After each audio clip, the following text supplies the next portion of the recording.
Mayor Pro Tem, can you please call? I'll do it. The regular meeting of the Aurora City Council for Monday, June 23rd, 2025 is called to order. Would the clerk please call the roll? Mayor Kaufman. What? Mayor Kaufman. Here. Councilmember Bergen. Here. Councilmember Coombs. Councilmember Gardner. Here. Councilmember Hancock. Here. Councilmember Drinsky. Here. Councilmember Cassaw. Here. Councilmember Lawson. Here. Councilmember Medina. Here. Councilmember Murillo. Present. Mayor Pro Tem Sundberg. Here. There's a quorum. Announcement of the public call-in line information. The public is invited to comment on agenda items during the regular council meeting. If you would like to speak and have not already spoken to an operator, please press *3. For those watching on Aurora TV, call 855-695-3475 and press *3 when connected. You will hear a prompt confirming you're in line to speak to an operator and then be able to continue listening to the meeting.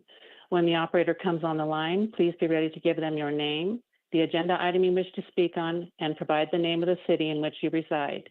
Keep in mind you must press *3 before the city clerk reads the title of the item you wish to speak on. Also, please note that harassing or abusive treatment of our operators will not be tolerated and will result in the caller being disconnected. Finally, as a reminder, council does not allow comments about non-agenda matters during regular council meetings. Each speaker will have a maximum of 3 minutes.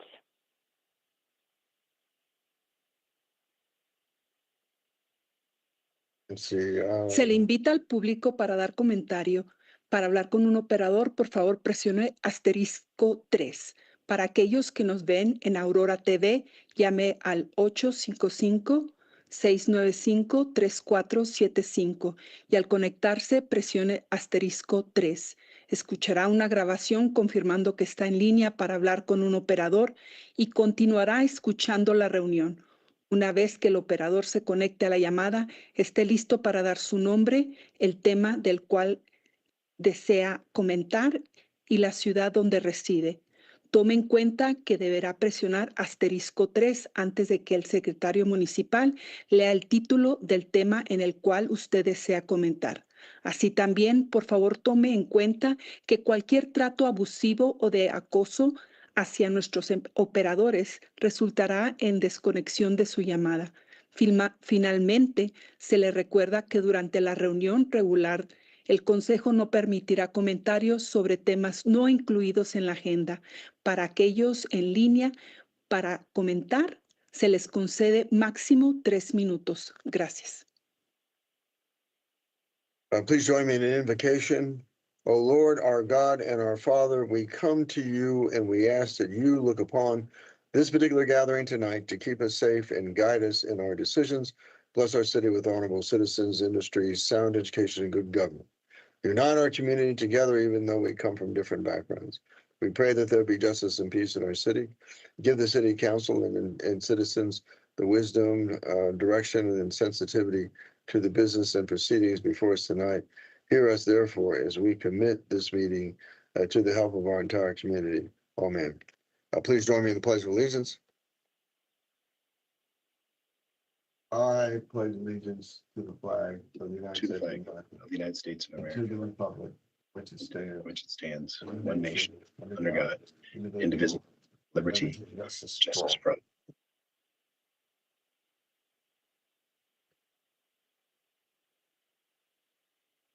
That acknowledgement, the city of Aurora acknowledges that we gather on the territories and ancestral homelands of the Cheyenne, Ute, Arapaho, and Lakota peoples, past and present.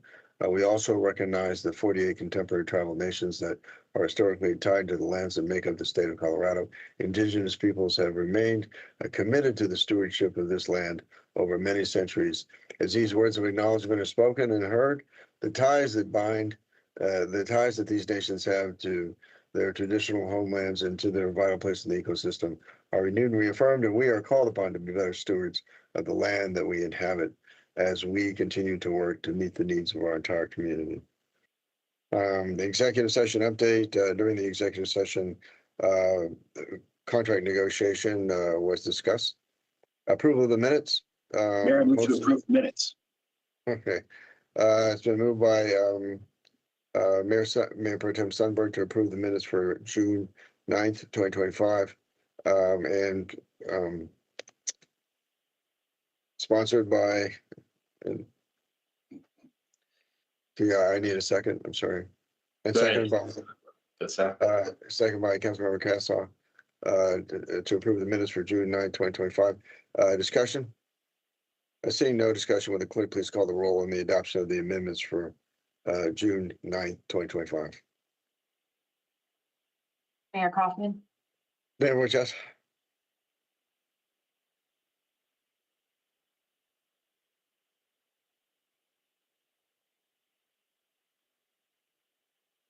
Councilmember Casal, Yes.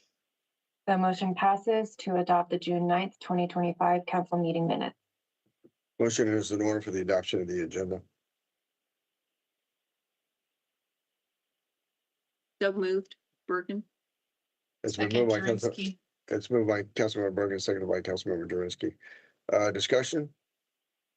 Seeing no discussion, call for the question on the adoption of the agenda.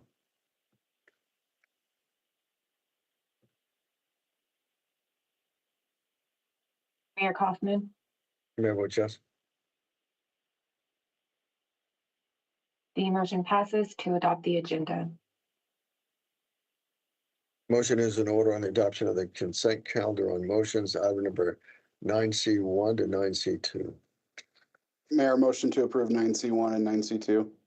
Moved by Councilmember Gardner, seconded by, Here, second.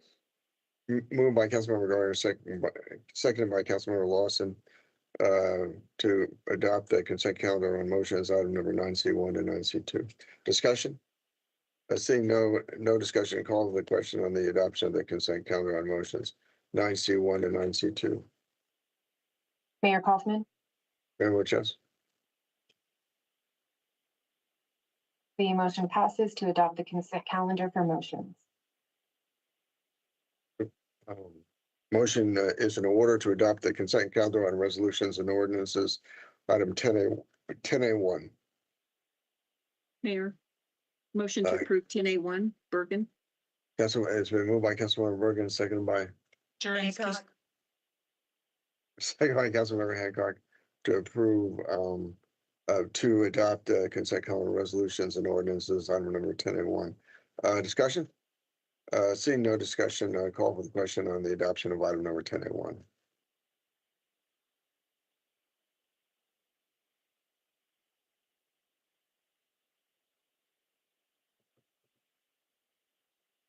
The motion passes to adopt the consent calendar for resolutions and ordinances. Clerk, now please read the title to item number 11A. Item 11A is public hearing and consideration of ordinance 2025-60. Initially zoning 4 contiguous parcels of land measuring 56.5 acres, more or less, located south of I-70 in Colfax and about half a mile east of E-470 to mixed-use regional district and amending the zoning map accordingly. The public hearing is now open. Presentation by staff.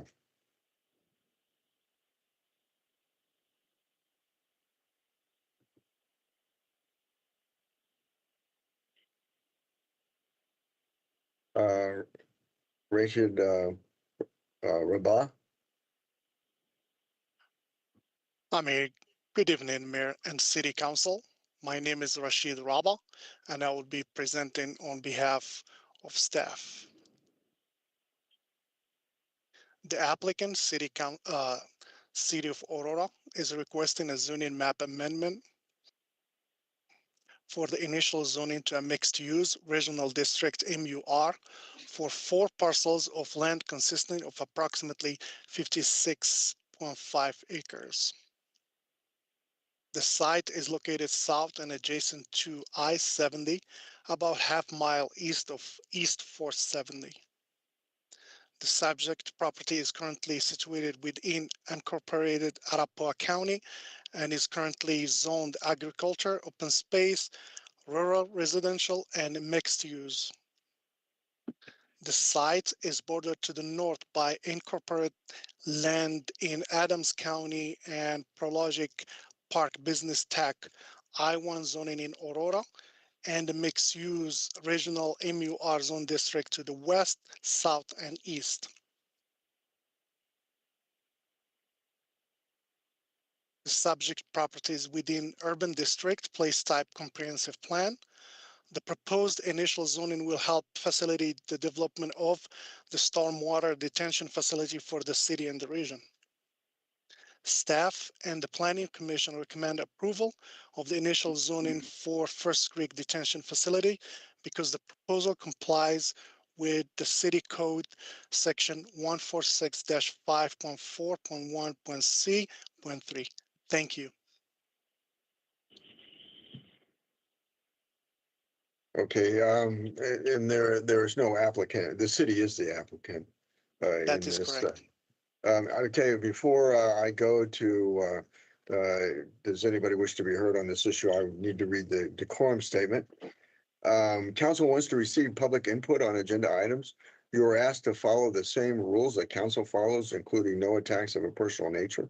We would ask you to refrain from using profanity, as Sheldon may be watching. As mayor, I have been asked by council to admonish speakers for noncompliance. Please respect those who are speaking, whether you agree with the content or not. Outbursts from anyone are not permitted. Public comment on agenda items is limited by council rules to 30 minutes total, and each speaker is allowed 3 minutes to speak.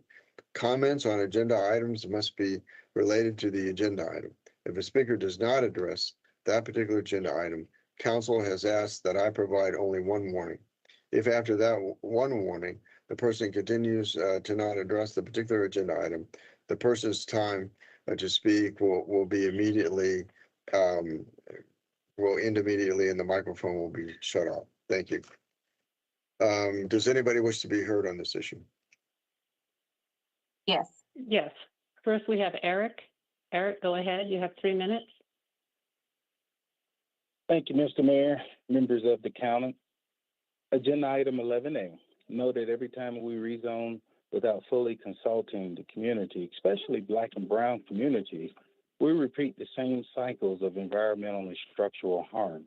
It is not just about land use. It's about who gets displaced, who gets erased, and who gets ignored in the name of progress. Let us not pretend that it is a neutral action when history has shown us that these decisions disproportionately affect our most vulnerable. You don't get to cover Please up the real speak to consequences of item number 11A.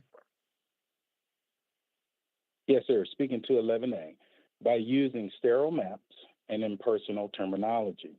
No one can tell us flooding the detention won't eventually turn into development that prices out our people.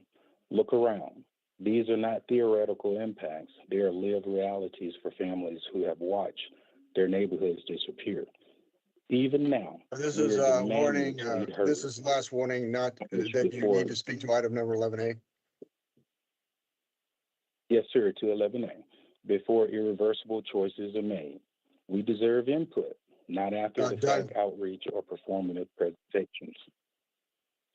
Hashim, you are next. Go ahead. You have 3 minutes. Yes, Hashim Coates. Knowledgeable leaders understand that planning without people is poor governance. Incentivizing regional development and vague labels incentivize misuse. Local voices must be at the center of zoning decisions. Your maps and ordinances are not just lines and codes, they shape real lives. No one benefits from rushed or opaque rezoning strategies. Let's demand better standards for public engagement and environmental review. Evidence-based planning means listening to long-term residents, not just outside consultants. What we zone today determines our environmental. Please and speak to social item number legacy 11A. tomorrow. I am. Please don't interrupt me like that. It's not too late to pause, evaluate, and correct course. Show courage. Vote no. I just spelled out Highland Lewis because we need different outcomes. in Last our warning. city. Done. Sure. Knowledgeable leaders Midian, go ahead. You have 3 minutes. Tonight, I ask you to listen with not just your ears, but with your conscience. Knowing the historical trauma tied to environmental racism, we must challenge developments like this that place industrial infrastructure near vulnerable communities. Instead of moving toward justice, this Please zoning speak to amendment item number continues a 11A. pattern of putting profit over people. I am speaking to item 11A because we are talking about zoning. I am speaking specific to item 11A. Please do not cut me off as I am being relevant to the content. I will continue. Lives are impacted when we approve projects without community-centered planning and thorough environmental review. You have the power to pause, listen, and lead with integrity. Yet time and time again, that power is misused. No more decisions should be made that displace or disregard the residents who will bear the consequences. Let's be clear. Mixed-use regional is a label that often masks future harm and unchecked development. Everyone deserves clean air, safe water, and the right to thrive in their neighborhood. We must remember that zoning is neutral. It reflects values, and right now this reflects exclusion and short-sightedness. If this passes, you're not just changing a map, you're changing lives and not for the better. Stop this amendment and start standing with the people you claim to serve. I just spelled out Kylan Lewis because we need different Done. outcomes in our city. Next, we have Leisha. Leisha, go ahead. You have 3 minutes.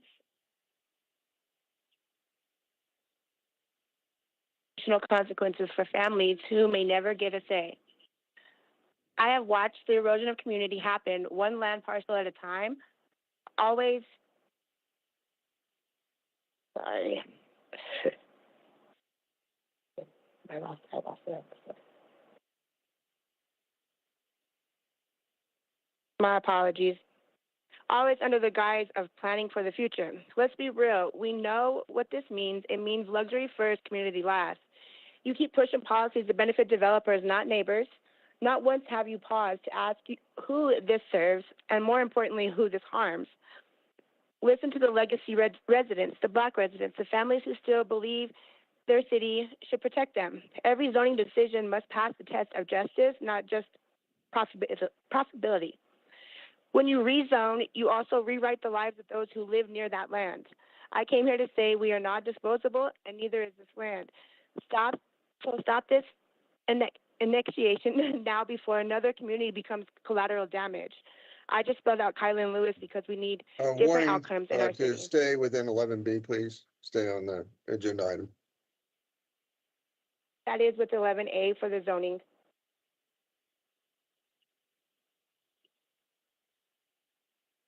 I'm done. Next, we have Ante. Ante, go ahead. You have 3 minutes. Thank you. Tonight I ask that you listen, not with your ears, but with your conscience. Keeping green spaces safe from overdevelopment is a moral and ecological obligation. Infrastructure should never be an excuse to sacrifice clean air or water. Let us be honest. Detention facilities often become dumping grounds near poor communities. You have the responsibility to protect, not pollute, the lands that you zone. Natural ecosystems in this area support more than wildlife. They sustain us too. Living near toxic runoff or flood-prone zones is a risk you wouldn't accept for your own families. Environmental justice requires proactive zoning, not performative listening. What's built here must benefit the community, not burden it. What's built, increasing density and development without foresight is dangerous. Stop this before irreparable damage is done. I just spelled out Kylan Lewis because we need different outcomes. Warning for to our stay city. on 11B I'm on done. the subject on the agenda. Mayor, we are on item 11A. I'm sorry, stay on the subject of item number 11A. Portia, go ahead. You have 3 minutes. Yes, hello. Can you hear me? Yes, go ahead. Oh, okay. Just a moment here. Sorry. Oh, hang on. Okay. In regards to item 11A, tonight I ask that you listen not just with your ears, but with your conscience. Knowing what this land could become fills me with a dread. I've seen what happens when a community is ignored until it's too late. Loss doesn't just come through tragedy, it comes through policy too. You don't need another child's name to remember before you change course. No mother should have to fight both grief and a government. Land use matters when lives are at stake. Every corner of this city should be built with care, not convenience. When will we value lives over logistics? If we fail to protect our own, we are complicit. Spare another family from pain you could have prevented. I just spelled out Kylan Lewis because we need different outcomes. Wanting in to our stay city. on the agenda item number 11A. Oh, glad that you know what item we're on this time.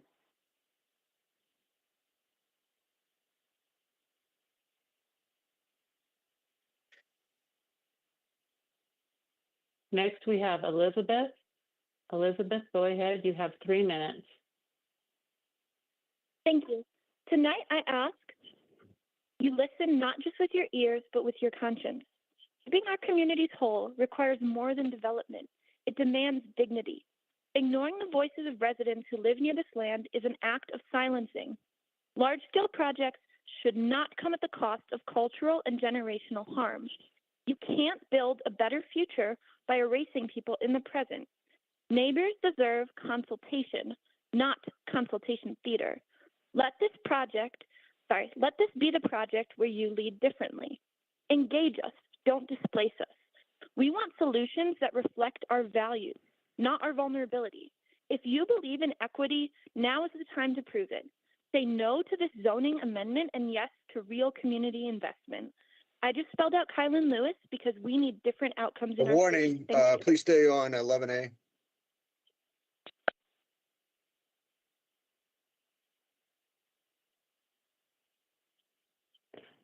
Okay, I guess she's gone.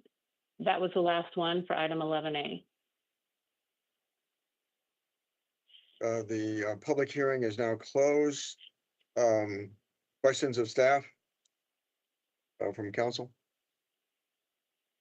Seeing none, a motion is in order. Mayor, I move to Sorry, approve Public 11A. hearing is closed, and a motion is in order. Mayor, I move to approve 11A. Moved by Mayor Pro Tem Sunberg, seconded by Hancock. Councilmember Hancock. Discussion? Seeing no discussion, call for the question on the approval of item number 11A.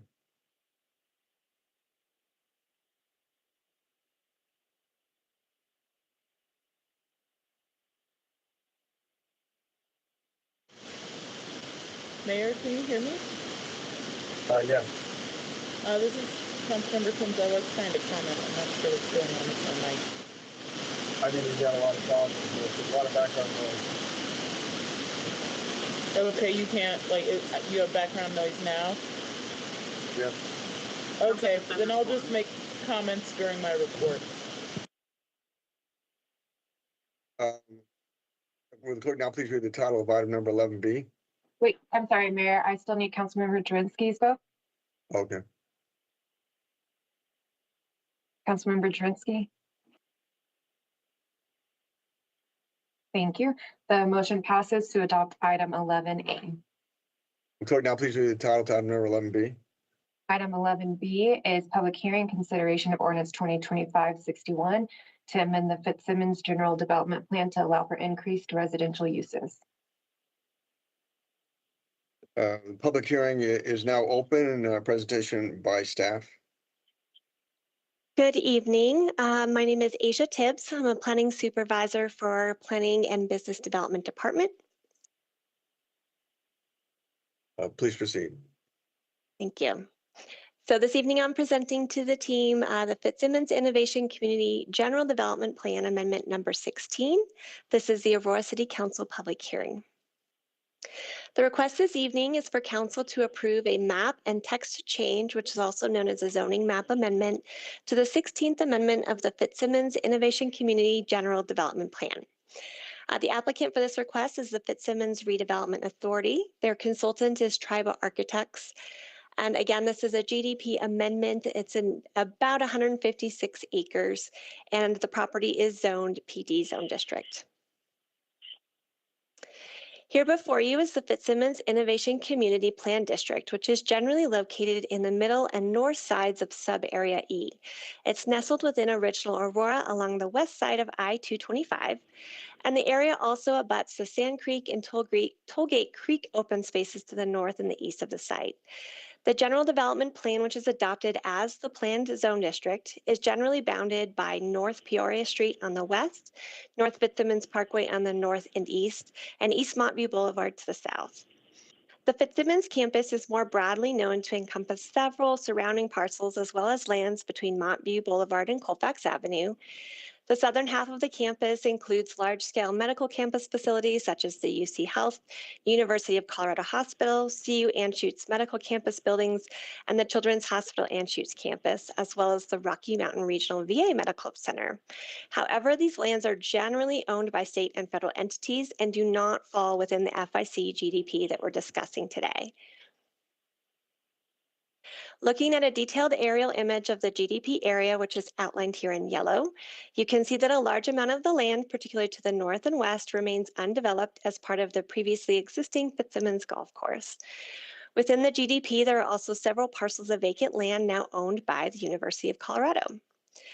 Of the existing buildings constructed on site, there are a variety of existing buildings and uses on the site, ranging from residential apartments, assisted living apartments, medical research and lab facilities, the Comitis Crisis Center, Aurora Public School Science and Tech School, child care facilities and schools, and various ground floor and standalone retail sales and commercial service buildings. There's also a new hotel. Looking at the zoning map, as mentioned, this property is zoned planned district. This is the darker kind of gray area on your map. There are surrounding areas that remain of old GDPs or old PDs. Some of these are existing or just not needed to be amended. The property is mostly surrounded by parks and open space zoning to the north and the east of the site. And then the MUOI covers much of the existing campus areas to the south. The west is a mixture of original Aurora zone districts and mixed-use Fitzsimons boundary zone districts. So for community response on this project, 41 adjacent property owners and 16 registered neighborhood organizations are notified as part of the process. A neighborhood meeting was not held because only one public comment was received, and this was generally in support of the application. Planning Commission also had a public hearing on this request and made a recommendation of approval following that hearing held on May 28th, 2025. No public comment was given at that hearing as well. And then notice of the hearing, boards and mailings as well were all posted and sent for tonight's meeting. Going over the changes proposed, I'll have a couple slides just to discuss the regulation changes. First, of course, is use changes. The primary purpose for this amendment is that the applicant's requesting to increase the residential unit cap from 850 new units to 7,266 new units. This is spread over approximately 30 acres of the GDP.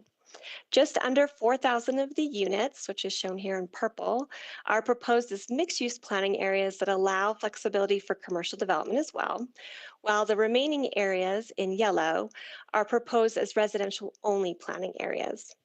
To encourage a high-density mixed-use campus, staff worked with the applicant to carefully reconstruct the list of permitted uses around these new residential-only areas and ensure that ground floor commercial uses are still permitted as accessory. The document proposes a minimum 4-story limit for all uses on campus and retains no limit to building height to encourage density. With the introduction of additional residential planning areas, a majority of the vacant land, which is about 48 acres, has been retained for office commercial research space to fully accommodate medical office lab and research facilities. We also see a lot of changes for infrastructure and related to infrastructure improvements. Staff worked with the applicant to further refine smaller planning areas and associated infrastructure improvements for each block. The one-page phasing plan in the original GDP is now expanded to a public improvement plan on sheets 17 through 20. The additional information works to further expand the street system and ensure compliance with block standards and the development of a multimodal network within the campus. The detailed plan also provides the Fitzsimons Redevelopment Authority with a reliable expectation of infrastructure requirements if land is sold and constructed by other entities. Park amenities were also a big topic of discussion. With the estimated introduction of about 18,000 residents on the campus, the need to provide high quality and convenient access to parks and open spaces is vital. Significant discussion occurred between planning, pros, and the applicant to address park needs and the requirements of code.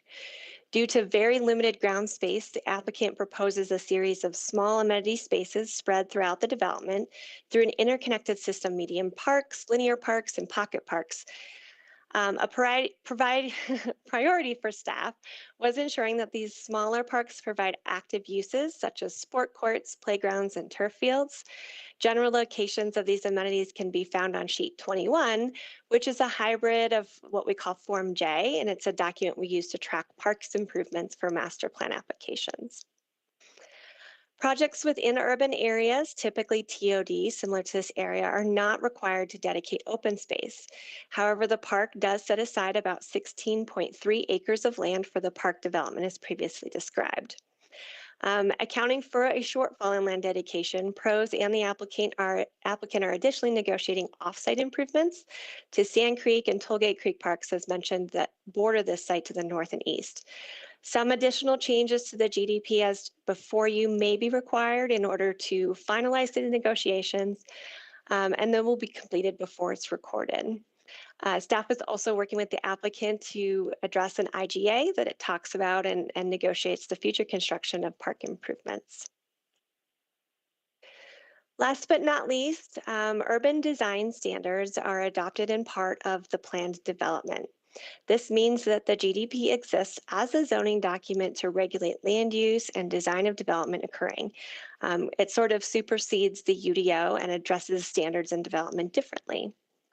The existing GDP does allow the use of the TOD zone district standards, but development applications are established within the GDP document through a reference of the Design Review Board design guidelines.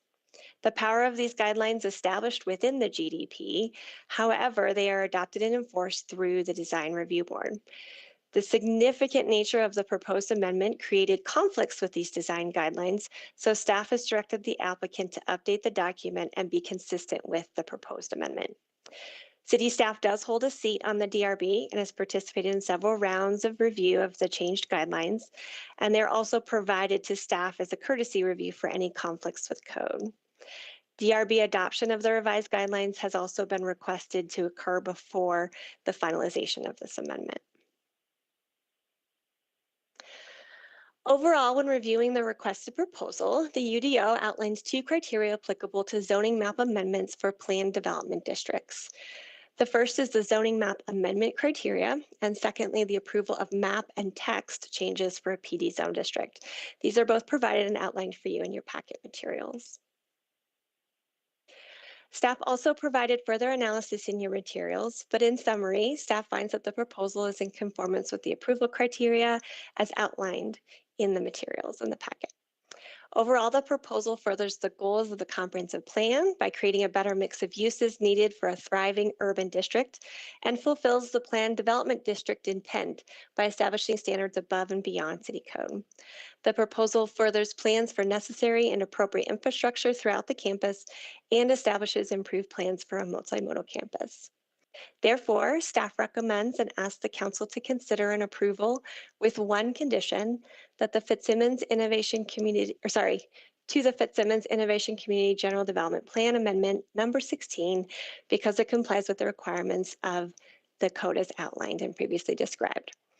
Staff does ask for one condition, which is the resolution of outstanding technical issues prior to the recordation of the plan. This is to address the final items related to parks, traffic, and various other things prior to the recordation of the document. That is all I have. There is an applicant here and available to give a presentation. Thank you so much for your time. A presentation by the applicant?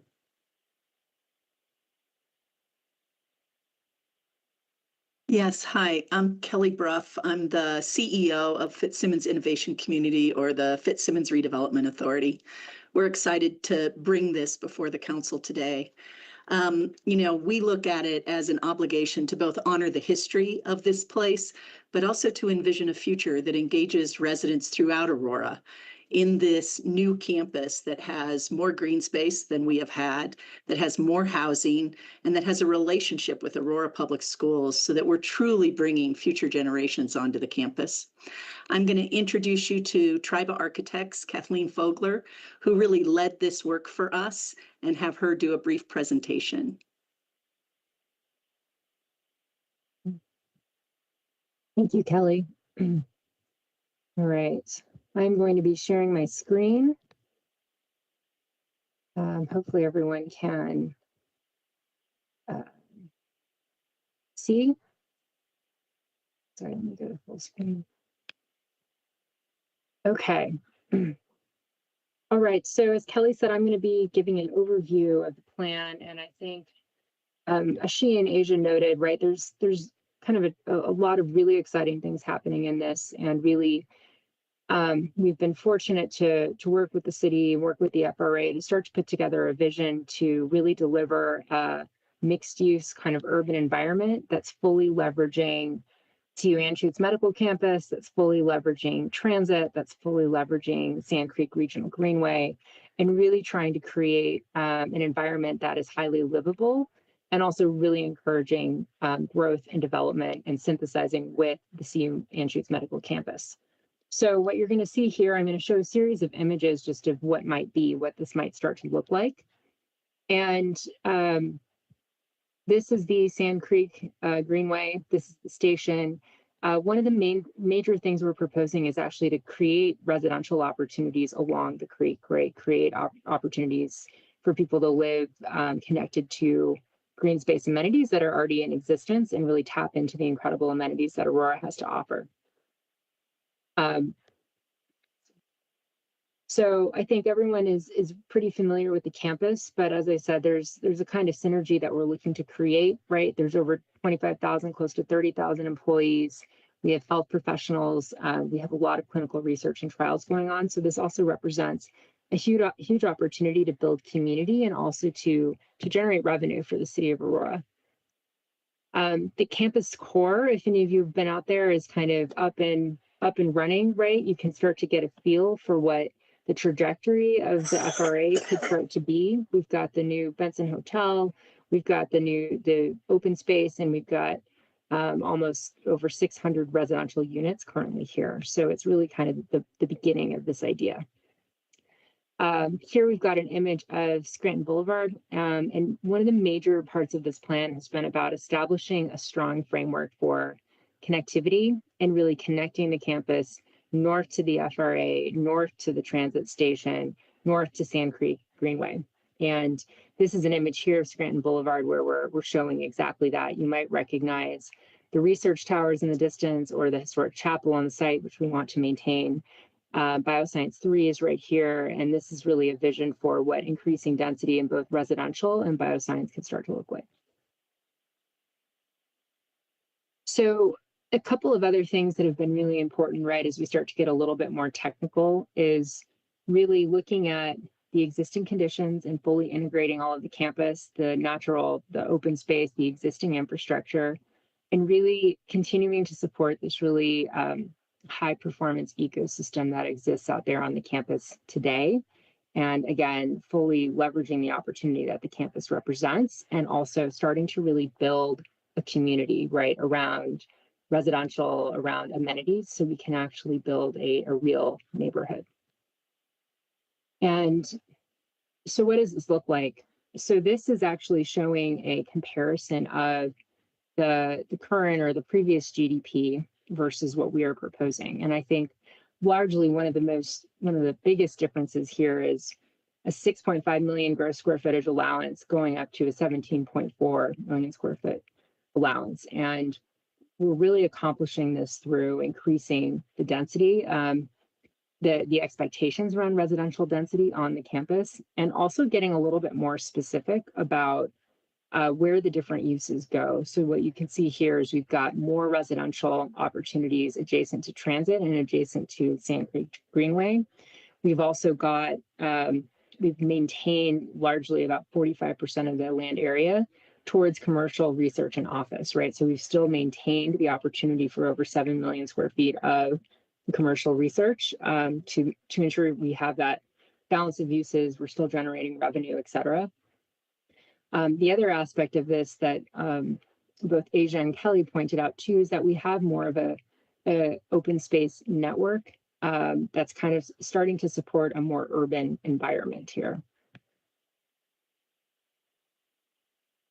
So this is really looking at a breakdown of the division of uses. And what this is really showing, again, is that we've maintained and actually increased the footprint of the commercial. We've increased the footprint of residential, but really what we've done is we've gotten a little more specific about allocating residential uses by transit rather than just leaving it to pure flex.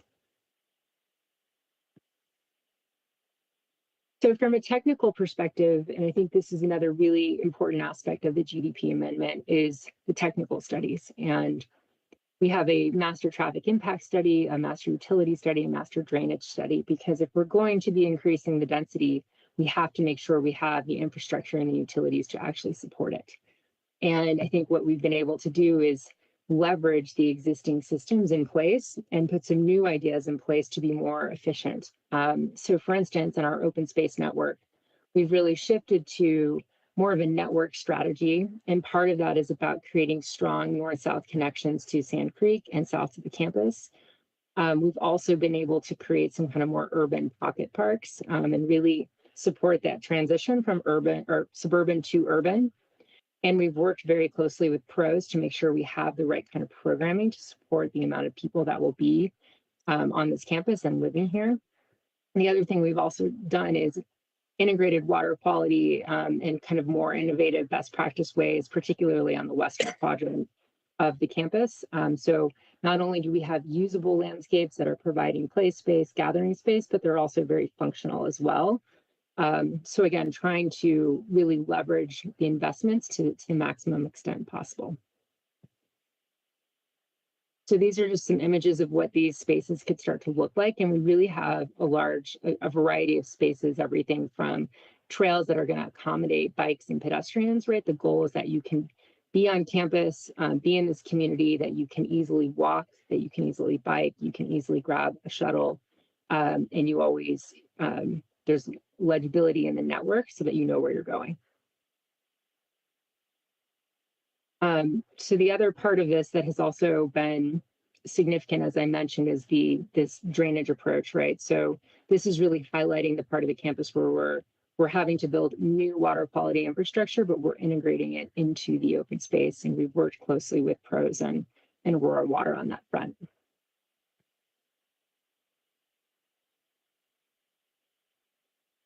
So from a mobility strategy, a couple key things that we've done.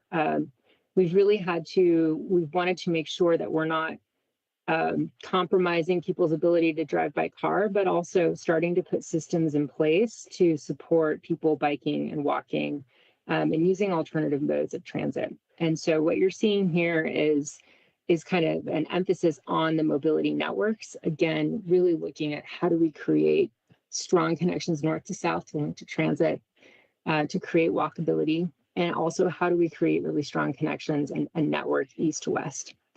And so we're putting in this multimodal infrastructure because as we grow, and we've worked closely with the transportation group on this, we have a strategy in place. We're not over leveraging the network, or we're not growing too fast. We have enough time as we move through the phases to start to build the capacity to get people out of their cars, right? So we've been very careful, and I think even probably conservative about that to ensure we have kind of a smooth transition from a more suburban standard to a more urban standard.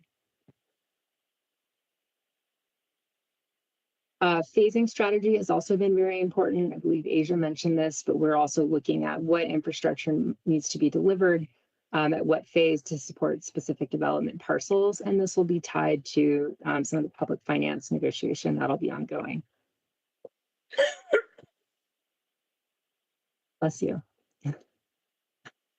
The phasing piece, just as we wrap up here, this is, we're always trying our best to estimate phasing. And what we've done here is we've really kind of identified key chunks of the campus in kind of a sequence that we think is reasonable.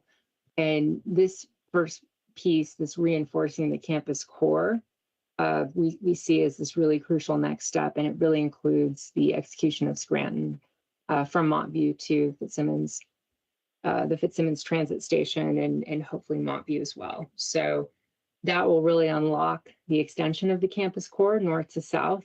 And then from there, the other sections of the campus, such as the Fairway, this gateway site along Peoria, and then some of the eastern portion could also be unlocked as well as the market supports it. And thank you. I appreciate the time.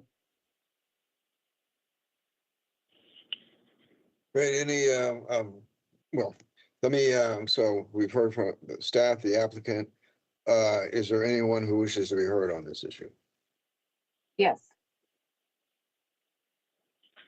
First, we have Hashim. Hashim, go ahead. You have 3 minutes. Thank you. Tonight, I ask that you listen, not just with your ears, but with your conscience. Know that development without culture is erasure in disguise. It's not enough to build a new unit. You have to preserve the soul of the place. Let's stop pretending. These amendments don't alter who gets to belong and who gets pushed out. Your decision today will determine whether culture is curated or cultivated by the people. No gallery, no mural, no public art grant can undo the loss of cultural space once people are gone. Let our neighborhoods be more than marketing points on a developer's website. Every amendment must be promised to protect legacy, not override it. We want policies that honor our presence, not just mimic our language. If you truly care about the culture, protect the people who created it. Say no to this amendment unless it guarantees room for all of us. I just spelled out Kylan Lewis because we need different outcomes. Please stay on the agenda topic of 11B. Yes. Know that development without culture is erasure in disguise. It's not enough to build new units. You have to preserve the soul of a place. Let's stop pretending these amendments don't alter who gets to belong and who gets pushed out. Your decision today will determine whether culture is curated or cultivated by the people. No gallery, no mural, no public art grant can undo the loss of cultural space once people are gone. Let our neighborhoods be more than marketing points on a developer's website. Every amendment must be a promise to protect legacy, not override it. We want policies that honor our presence, not just mimic our language. If you truly care about culture, protect the people who created it. Say no to this amendment unless it guarantees room for us all. Again, I just spelled out Kylan Lewis because we need different outcomes in our city. Next, we have Leisha. Oops. Lisa, go ahead.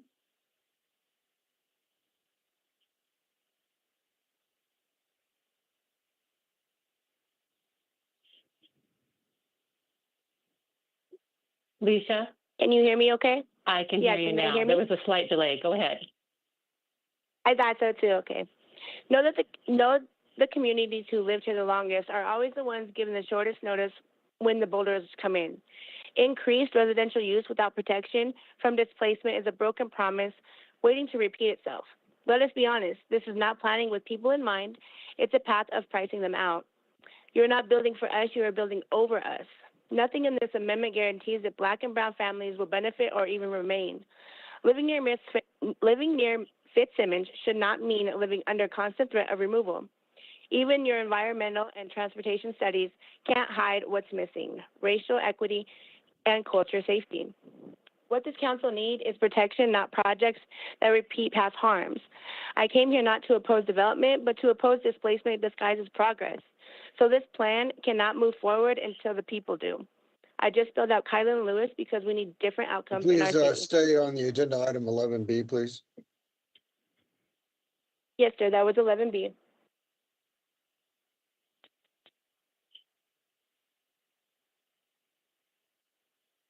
Are you done? All right. Next, we have Midian. Midian, go ahead. You have 3 minutes. Tonight, I ask that you listen not just with your ears, but with your conscience. K, knowing the long and painful history of development projects that have erased Black communities and green spaces in the name of progress, we must be cautious when the city presents amendments that sound like growth but feel like loss. I, it's deeply troubling that this proposed change would allow for increased residential development without clear, enforceable guarantees that the housing will actually be affordable, community-owned, or rooted in anti-displacement strategies that protect Black families. L, let us not forget that Fitzsimons has already transformed the military site into a so-called innovation district, and in the process, it has become yet another symbol of how redevelopment leaves our people behind while promising opportunity to others. Why? You say that this amendment is about creating more housing, but we know from experience that more often than not, more housing really means more luxury profit developers and more pressure on longtime residents who can no longer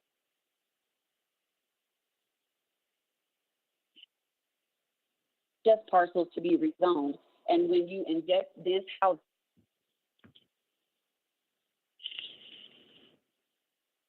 you're manufacturing the very conditions that push people out. Really amend development plans without deep ongoing by harm and future changes. E, equity is not just a box to check in a report. It's a commitment to slow down, to listen to the Black community and stop sacrificing their homes. W, we cannot afford to repeat the same cycles of urban renewal and call it revitalization, not when we are still mourning the losses caused by the last round of unchecked redevelopment.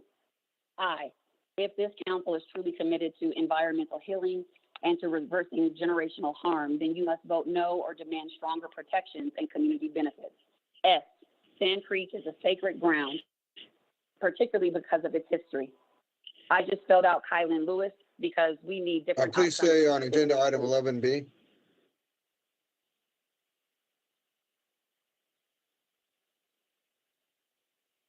Okay, next we have Ante. Ante, go ahead. You have 3 minutes. Thank you.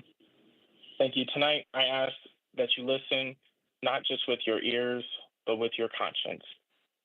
Kids growing up in Aurora deserve more than streets lined with concrete and condos. They deserve parks, safety, and homes their families can actually afford. It is hard to believe we are still passing amendments that ignore the long-term effects of gentrification, especially when we know how it impacts education, healthcare, and mental wellness for young people. Let me be clear. You cannot build a future for our youth by displacing the very people who raise, teach, and support them.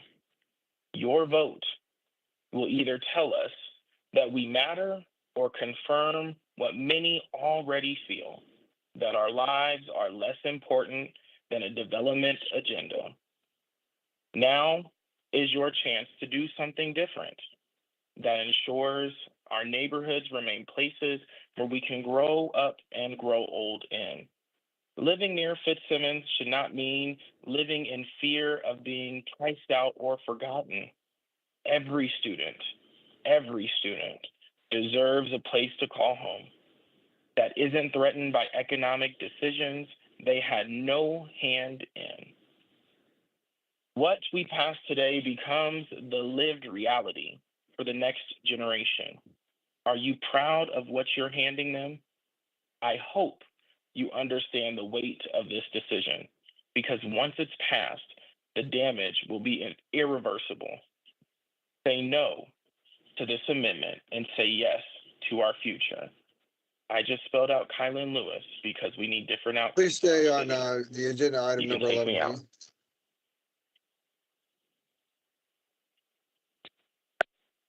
Okay. Portia, you're next. Go ahead. You have 3 minutes. Awesome. Can you hear me? Yes, go ahead. Wonderful. So with regards to agenda item 11B, I ask that you listen not just with your ears, but with your conscience. Know that development without culture is erasure in disguise. It is not enough to build new units. You have to preserve the soul of a place. Let's stop pretending these amendments don't alter who gets to belong and who gets pushed out. Your decision today will determine whether culture is curated or cultivated by the people. No gallery, no mural, no public art grant can undo the loss of cultural space once people are gone. Let our neighborhoods be more than marketing points on a developer's website. Every amendment must be a promise to protect legacy, not override it. We want policies that honor our presence, not just mimic our language. If you truly care about culture, protect the people who created it. Say no to this amendment unless it guarantees room for us all. I just spelled out Kylan Lewis because we need different outcomes in our Please city. stay on agenda item number 11B. Oh, yes, and I will make sure to press *3 for the next agenda item. Glad that we know we're on 11B. Next up will be 11C, right? Okay. Justice for Kylan Lewis?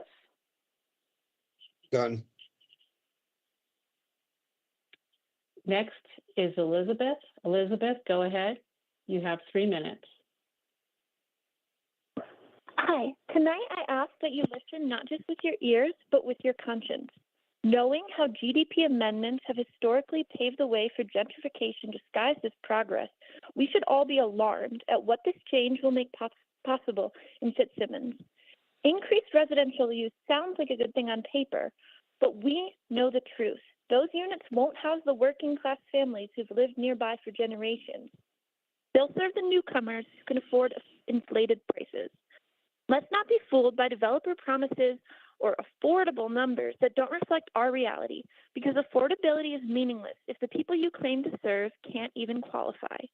Your vote today will either protect the cultural fabric of this city or unravel it, thread by thread, as another community is forced out by rising costs and shrinking options. No amount of economic justification should make it acceptable to push out Black families, senior citizens, or low-income workers to make room for luxury apartments. Land is sacred. It holds memory, it holds people, and it should never be traded for short-term gain at long-term community expense. Every time a development moves forward without reparative investments in the communities most at risk, harm multiplies in ways that can't be measured by tax revenue. When you displace people, you also displace their safety nets, their culture, and their legacy. And no number of new units can rebuild that once it's lost. It's time to put policy where your values are and say no to this amendment until protections for existing residents are written into the DNA of this plan. So I ask you to vote against this and stand on the side of people, not profit. I just spelled out Kylan Lewis because we need different outcomes. Please stay on agenda item number 11B.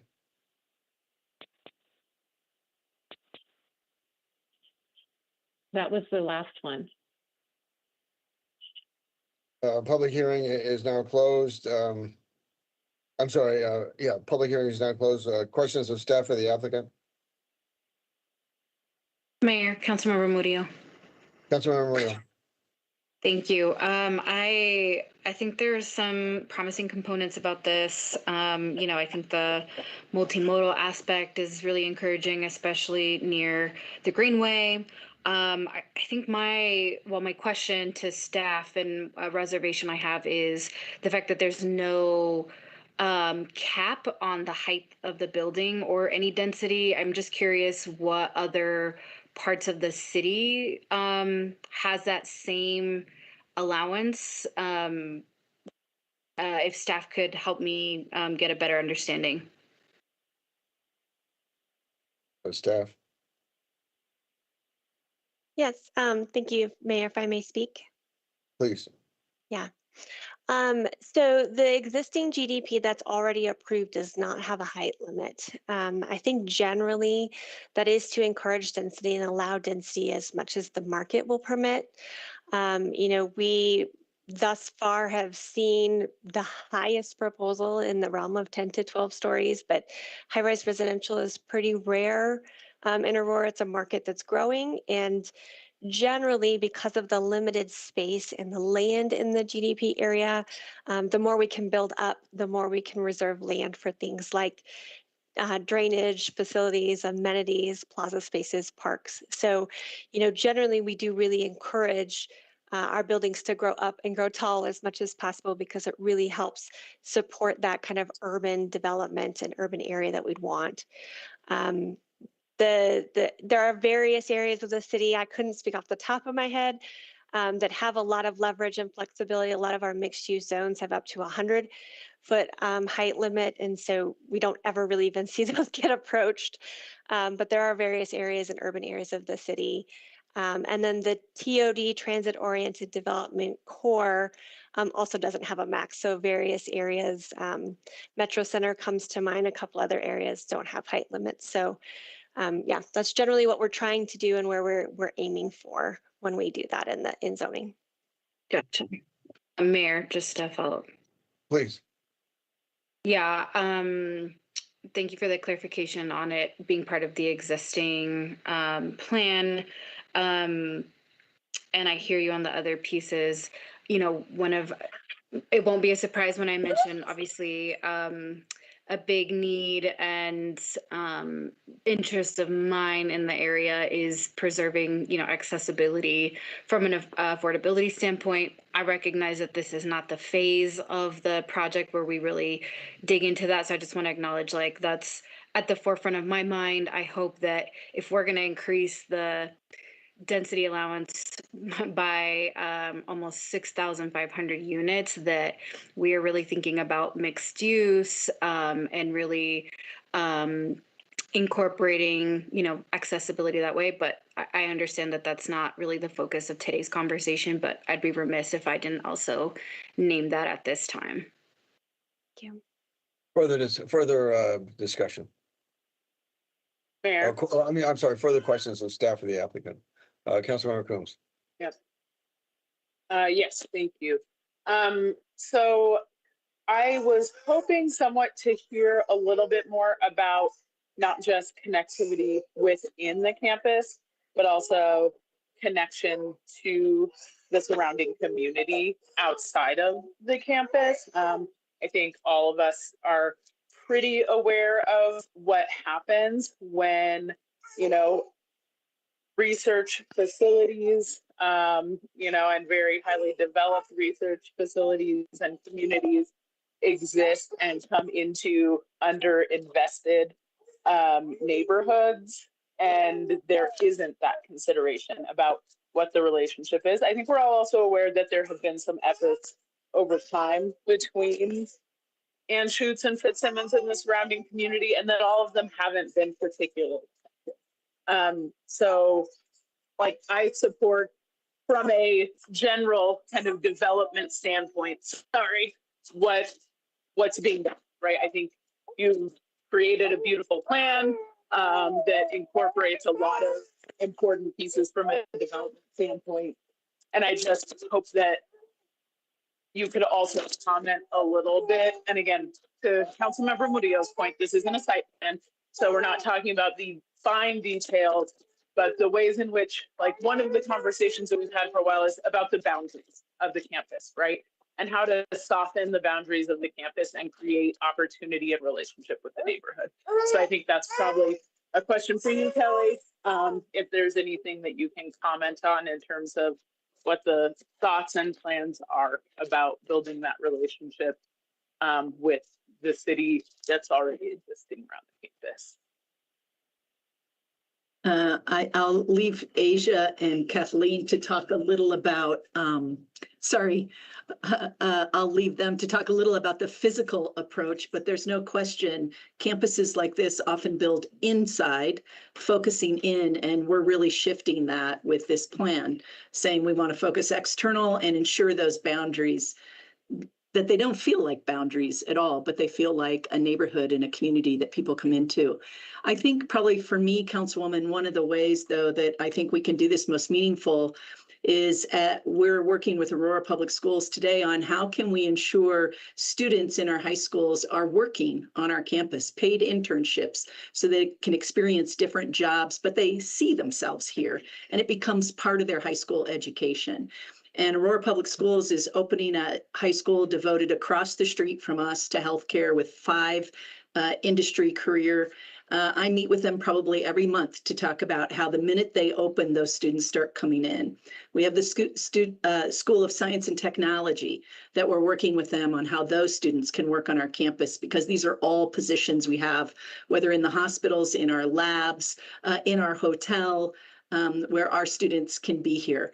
And I want to emphasize something. This isn't internships that, rich kids get to do because they don't need money. These are paid internships. So they get the experience, but they also get paid, which we know is so important for many of us when we're growing up. To me, that's the meaningful way that we connect community to this campus. And then the last one other we've been discussing is we have a lot of contracts that come onto this campus in a range of services, from landscaping to janitorial to, well, I think we can do a better job of ensuring our local community is getting the opportunity to have some of those contracts and again, see themselves on this campus, but economically benefiting from what's happening on this campus. So I don't know if that helps a little as we think about our responsibility as a member of this community. Yes, thank you for providing that context and that information, and definitely look forward to better understanding as things continue to progress the community benefits and again the relationship to the surrounding community. So thank you. Well, and Councilwoman, yeah, we're going to have more childcare here, so we're going to reserve a spot for you as well. Thank you. Yeah, and let me just say the University of Colorado on the HU's campus has had a plan of outreach into the community that's been ongoing and that they've been financing. Further questions or comments? And Mayor, just to be clear, some of those efforts are what I'm talking about that haven't been entirely effective, and that's to no ding on this project, but just that's kind of my point, is that we can do better, and it sounds like we're trying to. And Mayor, point of order, questions only. Yeah, I'm sorry, this is questions of staff, correct, at this point in time. Are there any further questions of staff or the applicant? Mayor. Councilmember Murillo. Thank you. Just to piggyback off that last point, yeah, I would be curious to know at a later time what that commitment to community looks like and continues to evolve.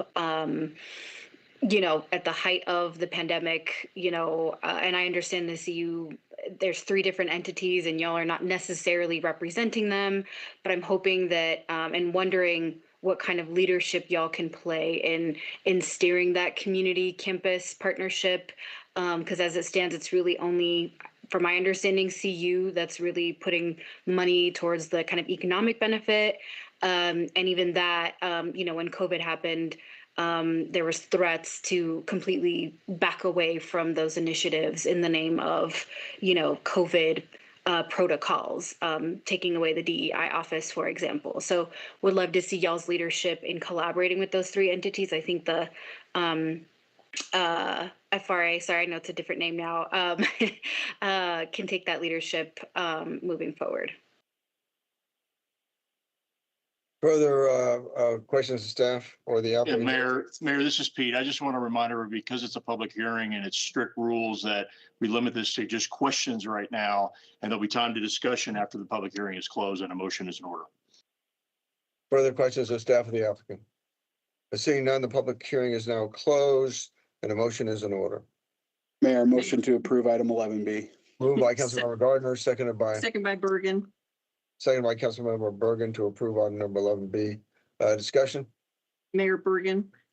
Councilmember Bergen.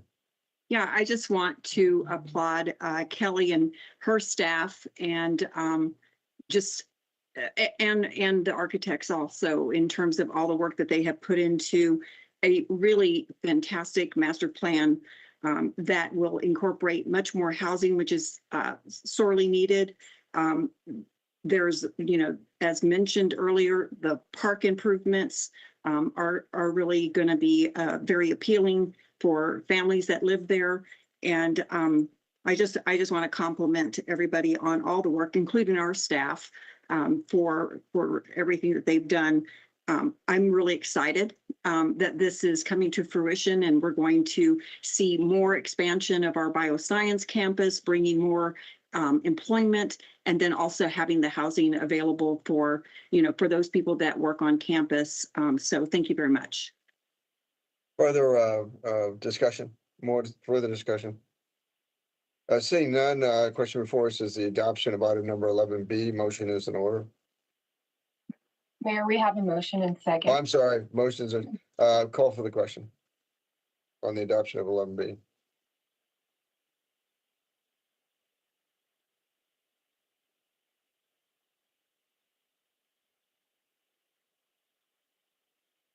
The motion passes to adopt item 11B.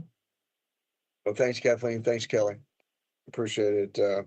Will clerk now please read the title to item number 11C? Item 11C is public hearing consideration of ordinance 2025-51, excluding certain property from the boundaries of the Porteous Business Improvement District.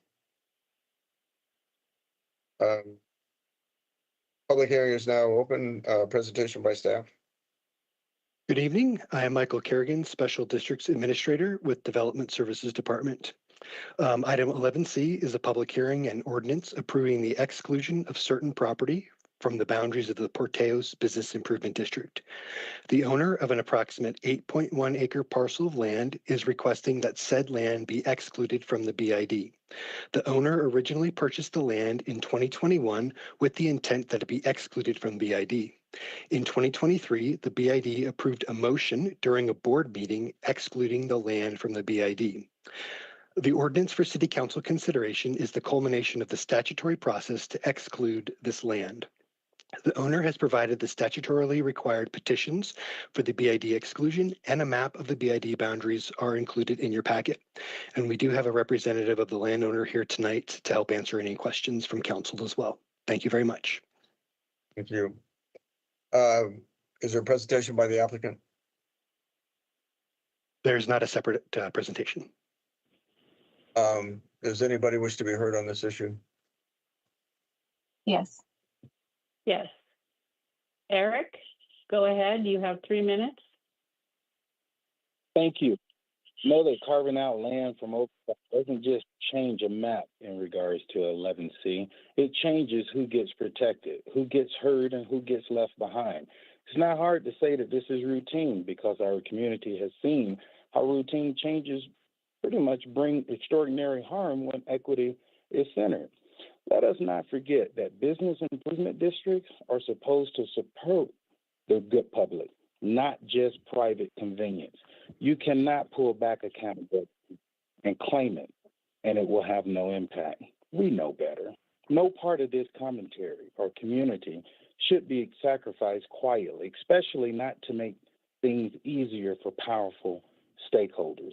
Listen to the people and not just the developers. Even seemingly minor changes have major consequences. We're not fooled by the paperwork. We're looking at the pattern.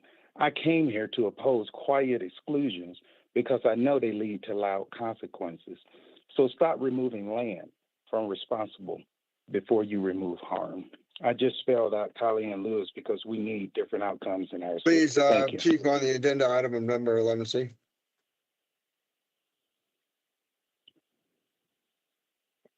Next we I'm have. done. Thank you. Next we have Lee. Lee, go ahead. You have 3 minutes. Thank you. I know that we are all busy, but I hope that everyone is actively listening tonight for what I have to say. Just knowing how easily these decisions are passed without full understanding of their consequences, we're here to remind you that this is not a small matter. It's a question of who gets protected and who gets left out of the plan. Land matters, boundaries matter, and community trust hangs in the balance. You can't build an equitable city if you keep making decisions and fragments that serve the few.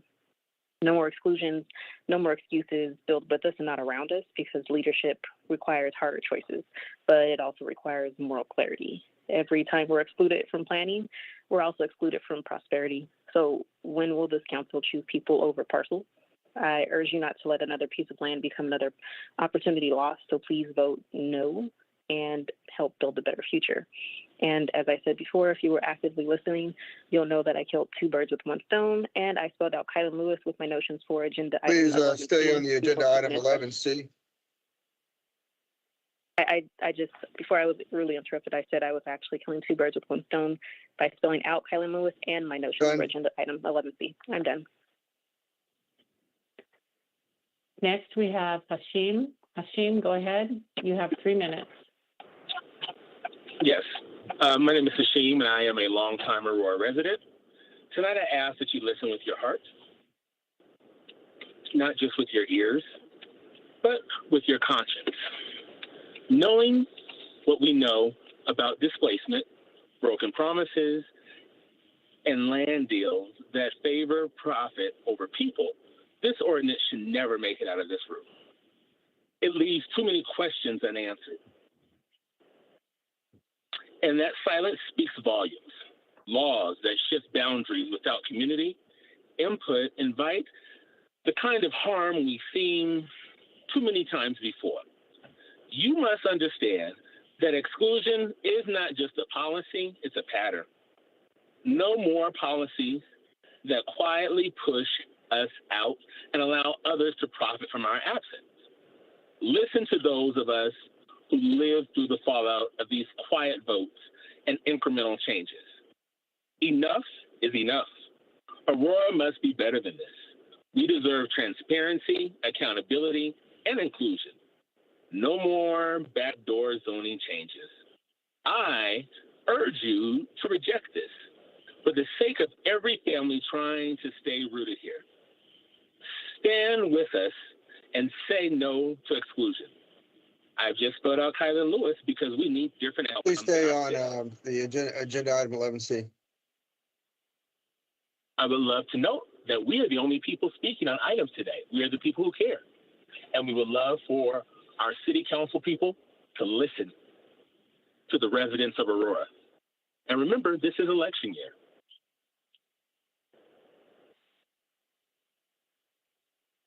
Are you done? Kylan Lewis's life matters. Kylan Lewis's life matters, and the lives of others as well. Done. Nadine, go ahead. You have 3 minutes. Tonight, I ask you to listen not just with your ears, but with your conscience. K, knowing the pattern of that disinvestment that follows these kinds of exclusions, we are concerned that removing this property from the district means less oversight and less equity. I, it raises the question, what is being planned for this land and who will benefit from its removal from a collective accountability structure? L, land use decisions like these too often leave Black residents in the shadows of economic maneuvering that doesn't consider their long-term safety or stability. Why? You have an opportunity here to slow down and ask what this really means for equity, sustainability, and inclusion. N, no parcel of land should be exempt from justice, community responsibility, or the public's right to transparency. L, let us not pretend that small zoning changes don't create big consequences for nearby communities. E, every time a district boundary shifts without robust public discussion, trust is eroded, and we're left wondering what voices were never invited to the table. W, what happens here won't stay here. It will ripple outwards into who gets jobs, who gets pushed out, and who gets ignored. I urge you to reject this exclusion and instead strengthen the collective responsibility of this district. S, say no to this ordinance and yes to the shared accountability in how Aurora grows. I just spelled out Kylan Lewis because he was Please stay murdered. on agenda item number 11C. You're right. Knowing the pattern of disinvestment that follows these kinds of exclusions, we are concerned that removing this property from the district means less oversight and less equity. It raises the question, what is being planned for this land and who will benefit from its removal from a collective accountability structure? Land use decisions like these too often leave Black residents in the shadows of economic maneuvering that doesn't consider their long-term safety or stability. You have an opportunity here to slow down and ask what this really means for equity, sustainability, and inclusion. No parcel of land should be exempt from justice, community responsibility, or the public's right to transparency. Let us not pretend that small zoning changes don't create big consequences for nearby communities. Every time a district boundary shifts without robust public discussion, your time is up. Eroded, and we're left wondering what voices were never invited to the table. Next, we have Ante. Ante, go ahead. You have 3 minutes. Tonight, I ask that you listen not just with your ears, but with your conscience. Knowing how development in this city has repeatedly bypassed our voices, it is no surprise that we are here again to talk about the exclusions instead of investments. Instead of carving out land, we should be carving out space for community voice, racial equity, and environmental care. Let me be clear. This ordinance reads like a retreat from accountability, not a step towards justice. You have the power to ensure development is something that happens with people, not to them. No property should be allowed to opt out of responsibility to the broader community, not when so much harm has already been done.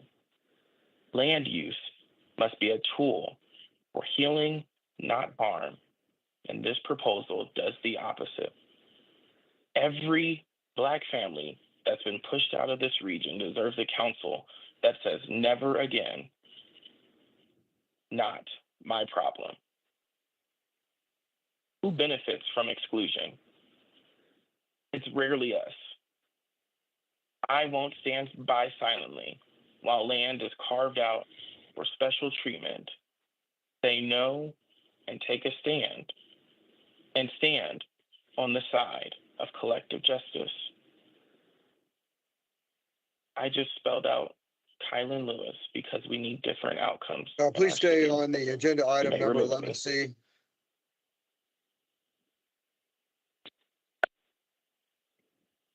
Okay, next we have Portia.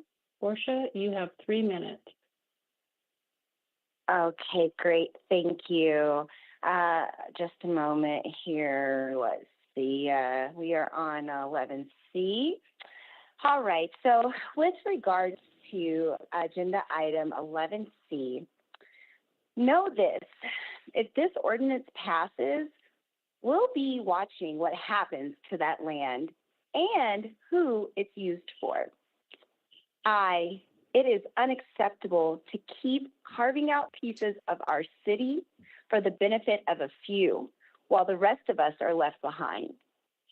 L, let's stop pretending that these amendments are technical. They are deeply political and deeply racial. You are either building a city where everyone belongs or making space for a city that doesn't include us. And no district should be allowed to shrink its responsibility when so many communities are still waiting for investment. L, lead with courage and recognize that true growth doesn't require exclusion. It requires, you guessed it, equity.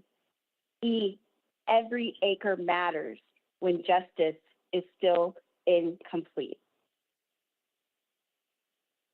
W, we want to be a part of the vision, not just the collateral damage of it. I, if this land is excluded, what protections will be lost? What community impact will be ignored? S, so I urge you, let's not take a step backward. Vote no. And if you're paying attention, I just spelled out Kylan Lewis because Please stay on we need different the agenda outcomes item in our number city. 11C. Thank you. Duly noted. Okay. So know this. If this ordinance passes, we'll be watching what happens to that land and who it's used for. It is unacceptable to keep carving out pieces of our city for the benefit of a few while the rest of us are left behind. Let's stop pretending that these amendments are technical. They are deeply political and deeply racial. You are either building a city where everyone belongs or making space in a city that doesn't include us. No district or city council should be allowed to shrink its responsibilities when so many communities are still waiting for investment. Your time is up.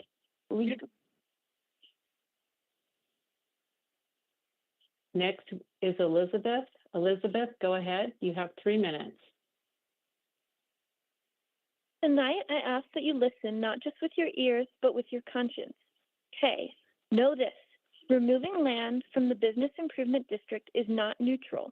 It is a signal about who the city is willing to protect and who it is willing to sacrifice. I, it gives leverage to private interests and developers while weakening the collective structure meant to ensure shared benefit. L, look around at who is often excluded from opportunity when public-private partnerships loosen their accountability. Black communities, renters, elders.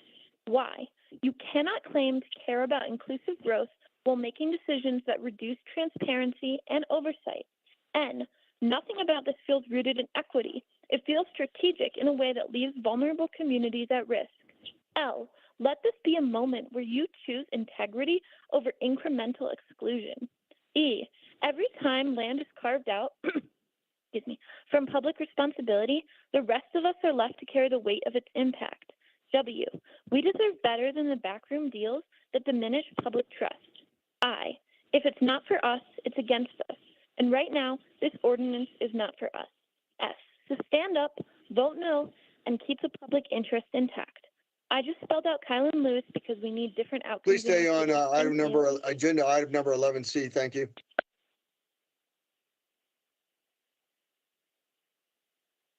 Are you still there?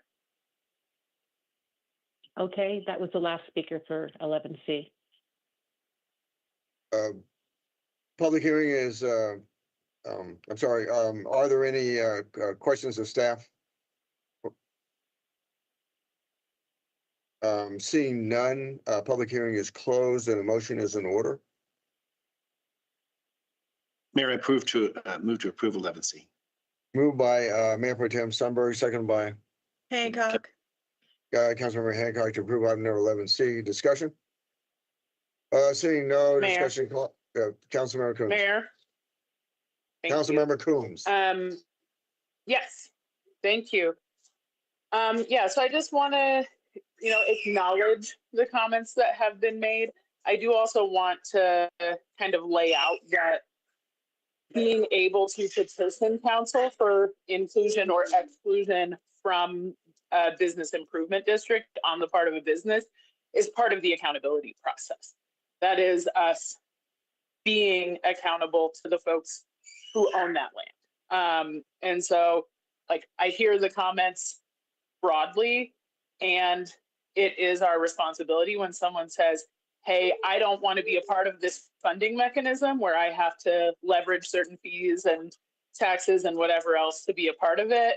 When they come to us and they say that about what they want for the development and the business that they're doing, it is our responsibility to also listen to them and say, okay, you don't want to be a part of this. We're not going to, right? We don't force people to be in business improvement districts. And they aren't, business improvement districts are not themselves accountability tools, they're financing tools. And so I just wanted to make sure to kind of address that point and acknowledge that, you know, that we have a responsibility to everybody. Further discussion?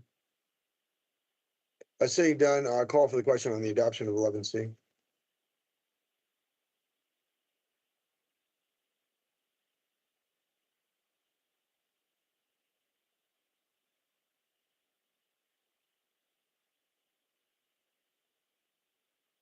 Councilmember Gardner, Yes. the motion passes to adopt item 11C. Clerk, now please read the title to item number 11D. Item 11D is public hearing consideration of resolution 2025-67, approving the second amended and restated service plan for ACC Metropolitan District and authorizing the execution of an IGA between the city of Aurora, Colorado and the district. The public hearing is now open. Presentation by staff. Good evening, Council. Michael Kerrigan again with the Development Services Department. Item 11D is a public hearing and resolution for the ACC Metropolitan District to amend its service plan. And then also to authorize the execution of an intergovernmental agreement between the city of Aurora and the district. So the ACC Metropolitan District is amending its service plan to update to the model service plan. And then with the amendment, they will also update the estimates for the public improvements that are going to be needed to be constructed. They are going to update their estimates for the debt that is going to be issued. And this is all related to a future undertaking of construction work that the district is going to be doing on the Piccadilly and Smith Road intersections in the near future. So to pay for that work, the district will issue it will issue bonds, and then ultimately those bonds will then end up being repaid from district tax revenues. And we do have representatives of the district here tonight to help answer questions as well. And then there is no separate presentation from the applicant or from the district. And that concludes my my statement. Thank you. Does anybody wish to be heard on this issue? Yes. First, we have Eric. Eric, go ahead. You have 3 minutes. Thank you. Know that whenever you amend service plans, so the question is never just how, but who benefits. And right now is never the communities being pushed out. I see right through the polished presentations and notice the absence of real community-driven metrics. Let's name this for what it is. A move to streamline development and pad pockets while equity takes a back seat. You're assigning intergovernmental contracts without involving the people whose lives will be affected by their terms. No amount of economic theory justifies displacement. Leadership demands more than just rubber stamping developer dreams. Every one of these agreements should be evaluated, not just for physical feasibility, but for social impact. We are done watching backroom deals lead to frontline suffering. I oppose this amendment because I oppose invisible harm. So if you're not centering community, this isn't service, it's sabotage. I just spelled out Kylan Lewis because we need this. Yeah, please stay on the agenda. Item number 11D. Thank you.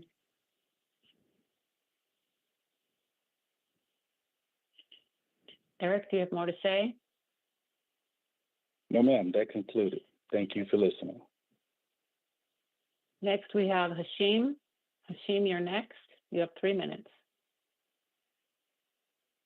Hi, Hashim Coates, longtime Aurora resident. Tonight I ask you to listen, not just with your ears, but with your conscience. Okay, knowing the pattern of metro districts issuing bonds, that infrastructure is repaid by home buyers, this amended plan could raise costs for families already struggling to afford Aurora. If the burden is placed on renters and young Black families, we're asking them to subsidize their own displacement. L, let's not treat expansion like unconscious paperwork. It changes who gets to stay and who's priced out. Why? You have the chance to stop another layer of hidden costs that fall hardest on communities of color. And nobody here wants infrastructure to suffer, but there's a difference between public investment and privatized profits. L, land justice demands that we separate roads and utilities from profit-driven district mechanisms. E, every cause in the service plan that touches taxes or bond authorities must be public-facing, community enforced, and anti-displacement. W, we expect transparency in revenue and spending. Trust is earned, not assumed. I urge you to oppose this IGA and service plan unless it comes back with community control baked in. S, slay this amendment, build justice instead. I just spelled out Kylan Lewis because we need different. Please stay on the agenda item number 11D, please. Oh, I will. And I'm a little concerned. The mayor is going through something. I'm glad no one's present where he can charge them like he did Ayante Anderson that time. And also, we must understand that the First Amendment right, the right to petition, is one that is complicated and should not be controlled by the government on how people choose to petition. We know that could be a violation, and that actually is a violation of the First Amendment rights. So remember, lift your voices and say that no one deserves to be murdered in Aurora, especially at the hands of Aurora Police Department, sanctioned by this city council. Next is Median. Median, you have 3 minutes. Go ahead. Tonight, I ask you to listen not just with your ears, but with your conscience. K is for Miss Kathy. I don't know if you spell your name with a C or a K, but we appreciate you. I, if the ACC Metropolitan District is empowered with expanded service responsibilities without community safeguards, we risk accelerating gentrification and displacement in neighborhoods already vulnerable. L, let's not treat this like a routine contract signing. It is a significant power shift that could reshape who gets to live and stay here. Why? Your vote today will either reinforce patterns that uproot Black families or plant the seeds of shared equitable development. N, neighborhoods should be protected, not redesigned to benefit outside capital at the expense of existing residents. L, long before this council was elected, communities fought to hold onto home, history, and heritage. Don't let this resolution undo that. E, every clause in the service plan and intergovernmental agreement needs to explicitly guard against tax hikes and displacement pressures. W, we won't be silent when agreements reduce transparency and expand taxing authority without accountability. I urge you to oppose this resolution unless it's completely rewritten with clear anti-displacement measures ingrained. S, so vote no today and stand with the people, not profit. I just spelled out Kylan Lewis because he was. Please stay on the agenda item 11D. Thank you. Stay on item 11D. Thank you. K, knowing how new service plans for metro districts often fuel unchecked development, we see this proposed amendment as another instrument that prioritizes growth over community preservation. If the ACC Metropolitan District is empowered with expanded service responsibilities without community safeguards, we risk accelerating gentrification. Let's not treat this like a routine contract signing. Your vote today will either reinforce patterns that uproot Black families or plant the seeds of equity. Neighborhoods should be protected, not redesigned to benefit outside capital. Long before this council was elected, communities fought to hold onto home, history, and heritage. Every clause in the service plan and intergovernmental agreement needs to be explicitly guarded. We won't be silent when agreements reduce transparency and expand taxing authority. I urge you to oppose this resolution unless it's completely rewritten with clear anti-displacement measures ingrained. So vote no today and stand with the people, not profit. Again, I just spelled out Kylan Lewis because we won't go away. Your Done. time is up. Next, we have Ante. Ante, go ahead. Tonight, I ask that you listen, not just with your ears, but with your conscience. Knowing how metro districts often expand incrementally after initial approval, we must treat this amended service plan as the opening move in a larger territorial shifts.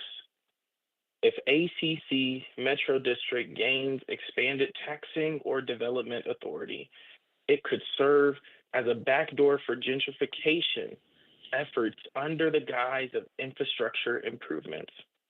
Let every sentence in this resolution be examined for displacing intent, not just technical compliance. Your decision today sets a precedent. Do you protect or profit from our city's transformation? Nowhere in this document do I see strong protections for Black residents, renters, or green space advocates. Less transparency equals more opportunity for harm, and metro districts are notorious for their capacity. Even routine intergovernmental agreements can have extraordinary consequences for equity and access. When public trust is weak, these agreements become tools of extraction, not empowerment. I encourage you to oppose this approval until we see enforceable guardrails against displacement and environmental loss. Say no today so we can design a city that doesn't leave people behind. We need different outcomes in our city. And I just spelled out Kylan Lewis. Please stay Have a good on night. the agenda item 11D. Blah, blah, blah, blah, blah, blah, blah. Miss Kathy, take me out. I'll get back on the next one. Next, we have Portia. Portia, go ahead. Oh, thank you so much. I accidentally got disconnected there. It looks like we're still on agenda item 11D. All right, here we go. Know that metro districts, such as Aurora, are often the catalyst for rapid development corridors. This amended plan likely signals more towers, more taxes, and more turnover. Increasing infrastructure authority without tying it to equity, talked about that earlier, outcomes is a recipe for further gentrification, and I know you don't want to be a part of that. Let us not forget the families already burdened by rising property values and shrinking rental options. I'm sure we're all aware of that. Most of us probably. Your vote today could cement exclusion for those already marginalized, especially Black residents close to these district boundaries. Not one clause in this plan guarantees affordability or green space retention for existing populations. Living costs don't stop rising once an amended service plan is approved. Actually, they spiral even further. Every community deserves written, enforceable commitments, not just promises buried in bureaucracy. We demand that local residents' futures are not collateral for district expansion. I ask you to stand on the side of housing justice and oppose this service plan. Say no today to building a city that doesn't belong to all of us. You guessed it, I just spelled out KILYN LEWIS, Kylan Please Lewis. stay on item number, in our agenda city, item and number we 11D, thank you. 11D.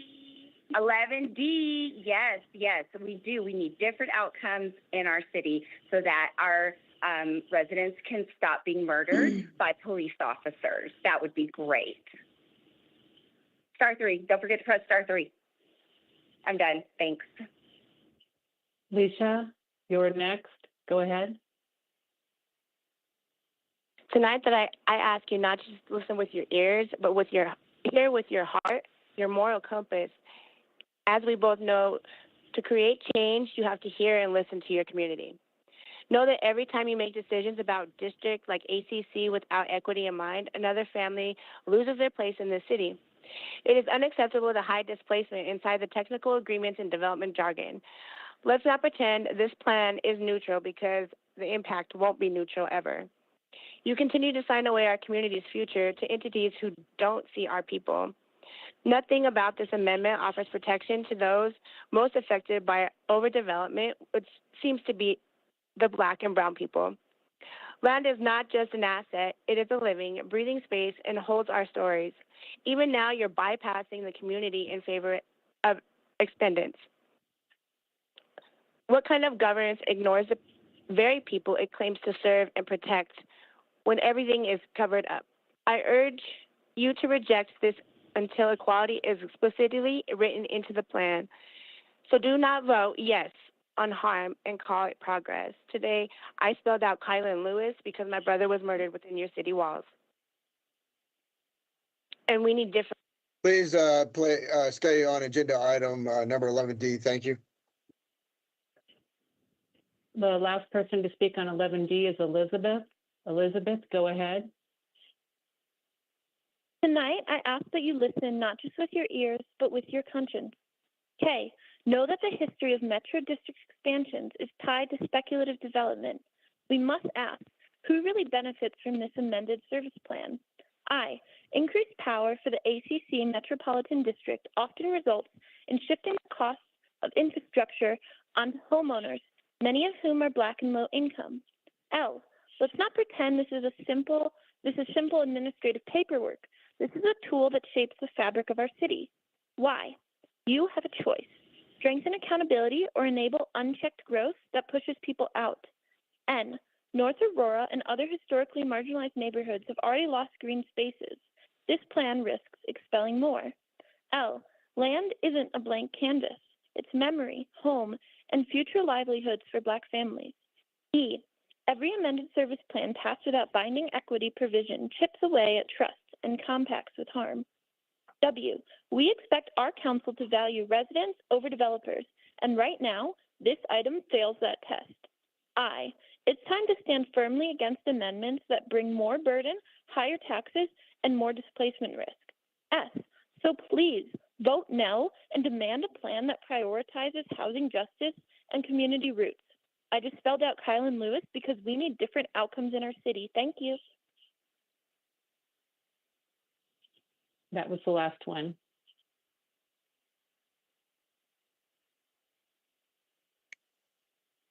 Public hearing, I'm sorry, public hearing is now closed. Questions of staff or the applicant? Mayor? Councilmember Coombs. Yes, so I saw that there is $71 million of maximum taxing authority. I didn't see in this particular set of documents the number of homes that are expected to be constructed. So is that information available? Yes, so this is actually a commercial only metro district, and yeah, I think there's a total of four buildings that are associated with this project. Okay, when I was reading the contract, there was a bunch of different stuff about parks and things, and so I was a little confused reading the actual amended and restated IGA. But okay, if it's commercial I don't think only, that goes in a service plan. no comment. For further questions of staff. Well, but Francois, we usually get information about how many homes. Further questions of staff. Service plans. Further questions of staff. Mayor, thank you, staff, for further questions of staff. Thank you. Public hearing is now closed. Motion is in order. Mayor, motion to approve 11D. Moved by Councilmember Perkins, seconded by Councilmember Zelinski to approve item number 11D. Discussion? Seeing no discussion, call for the question on the adoption of item number 11D.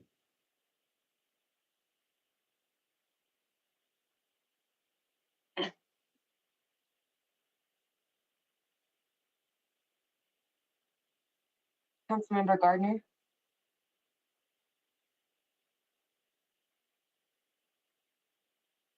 Councilmember Gardner.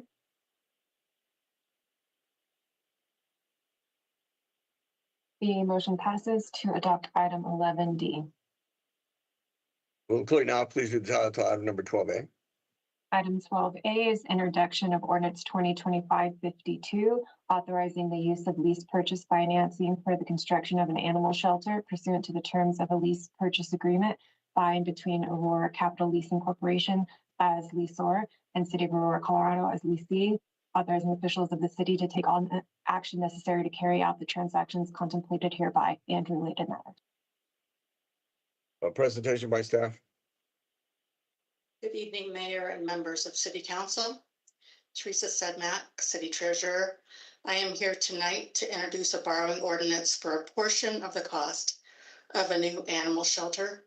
Council was given a full presentation on the facility at its June 9th study session.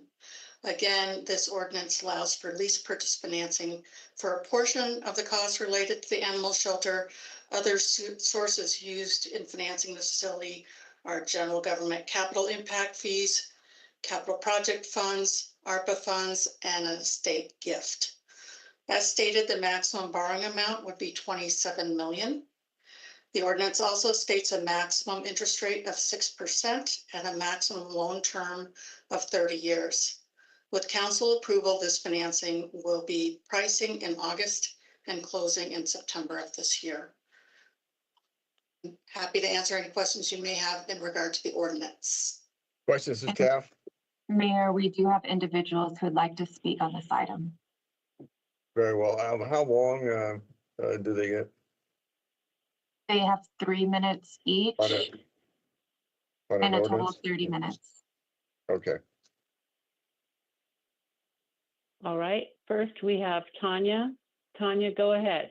You have 3 minutes. Yes, good evening, Mayor and council members. I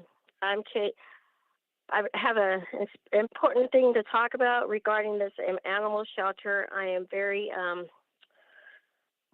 concerned, and I'm just really urging the council to approve this and so forth. It's been since 1983 that when it was first, like they established it at that location. The pets they don't have voices. So we need to speak for the pets. And you know, pets aren't just animals. They're our family members. They're people that we consider part of our family, and they're just as important, and their environment and where they are to help establish, make them become a better person when people bring them out from the streets into the building. I myself have noticed that when I work at volunteer at Humane Colorado, the spaces are big. The staff has a lot more room. People have more ability to see the animals and support the animals, and it's so much bigger. So I know that a lot of times people think that animals are just, okay, we don't need to spend more money. Well, we spend a lot of money in other things like homeless shelter and so forth. I'm just very adamant that you guys approve this and really listen to the non-voices, which is the animals, and they're just as important. They're part of the family, and they're very important. And I hear, and I hope that you do listen and you hear to my thoughts and my words, and you do approve this, because this is important, just like everything else is important, but this is important. It needs to be addressed and needs to be built sooner than later.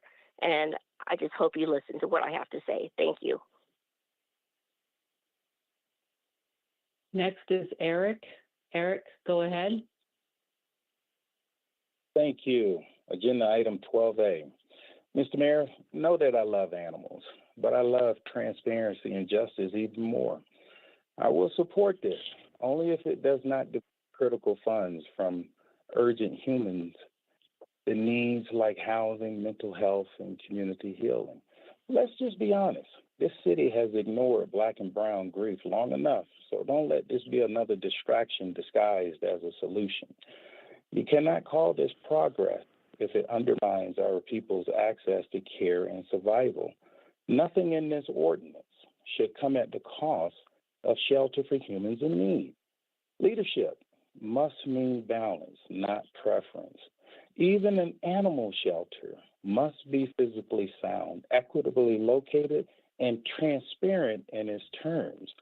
We will support this only if it passes all of those conditions. I want Aurora to be a humane city for all human beings, not just the ones that can't talk back. So if you do this right, we stand with you. If not, we will stand in your way. I just spelled out Kylan Lewis because we need different outcomes in our city. Thank you. Hashim, you're next. Go ahead. Hashim Coates, longtime Aurora resident. Tonight I ask that you listen, not just with your ears, but with your conscience. Know that our support for animals should never be an excuse to ignore the needs of people, especially those at risk. I need written proof that this does not undermine investments in mental health, housing, or violence prevention.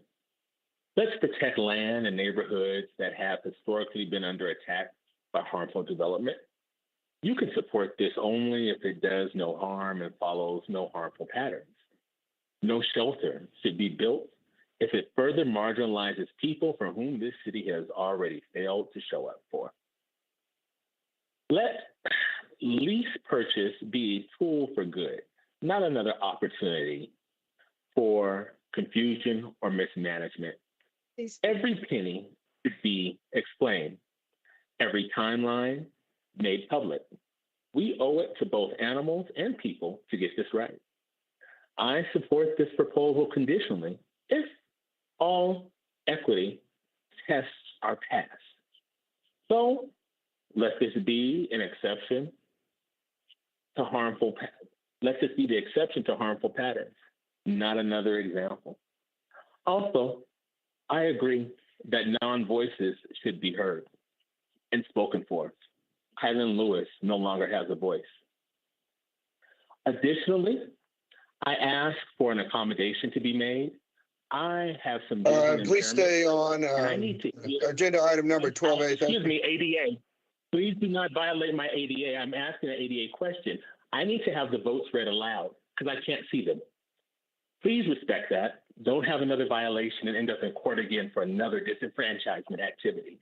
Please accept my ADA request to have the votes read aloud because I am vision impaired.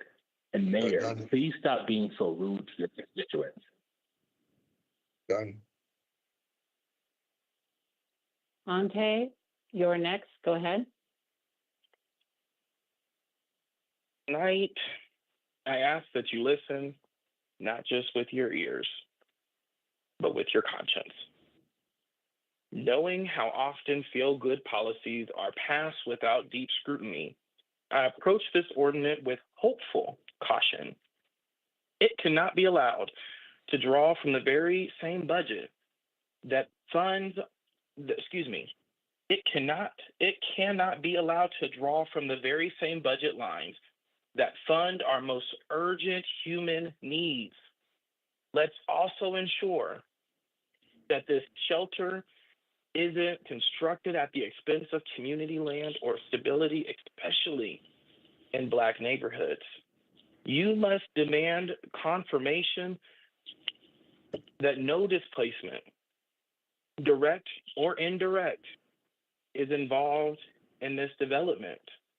No shelter shall thrive while pushing people closer to the edge of survival. Let this lease purchase structure be fully reviewed for transparency, cost effectiveness, and fairness. Even when good projects can be compromised by unclear financial terms or examined by land use, we must be vigilant and verify that this is not the case here. I am prepared to support this, but only if all protections are in place. So your yes votes should come with real conditions, not assumptions. I hope that the city of Aurora will treat their citizens as if they were animals, because you pass laws that support and ordinances that support animals more than you do the citizens of your city. So if you have to envision me as a puppy locked inside of a car or a puppy at a shelter that needs your help, and you hear the lady's voice that says for 50 cents a day, that's what I need you to do to protect my life. Earlier, I utilized this time to spell out the name of an individual who was slain in your city. KILYNLEWIS.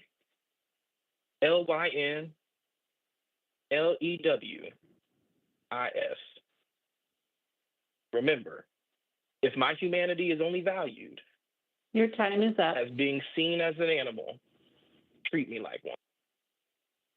Next, we have Midian. Midian, go ahead. You're next. Tonight, I ask you to listen not just with your ears, but with your conscience.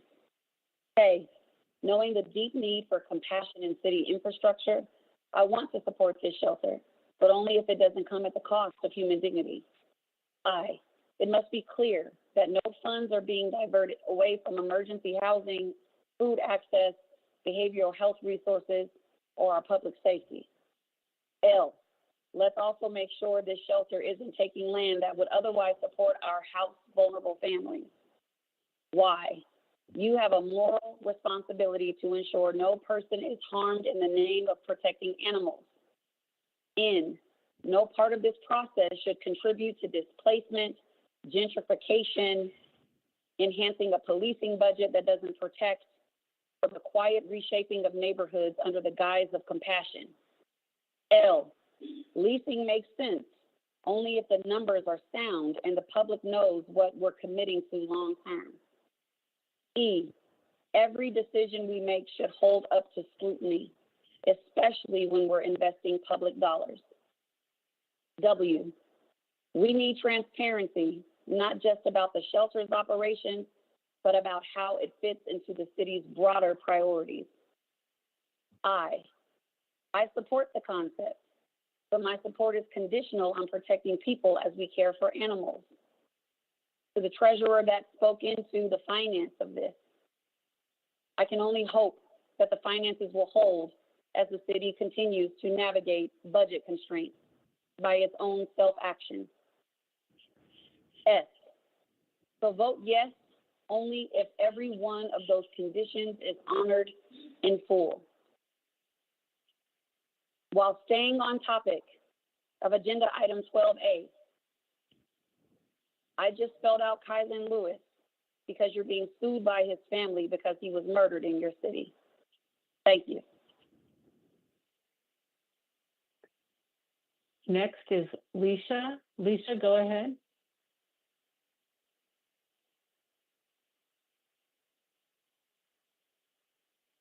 Leisha, are you there?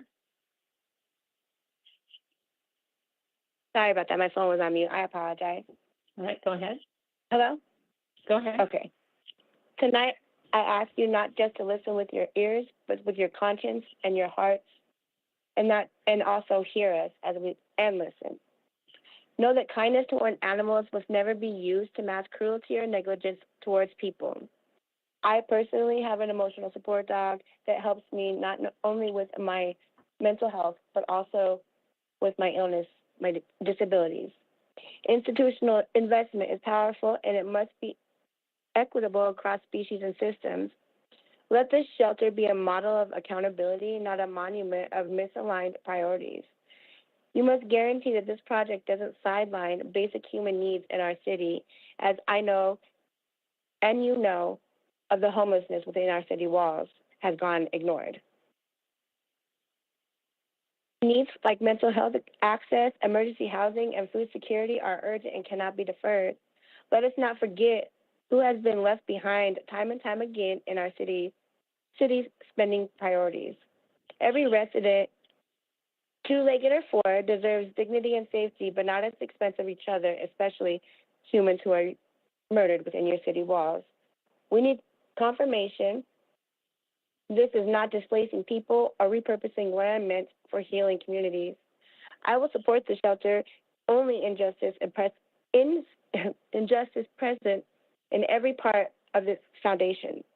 So make it right, lead with moral compass, hear your community, and listen to them, or we'll keep holding you to account. I just spelled out my brother Kylan Lewis's name because he was murdered in your city walls. We need different outcomes in our city.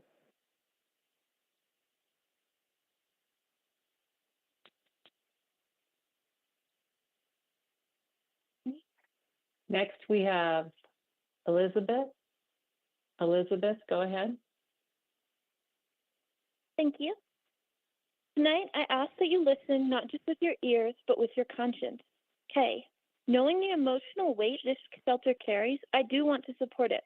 But our city must not conflate doing good with doing harm elsewhere. I.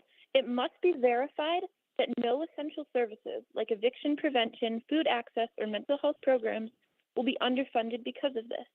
L. Let's also clarify, this shelter cannot sit on land historically tied to community stability or Black homeownership.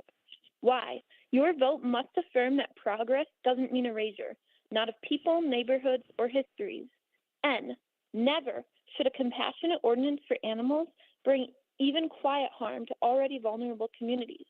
L. Long-term lease agreements are only good when they're honest, detailed, and publicly accountable. E. Every line of this ordinance should be easy to trace, no vague language or undefined costs. W. What we approve today must reflect values we can stand behind tomorrow. I ask for your support only if you've confirmed that no harm will be done in the name of help. S. So vote yes, but not blindly. I just spelled out Kylan Lewis because we need different outcomes in our city. Thank you. Next, we have Portia. Portia, go ahead.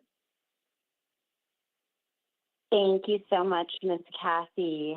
Let's see, we are on 12A. I don't know about y'all, but tired. I'm sure you guys are tired of listening to us.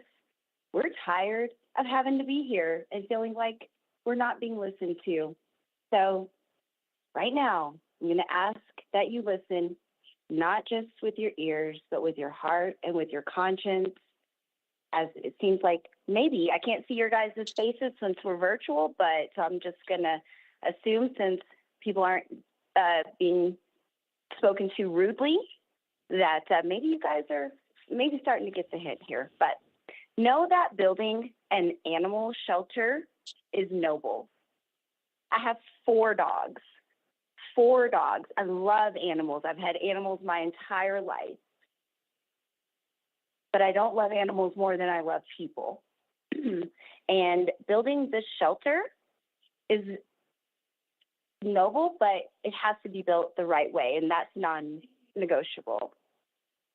It cannot come from budgets meant to feed the hungry people, house the unhoused people, or stabilize struggling families of people.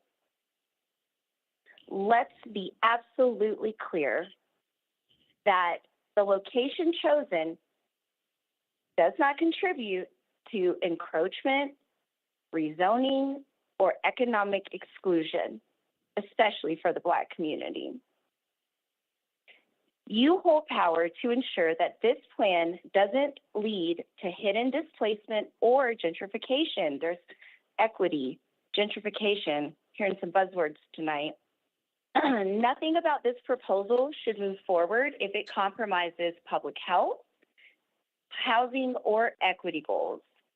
Let's also demand the numbers, that they be clean, complete, and free of backdoor liabilities.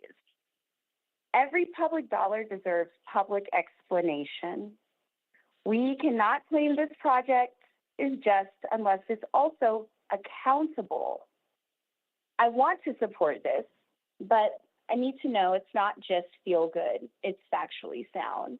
So only vote yes if people are protected, land is respected, and books are open.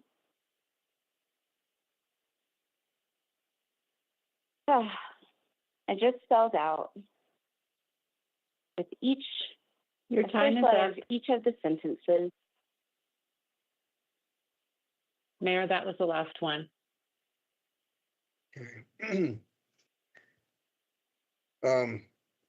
A motion is in order I'm sorry, representation on 12A.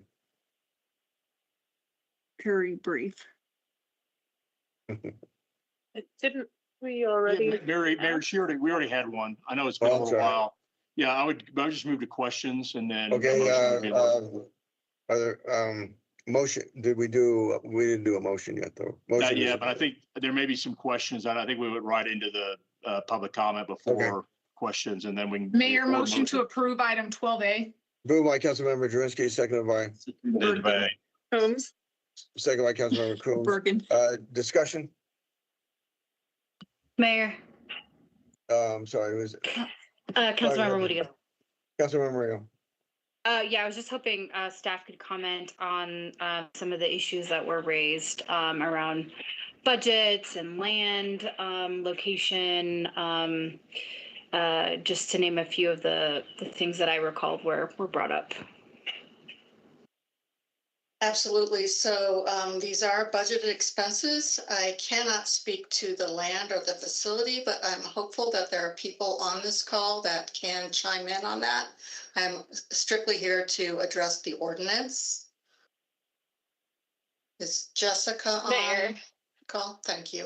This is Jessica Presser, Director of Housing and Community Services. The land that's being utilized for this project is a piece of city-owned land that's been owned for quite some time and has been slated for extension of city services in the future. And so that is what is being put on the land with the new animal shelter. Any further questions of staff? Just Discussion? Mayor, just to follow up on that, if Jessica, would you remind me where this is located right now? It's in The our piece of backup. property is just to the, yep, it's in the backup south and east of the current shelter facility. And that use is not currently being used for any housing or anything like that? It is vacant land and zoned industrial.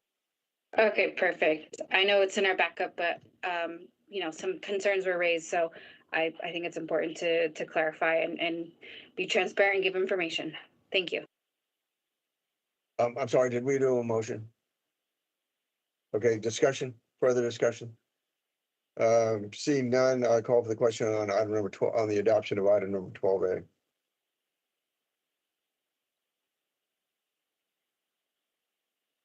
Mayor, my e-scribe is having an issue. I'm a yes. Thank you. Councilmember Gardner.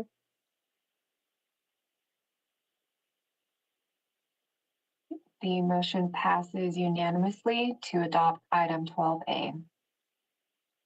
Clerk, now please do the title to item number 12B. Item 12B is introduction of ordinance 2025-53, amending section 6136, 6137, 6142, 6143, 6145, 6171, and 6172 relating to the regulation of cabarets.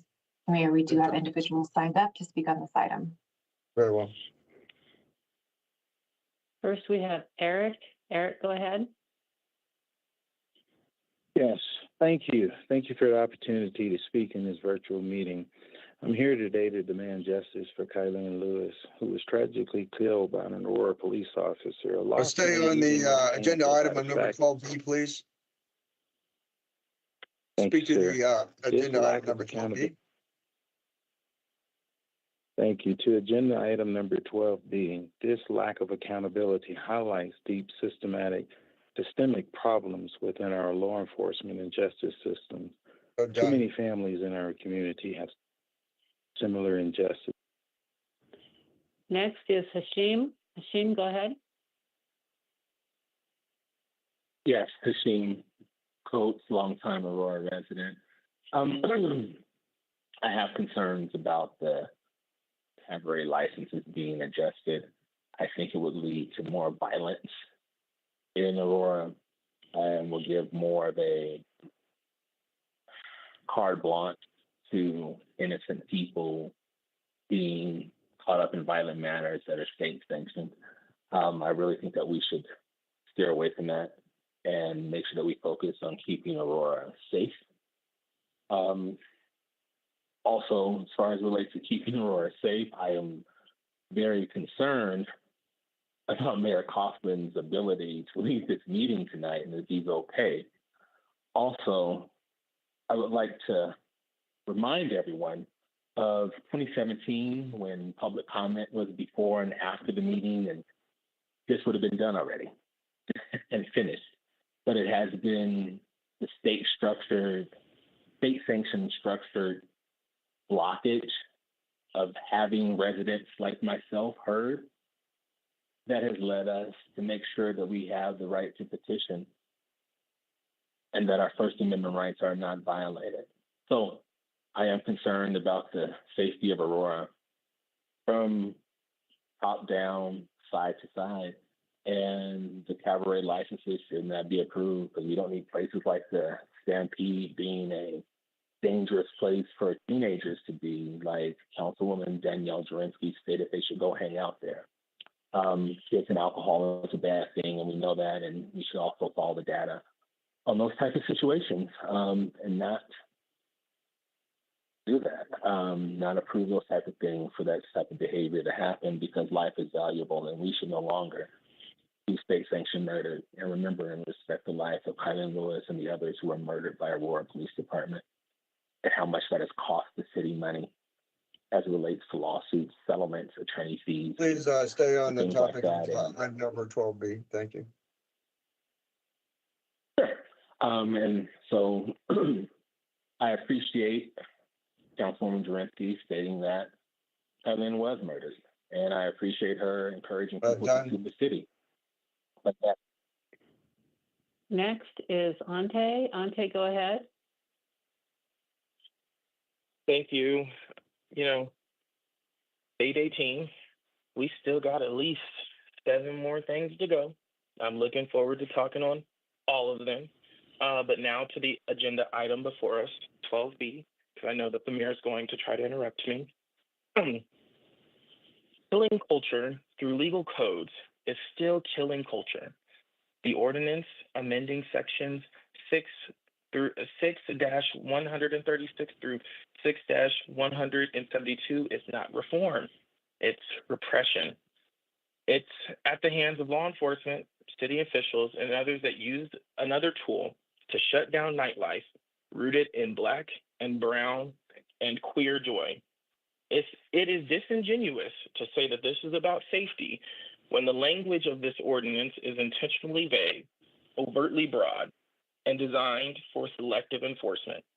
What's actually unsafe is targeting music venues, cabarets, and spaces of expression under the mask of a public order. Let's name what's really happening here. A pattern of institutional overreach aimed at regulating bodies and the spaces that don't fit a whitewashed image of Aurora. This ordinance isn't race neutral. It's racialized and weaponized. You don't get to protect a city by gutting its soul. And make no mistake, cabarets, live music, drag shows. Ooh, I know I shook somebody's shoulders with that one. Open mics and dance floors are the soul of this city. They build community, not crime. Nobody asked for this, but those who already hold power. Small businesses owners didn't demand it. Artists didn't ask for it, but they will be the first ones punished by it. Language like habitual disorder, disturbance, nuisance in these sections has historically been used to target us, and what we know exactly how it plays out in real life disproportionately and violently. Enough is enough. You cannot keep criminalizing expression and then ask why your residents feel alienated in their own city government. We deserve ordinances that lift up culture, not ones that stalk it. We deserve policies that build trust, not ones that police that build police cases. If Aurora can amend these sections to clamp down on cabarets, then you better believe the people of Aurora will rise up to repeal and resist it. We are watching and we are organizing. So tonight, I say it with my whole chest to vote no on this ordinance because we need a city that protects to the people. Your time is up. Not police, not. Next is Leisha. Leisha, go ahead.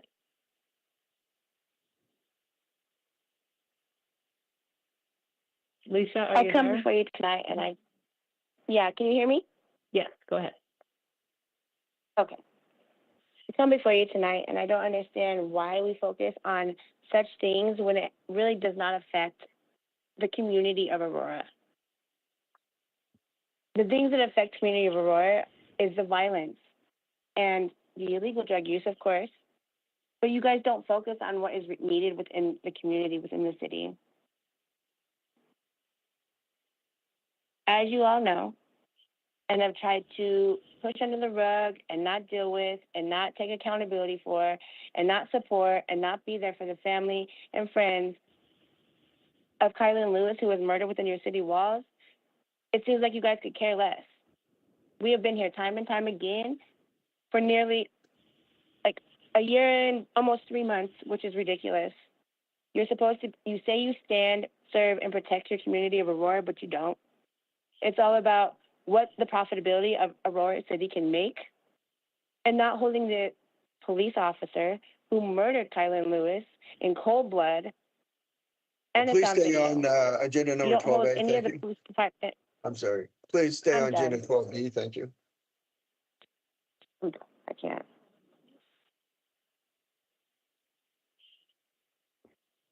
Next is Elizabeth.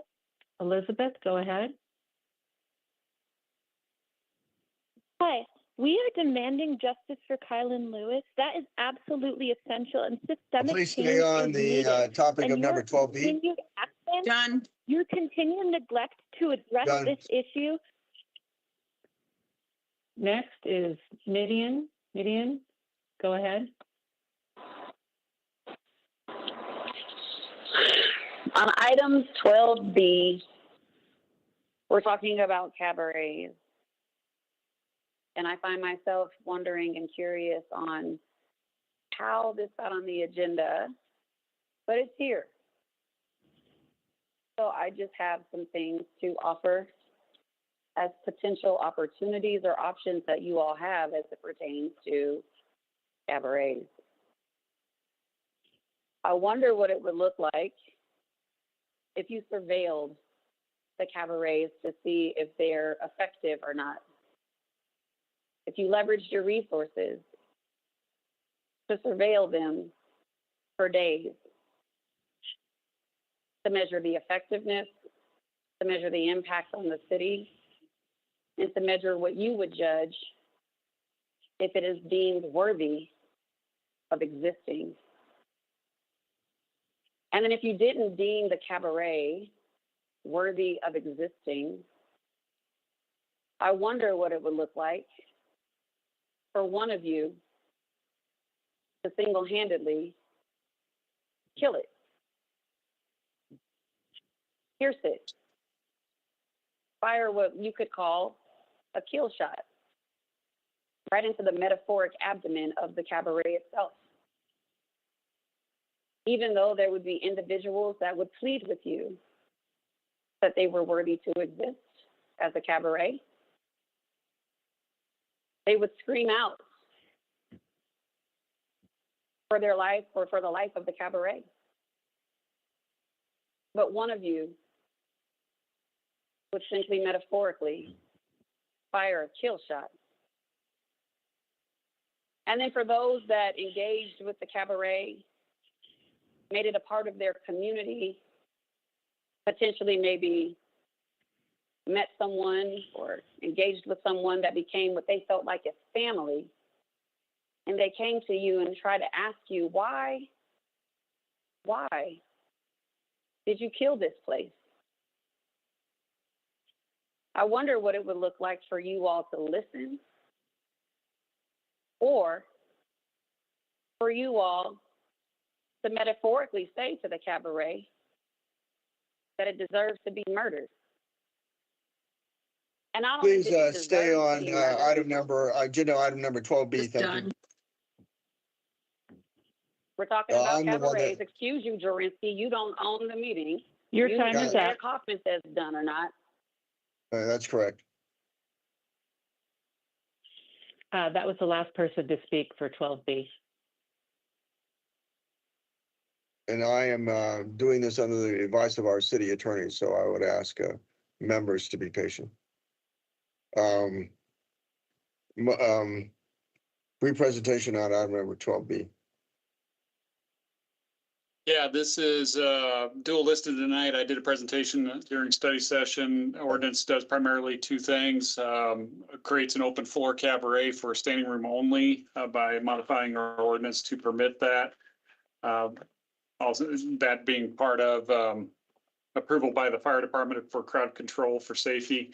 And secondly, extends the cabaret to event centers that don't have a liquor license, but allow alcohol consumption and have dancing, much like liquor license businesses. And I believe we have some language for Councilmember Drinsky regarding the insurance that was missed in this version. Questions of staff? Mayor Drinsky. Councilmember Drinsky. At the direction of City Attorney Schulte, I was going to offer that amendment right now so that we don't have to vote on this a third time. We can make that amendment right now to add that and only vote on this twice. Yeah, Mayor, and Kate, oh, sorry, Mayor. We first have to move and second it before amendment can be offered. So let me just finish. Are there any questions of staff? No questions of staff. Motion is in order. Mayor, motion to approve item 12B. Been moved by Councilmember Drinsky, seconded by Bergen. Councilmember Bergen. And I believe then I'll recognize Councilmember Drinsky for an amendment. Thank you. I'm just making the amendment to add the language that just didn't get in there, but that these businesses are required to have insurance. It's been moved. That's been moved by the Drinsky amendment. Been moved by Councilmember Drinsky, seconded by. Cassell. Seconded by Councilmember Cassell. Discussion on the Drinsky. Mayor, just for the record, let me read in the amendment that was sent over to Katie earlier. But basically, it's going to add under section 6, for the term of the cabaret license, maintain liability insurance or other documentation indicating financial responsibility, indicating the license has liquor liability insurance or general liability insurance, including a liquor liability endorsement, with limits of coverage as determined by the finance director. And then that section 7 says 1, certificate of insurance or the other documentation indicating financial responsibility, indicating the applicant has a liquor liability insurance or general liability insurance, including a liquor liability endorsement with limits of coverage as determined by the finance director. Very well. Okay. The amendment's been moved and seconded. Discussion on the Drinsky amendment. Seeing none, call for the question on the Drinsky amendment.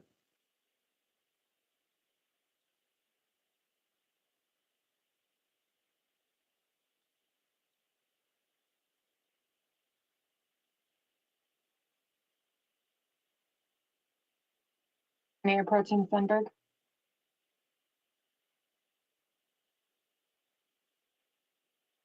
Mayor Pro Tem Sundberg. I'm sorry, yes. The motion passes unanimously to approve the amendment. Is there further discussion on the item number 12B as amended? Mayor, Councilmember Coombs. so I support the amendment. And I support amending on the floor, but what I don't support is both dual listing and amending from the floor. So I am going to vote no, because I think that it really represents pushing things through without an opportunity to fully review and for the public to fully review beforehand a packet that accurately reflects what we're voting on. So I'm going to vote no in general. I think dual listing should be reserved for when there's an emergency situation or an urgent situation or something that doesn't change policy significantly. But this does change policy significantly and was not published with the full language, so I'm not going to support. Do we have any technical issues there, City Attorney? Mayor, no. So what'll happen tonight is that there'll be a final publication before the next meeting because it's about 3 weeks out because it's the first meeting in July. So I did confirm that Katie will be able to get it published as amended, as necessary to be on the agenda for the second and final reading, unless it's changed right in the July meeting. But this is fine the way we're doing it legally. Now, obviously, policy-wise, as Councilmember Coombs stated, that's up to each individual council member. Is there further discussion on item number 12B as amended? Seeing none, call for the question on item number 12B as amended.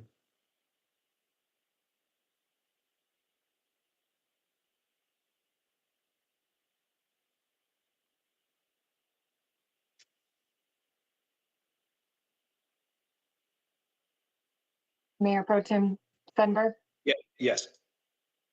Councilmember Casal,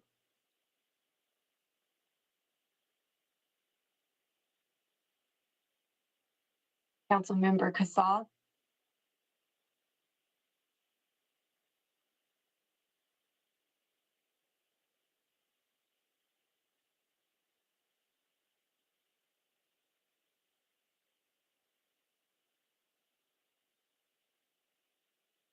the motion passes with 6 yes votes, 2 no votes from Councilmember Coombs and Councilmember Murillo. Clerk, now please read the title to item number 12C. Item 12C is introduction of ordinance 2025-54, submitting to the vote of the registered electors of the city of Aurora, Colorado at the regular municipal election of November 4th, 2025.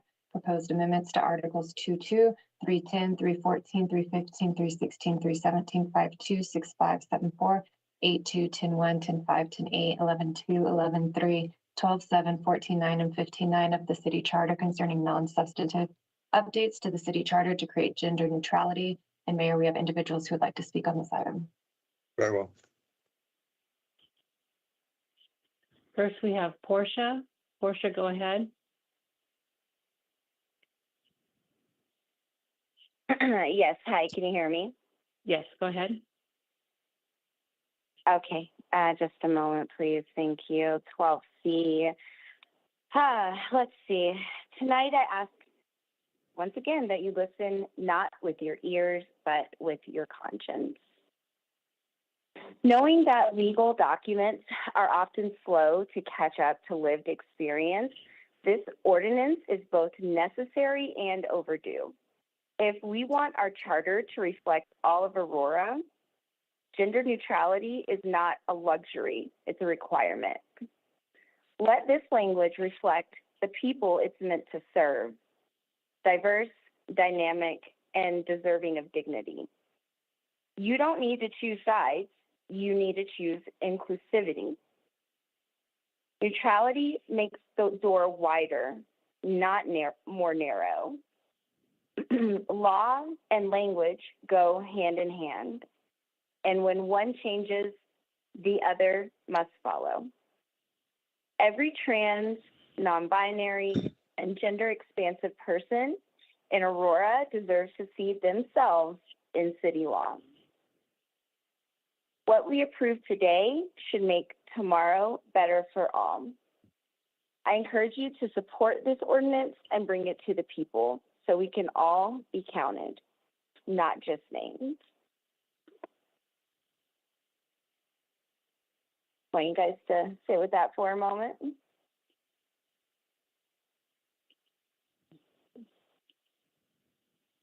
And I know it's a lot, so I just want to go over that one more time. So K, knowing that legal documents are often slow to catch up to lived experience, this ordinance is both necessary and overdue. Pretty sure there's some other ordinances that are necessary and overdue as well that we could think of. If we want our charter to reflect all of Aurora, gender neutrality is not a luxury, it's a requirement.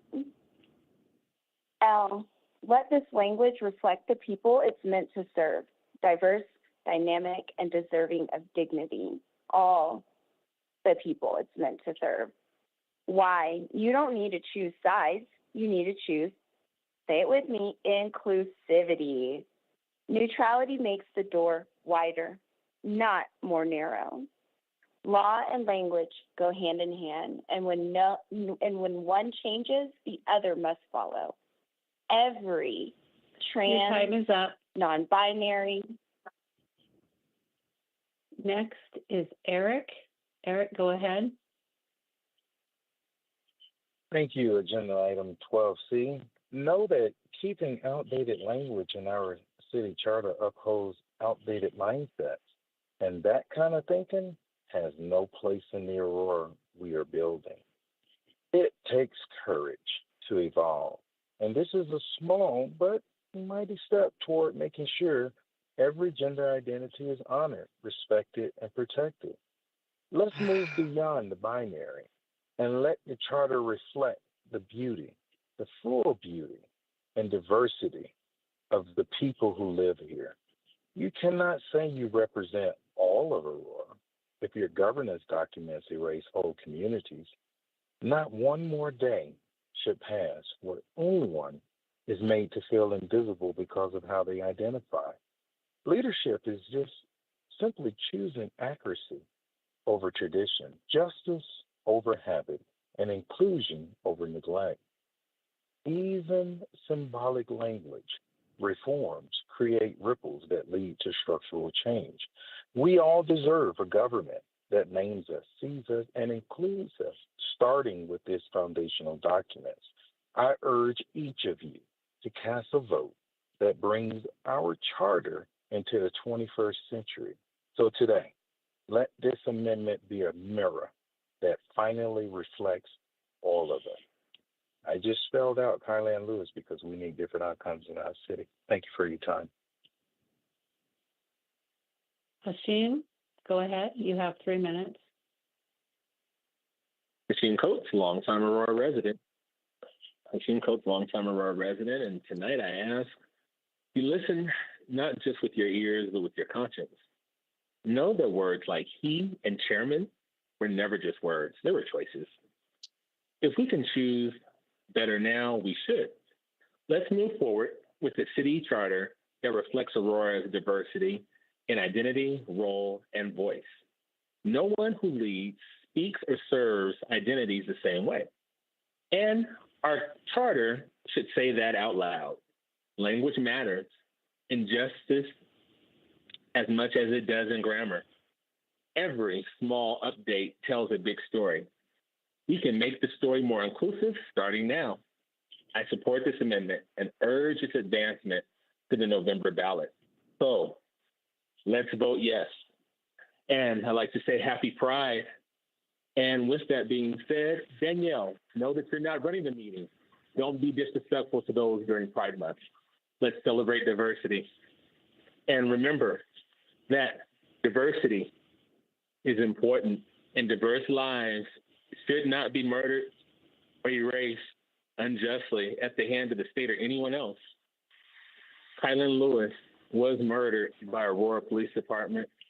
That has been confirmed by City Council, led the way by Councilwoman Jurinski, urging people Stay on item number 12C. Sure. Happy Pride, Mayor. And remember, that is a direct violation of fiduciary responsibility. Love you too.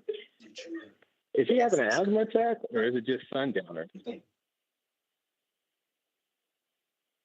Done.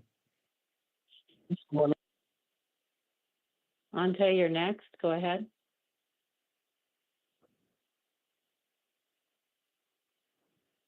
Woo!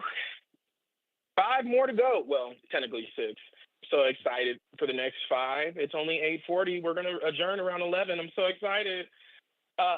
This is one of my favorite ones, that we are going to be moving that gender neutral language to the ballot for the voters to be able to vote on, because I'm so excited that we're getting rid of the he or the she or the pronoun and just celebrating the person. Just being able to make sure that we are uplifting the humanity in all of our citizens, not just in Aurora, but everywhere.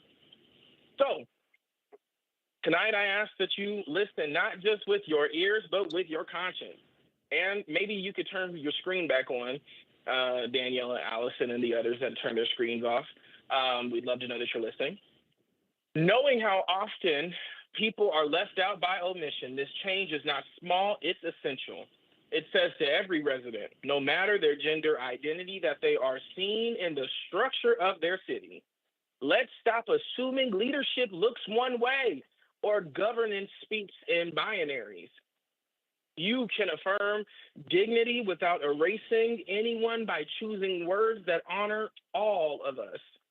Neutral language isn't a correction, it's progression. Language must evolve alongside our values, even with the smallest updates to shift our tone of an entire institution. We want a charter that stands up to the present moment and the futures that we are building. I believe this is one of those rare, necessary updates that speaks louder than words themselves. So I support this ordinance fully and proudly. And I am going to echo the last speaker. Happy Pride, happy Pride, happy Pride. Looking forward to seeing some of y'all out there at the Pride Festival as we continue to move towards it. Stay on item number 12C. That supports all of them. That is item number 12C. Gender neutral language is supporting all people. Done. So before I was rudely interrupted. Elizabeth, go ahead. Thank you. Tonight, I ask that you listen not just with your ears, but also with your conscience, and I want to wish everyone a happy Pride. K, know that the words we choose shape the culture we create. I, if we're serious about belonging and equity, then gender-neutral language must be non-negotiable. L, legal documents should never assume identity. They should make space for it. Why? Your charter should not silence people by default. It should honor the full spectrum of our community. N, names, pronouns, and titles must reflect inclusion, not tradition alone. L, language is a tool, and we must wield it to affirm, not erase. E, even non-substantive updates matter deeply when it comes to dignity. W, words can liberate or they can limit. This charter revision does the former, liberate. I stand fully in support of placing this on the ballot. S, so let us take the step towards justice with boldness and care. Happy Pride, and I just spelled out Kylan Lewis because we need different outcomes in our city. Thank you. Midian, go ahead. You're next. Tonight, I ask that you listen not with just your ears, but with your conscience. Okay, knowing that language is power, I believe this update reflects Aurora's willingness to honor every person's identity. It matters that our laws and documents don't assume gender where it's not necessary. It's about visibility and dignity. L, let this be more than symbolic. Let it signal that our government sees and respects everyone it serves. Why? You can't legislate equity without addressing the language that frames it. N, neutral language doesn't erase anyone. It makes room for all. L, language evolves, and a just city should evolve with it. E, every voter should have the chance to approve this as a step toward justice that is both structural and cultural. W, we deserve a charter that reflects who we are today, not just who we were when it was written. I urge every council member to move this forward with clarity and conviction. S, say yes to neutrality, yes to dignity, and yes to representation. I just spelled out Kylan Lewis because he loved everybody. Hey, knowing that language is power, Kylan believes this update reflects Aurora's willingness to honor every person's identity. Stay on number 12, please. It matters that our laws and documents don't assume gender where it's not necessary. It's about visibility and dignity. L, let this be more than symbolic. Let it signal that our government sees and respects everyone it serves. Y, you can't legislate equity without addressing the language that frames it. N, neutral language doesn't erase anyone. It makes room for all. L, language evolves, and a just city should evolve with it. E, every voter should have the chance to approve this as a step toward justice that is both structural and cultural. W, we deserve a charter that reflects who we are today, not just who we were when it was written. I urge every council member to move this forward with clarity and conviction. S, say yes to neutrality, yes to dignity, and yes to representation, and yes to justice for Kylan Lewis. Peace.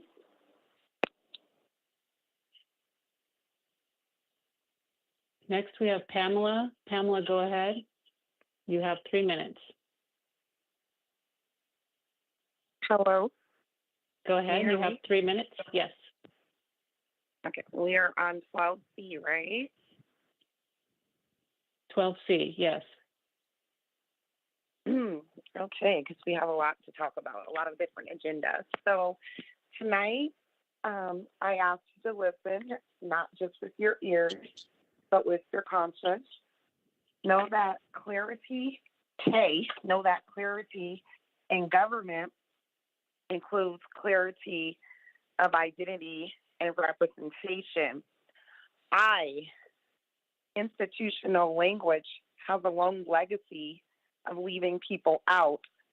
This charter doesn't need to continue that. L, let's reflect Aurora's diversity, not only in who we elect, but in the words that guide our laws.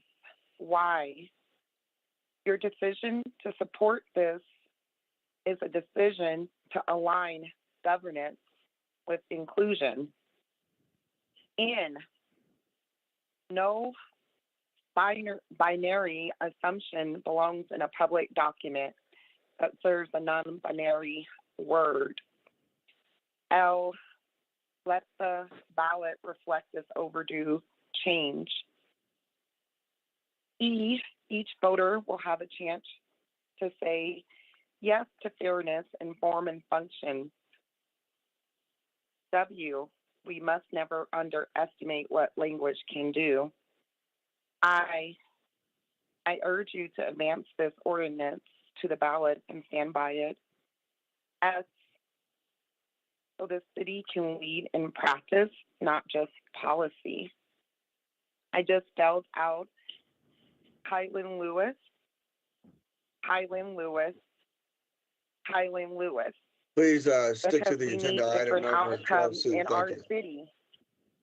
Kylan Lewis, we Done. need different outcomes in this city for Kylan. That was the last person for 12C. Brief presentation by staff on item number 12C. Thank you, Mayor, members of council, Pete Schulte, City Attorney. So as we talked about in study session last time, Jason Batcher, City Manager, and I had talked to many of you about several charter amendments. So none of this has been sponsored by any particular council member. It was just brought to you by your council appointees. This one, as you've heard, takes away any pronouns in the charter. What's different from the last time this was on the ballot is my staff went through and actually wrote all the changes as part of the ordinance. It's something like 20-something pages, so you can look to see. And basically what it does is instead of using he, she, it would say, for example, the city attorney, instead of saying he, would say the city attorney. So it would use the position. So it's completely gender neutral across the board, doesn't get into any pronoun use. It just uses the position, and that's what the ordinance does. And if you all pass it, it would go on the agenda in November. Questions of staff? Seeing none, a motion is in order. Mayor, Councilmember Combs. move to approve item 12C and advance to the ballot, gender neutrality in our charter. Second, Jurenski. Moved by Councilmember Combs, seconded by Councilmember Jurenski. Discussion? Seeing none, call for the question. Councilmember Coombs. I'm sorry. Dang, don't look so disappointed. I just want to add, folks have talked a lot about, recognizing non-binary folks, which is important, and happy Pride. But what this also does is not assume that folks in leadership positions in our city are men, which I think is another important piece of this proposal. So I urge a yes vote. Further discussion? Seeing none, call for the question on the adoption of item number. Councilmember Murillo. Councilmember Moreno. Sorry, yeah. I just want to voice my support for this. Not in this text specifically, but language does matter. And I remember one of my early years on council, there was a proposal put forth by staff. And I think it was related to the restaurant incentive program back then, but the language referring to the chef or the like high achieving position on that document was referred to as a he. Like it was assumed that position was going to be male.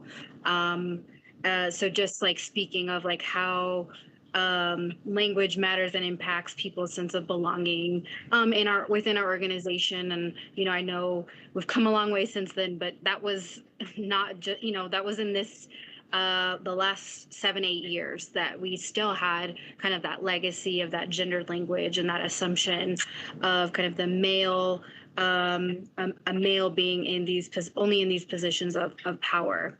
So just wanted to offer that. So thank you. Further discussion? Seeing none, call for the question on the adoption of item number 12C.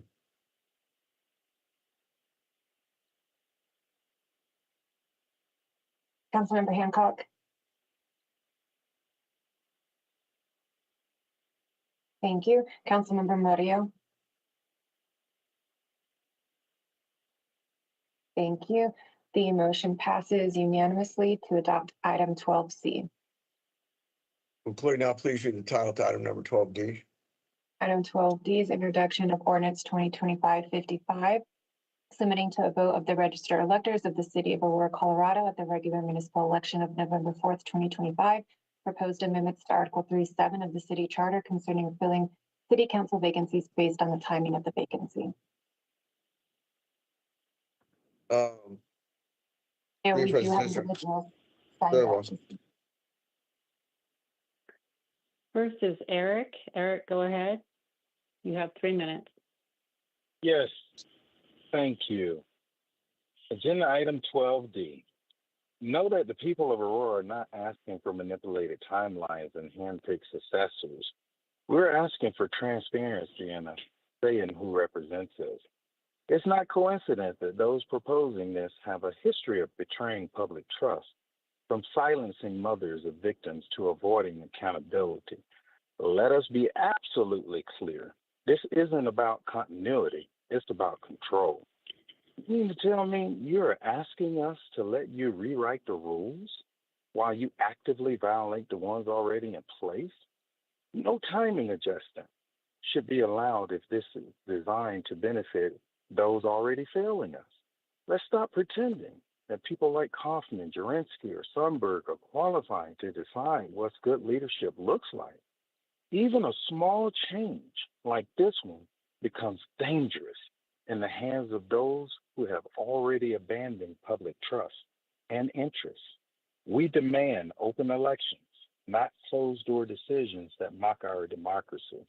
I came here to say we are watching and we will not forget. So throw this ordinance out and return to serving the people. I just spelled out Diane Lewis because we need different outcomes in that city. Thank you. Next is Portia. Go ahead, you have 3 minutes. Thank you so much. Woo, 12D, 12D, 12D. Knowing what this ordinance really does, it asks us to trust a council that's already lost the trust of its people. And I'll say this council as a whole. I will not support a measure that hands more authority to a group that uses it to protect themselves rather than the public. Let's not forget the laughter during public testimony, the condescension, the votes that chose punishment over partnership. Those of you who are not even paying attention right now. Tired. You've consistently ignored the voices of those suffering most. So why should we let you control the next voices on this council? Nothing about your past behavior earns you the right to shape the future unchecked. Leadership means letting go of power when the people demand it, not finding new ways to hold on to it. Even if this charter change seems procedural, its consequences are political and profoundly so. We need voices of resistance like Coombs, Murillo, and Medina, not appointments handpicked by those they've had to hold accountable. I speak for everyone tired of seeing corruption repackaged as competence. So I oppose this with everything in me, and I urge you to withdraw it entirely. I just spelled out Kylan Lewis because this city needs change. Justice for Kylan Lewis. K-I-L-Y-N. Please stick to the agenda item. Thank you. Can't stop, won't stop. We'll be here. Done. So. Next is Hashim. Go ahead. You have 3 minutes. Yes, Hashim Coates, longtime Aurora resident. As you all know, it's really important that the people have a choice in making decisions about who they choose to lead Aurora. Not corporate dollars, not special interest money, not people who are highly supportive of a totalitarian regime that is occupying 1600 Pennsylvania Avenue. So I encourage the vote on this amendment to give power to the people. Also, I like to point out the irony, and I want people to remember that it was Danielle Jurinsky who pushed for Pride to be defunded. Don't be please stay on the topic of item number 12D. Thank you. 12D. Which one, Mayor? You confused me because you're 12D. I'm sorry. Please stick on with 12D. Agenda item number 12D. It might. Yeah, when I used to teach kids, it would help if they paid attention so that they follow along, especially if they were running the meeting. So encourage you all to give the power back to the people on this. And also remember, hold Danielle accountable for not doing her fiduciary responsibility. Done. There's been 2 lawsuits that she's going to happen. Done. Ante, you're next. Go ahead.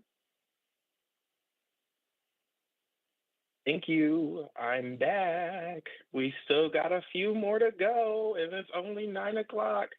So where I stand with this issue is if this is going to lead to more city council appointed backroom dealing of vacancies, this should not pass. However, if this is going to lead to people being able to have the opportunity to have elections and to be able to vote for those who are representing them on their council, pass this with flying colors. But there's a reason why I have to say if with both of those, because your agenda is hard to be able for individuals to access, for us to truly understand what you're presenting. you package everything together and some people get a little bit confused. So I hope that as you go through this, that you're not going to be in a space where the conservative majority continues to pick their best friends and campaign donors to be on city council. But if this is going to go back to the people, all power be to the people. Another thing we should send to the people is allowing them to dictate when their tax dollars are going to be used in frivolous litigation. So before the mayor hops in, I just want to say that if you believe in elections, pass this.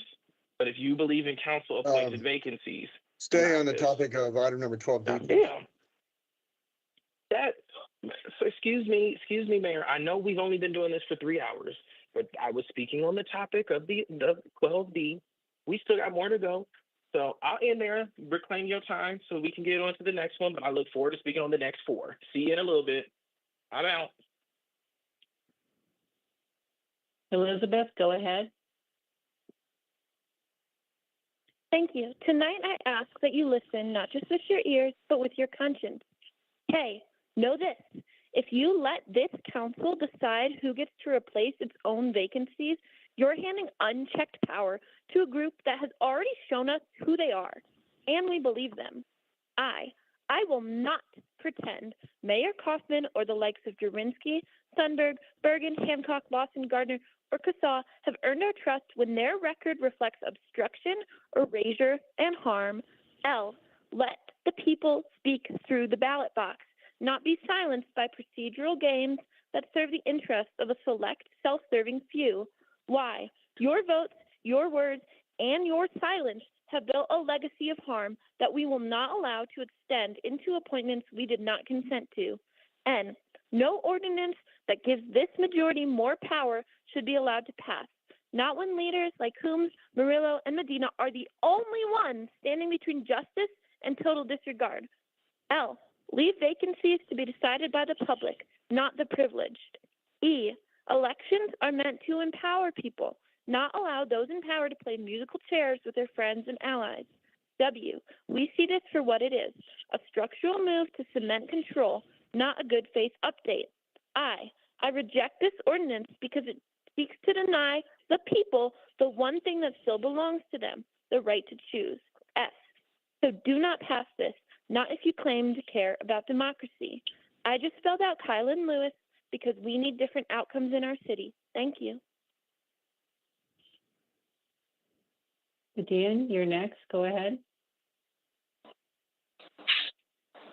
Tonight, I ask that you listen not just with your ears, but with your conscience. And let me preface that my commentary is specifically because of who we have on this council. Okay, knowing the track record of this council majority, the idea that they should have more control over filling their own vacancies is both dangerous and offensive to the community's trust. In a city where Mayor Mike Kaufman and his allies have weaponized their positions to silence, surveil, and suppress our communities, no such ordinance should be entertained. L, let us be honest. This is not about timing. This is about tightening their grip on power before the public has a chance to respond. Why?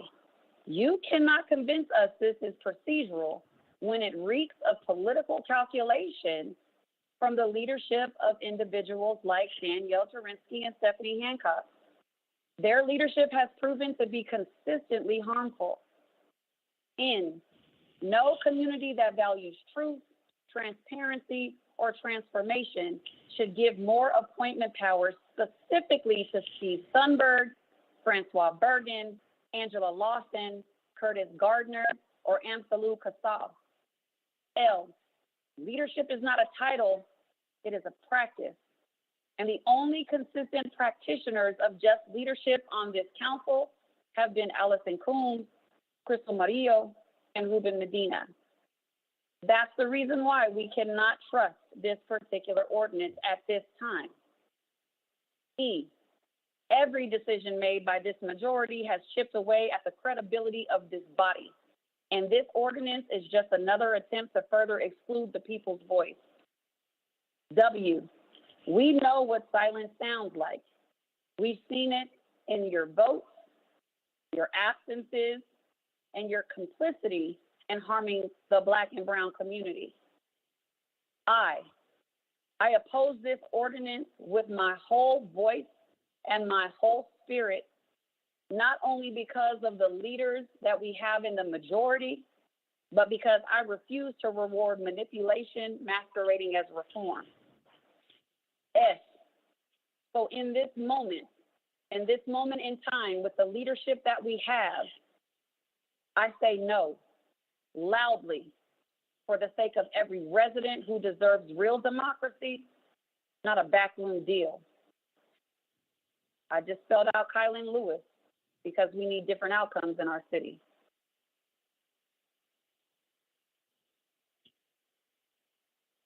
Next is Pamela. Pamela, go ahead. Yes, we are on 12D. I'm just reminding Mayor Kaufman of that.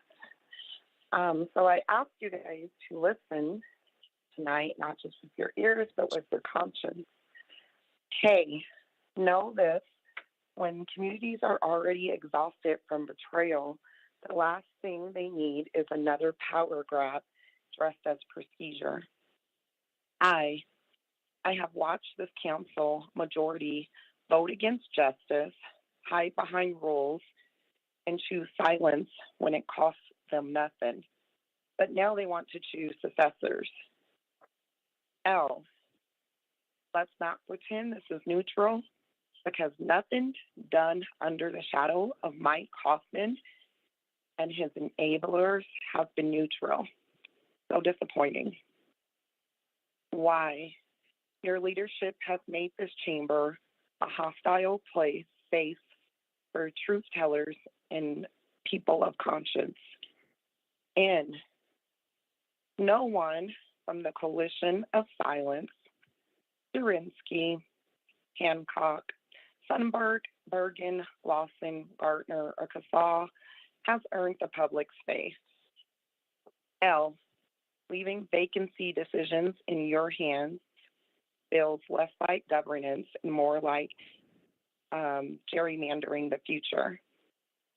E, every community that's been ignored or harmed by your decisions deserves more than a backroom appointment process. W, what we need are more Combs, Muriel's, and Medina's council members who stand in truth, not in political convenience and corruption. I reject this ordinance because the people should pick their leaders, not the same circle that failed them. S, no to consolidation, no to false reform, and no to giving more power to those who have misused it. And Kaufman, Zurinsky, Sundberg, Hancock, Bergen, Lawson, Gartner, and Cassaw have misused their power.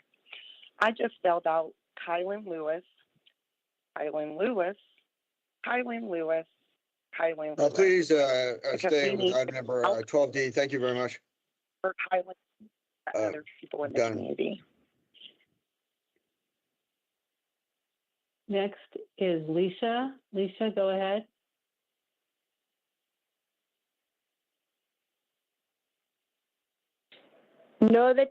Can you hear me? Yes. Know that your attempts to consolidate power behind vague language and strategic timing is transparent and we see right through it. It's not about doing what's best for the people. It's about preventing the people from having a say when it matters the most, which all of you have done recently. Let this serve as a public record that we object to every effort to sideline community voice for political convenience. You can't claim urgency now when you failed to act urgently on racial equity, on police violence, and public trust. Not one of you pushing this has earned the faith of the people to govern how transitions are handled. Let the people vote, period. That's all that really matters. Even if it's inconvenient to your political strategy, democracy must be protected. We are the voters, and we will not be reduced to the background noise. I demand that you reverse course and return to principled governance. Stop changing the rules in the middle of the game like you all have this evening. I just spelled out Kylan Lewis. We need to have different outcomes in our city. Know that if you truly believed in community representation, you would never support an ordinance. Please stay on the topic of agenda item number 12D. Thank you. Of course. That lets this council appoint more of its own. In a time when public trust is at an all-time low, this is a slap in the face to everyone who dares to hope for something better. Let me be clear. Aurora doesn't need more of the same voices echoing through the chambers and silencing the people. You've proven again and again that when given power, you don't protect the people, you protect your positions. No one trusts this council majority to act on good faith, not after everything you've done to avoid accountability. Let Combs, Morello, and Medina remind you what real leadership looks like, present, principled, and people first. Even now, you are trying to write yourselves into the future power without earning it. We come to say no. I hope you hear us loud and clear. Stop abusing your seats and start respecting our voices. Know that this council has a chance to prove it stands for democracy, but instead you're choosing control. It is no accident that every ordinance like this one is wrapped in strategic vagance and disguised as efficiency. Let's stop pretending this is about good governance. This is about holding onto the power in your shadows. You want to fill vacancies quickly, but not fairly. No vacancy should be the opportunity for more of the same, especially not when the council has shown a blatant disregard to public interest. Your time is up. Listen to the public. That was the last speaker for this item. Okay, brief presentation, item number 12D. Thanks, Mayor. Pete Schulte, City Attorney. I have some good news for all the speakers because I don't think they read the proposed ordinance because it does exactly what they're asking to do. It adds voting back into selecting new colleagues on the council, where before the current charter actually states that if any council seat becomes vacant, then the city council shall pick the subsequent council member. What this particular ordinance does is it adds voting into it. For example, if the vacancy occurs 1 calendar year or less, but more than 90 days before the next regular election for that seat, the remaining council members shall appoint by majority vote no later than 45 days after such vacancy occurs, a duly qualified person to fill such a vacancy. Now, if the vacancy which occurs 90 days or less before the next regular municipal election for the seat, the vacancy will remain vacant until filled by election on the next regular municipal election in November. In the case of a vacancy which occurs more than a year before the next regular election for that seat, the vacancy will be filled by special municipal election or at the next regular municipal election, whichever comes first, if applicable timeline requirements can be met. So any person who's elected in a special municipal election or regular municipal election where that seat is not up for election shall serve only till the time of the next regular election for the seat. So depending on timing, if there's enough time for there to be election, there's more than 90 days, less than a year, that will be the only time that council will be able to select by majority vote at least 6 votes to fill a council seat. All the others will be done by election. So this is, doing exactly what our speakers just asked for. And I'll be happy to take any questions. Questions of the city attorney? Seeing none, a motion is in order.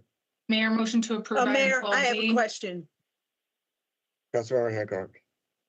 So this is unlike what just happened at the state capitol where people ran for elections, then resigned, and then they appointed a successor to fill their posts. Is that correct? That's what's happening now downtown at the Democratic run state capitol. Is that correct? Yes, ma'am. So we're actually being more fair here with this ordinance, with this revision stating that we would, in fact, be able to have an election if it was more than the days that you prescribed, correct? Yes, ma'am. So basically, if, today, because of the way the charter reads, if we had somebody that played the musical chairs, right, of going to another elected office, you all would be able to appoint, no matter what, regardless of the time period, a new council member. This puts in limitations to that, where an election is necessary, depending on that time period. When the election isn't going to be necessary, it's within that 90 days in a year, because of just the time period for the elections. But that person will still have to run in the next election, whether their seat is up or not. So it will limit what you're talking about, Councilmember Hancock. Well, Mayor. questions of staff, Councilmember Coombs. So let's not misunderstand that this body has since 1965 roughly operated in that manner described of appointing their replacements, however, and numerous times have, when someone was about to term out, resigned and then appointed a replacement who is someone who had lost a prior Mayor, election. point of order, So Mayor, let's not point act of like order. this This is body has questions for historically staff. operated This is more questions for democratically. staff. This is not than debatable. Why are you trying to anybody debate? else. This is not a Okay, I debate. know This we're- is not a debate. This is Okay. This is questions of staff. So- Excuse me, I Councilmember have a Jones floor. is right. I This asked, is not a debate. right now, I asked for questions of staff. Questions of staff, not And then discussion. there's going to be, and then there's a motion will be in order, and then it's discussion. So are there any other questions of staff? Mayor, Councilmember Mario. I'd like to clarify via a question. The appointment process, well, two things. One, this was was this an ordinance brought by council members or by staff? So all 6 of these charter amendments were drafted by Jason and I, that we've had conversations with several council members. Okay. So none of these are sponsored by any council members. So again, the question is whether or not you guys want to pass the ordinance and place it Gotcha. on the ballot for the voters in November. So this wasn't out of the kindness of any fairness on behalf of any council member wanting to self-regulate. So I just want to There- make that very Well, clear. actually, Mayor, Actually, I have the floor. Yeah. Thank you. Yeah. Curtis Gardner. No, go ahead and finish, Councilmember Mario. Your question. Yes, so this was not brought by a city council member. Any city council member could have brought this forward. Is that correct? yes, ma'am. Yes I or mean, no? any Okay. 6 of these could have been brought by a council member. And they were not. They were brought by staff. Second, is it true that the appointment process at the state legislature is the same for any party that there's a vacancy? Any party would create a vacancy committee to reelect or appoint a replacement. Is that correct? So it's not like only one party that would be regulated to. Correct. It's a committee at the state level by the party, and then in here on our charter, it's a majority. So a democratically run or a Republican run House, Senate would have to go through the same process. So we're not virtuous in that regard. Correct. So if it's a Okay. Democratic legislature that resigns, it would be the Democratic Party, the committee that would select. It wouldn't, again, because we're not, as you know, we're nonpartisan at the city council. So Yes, but it's not even the electors. It's a vacancy committee from that party, not the elected officials, one. And two, the Republican Party would also be doing the same. So let's not spread information. Thank you. Mayor Further questions of Yes. the staff? Bergen. I'm sorry, Councilmember Bergen. Yeah, I was gonna actually say what city attorney just said, that this is a bipartisan seat that we're talking about. And it is adding, transparency because of being able to go to a special election if the vacancy is longer than the period that we currently have in our charter. Again, this goes to the voters, so we are simply putting this on the ballot for the voters to decide. But I wanted to make the point that actually Councilmember Gardner had talked to me about this, oh goodness, months and months ago. So had it not come, just as a bundle with the charter amendments from staff, I believe he probably would have sponsored it. And if I can, Mayor, I will, yes, Councilmember Bergen, you are correct. We did draft this but about the time that Councilmember Zavonic stepped off council, because it was a whole point about transparency in the voters. And when we talked to Councilmember Gardner, he decided actually to put everything into the 6 and just have Jason and I bring them to you all to consider, and then whether or not you want to pass them, put them on the ballot. So there wouldn't be any sponsoring going on in these particular 6 proposed charter amendments. Further questions of staff? Seeing none, motion is in order. Mayor, motion to approve item 12D. What was that for? Is that our call-in line? Yeah. Okay, And it's been I'll moved, second the motion. moved by Councilmember Jernsky, second by Councilmember Bergen, to approve, item number 12E, I'm sorry, 12D. For discussion, Mayor, Councilmember Coons. so I guess this is the appropriate time to go over this, but this item or a very similar item to this was proposed after the debacle with Councilmember Johnston's vacancy and was not supported by the council at that time. So let's lay that out, that we actually had the opportunity to do this and never even have had the vacancy for council members of Onyx seat, but council chose not to do it at that time. And that was partially because folks felt that they could have the majority to appoint who they wanted to appoint, as they had historically with folks like Bob Roth and Brad Pierce, who had previously lost elections and then been appointed as part of the Republican-dominated city council that the city has had for a long period of time. So we can say it's all nonpartisan, and the positions officially are, but partisanship is very baked into the way our nonpartisan elections operate, and it will continue to be so. However, I do think this is a move that we ought to make. It's a move that I supported at that time. It's a move that I continue to support, because I do believe that people should be voting for their representatives, even if they only turn out at a level of 30%, rather than 10 people making that decision all by themselves. But I just want to be clear that this body has absolutely historically abused the fact that all they need is 6 votes to appoint whoever they want. And yeah, I just think we need to have some level setting on that. Also, all of these go to the voters, and I think that's the other important piece, is that the voters get to decide how these election pieces operate. Further discussion? Seeing none, call for the question on item number 12D.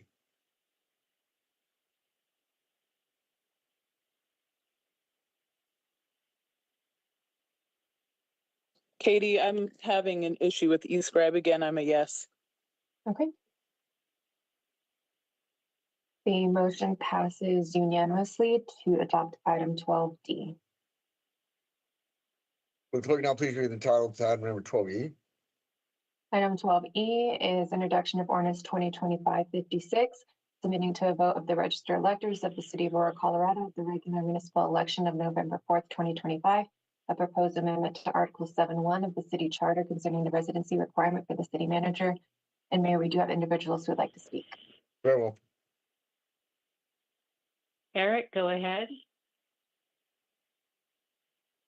Thank you.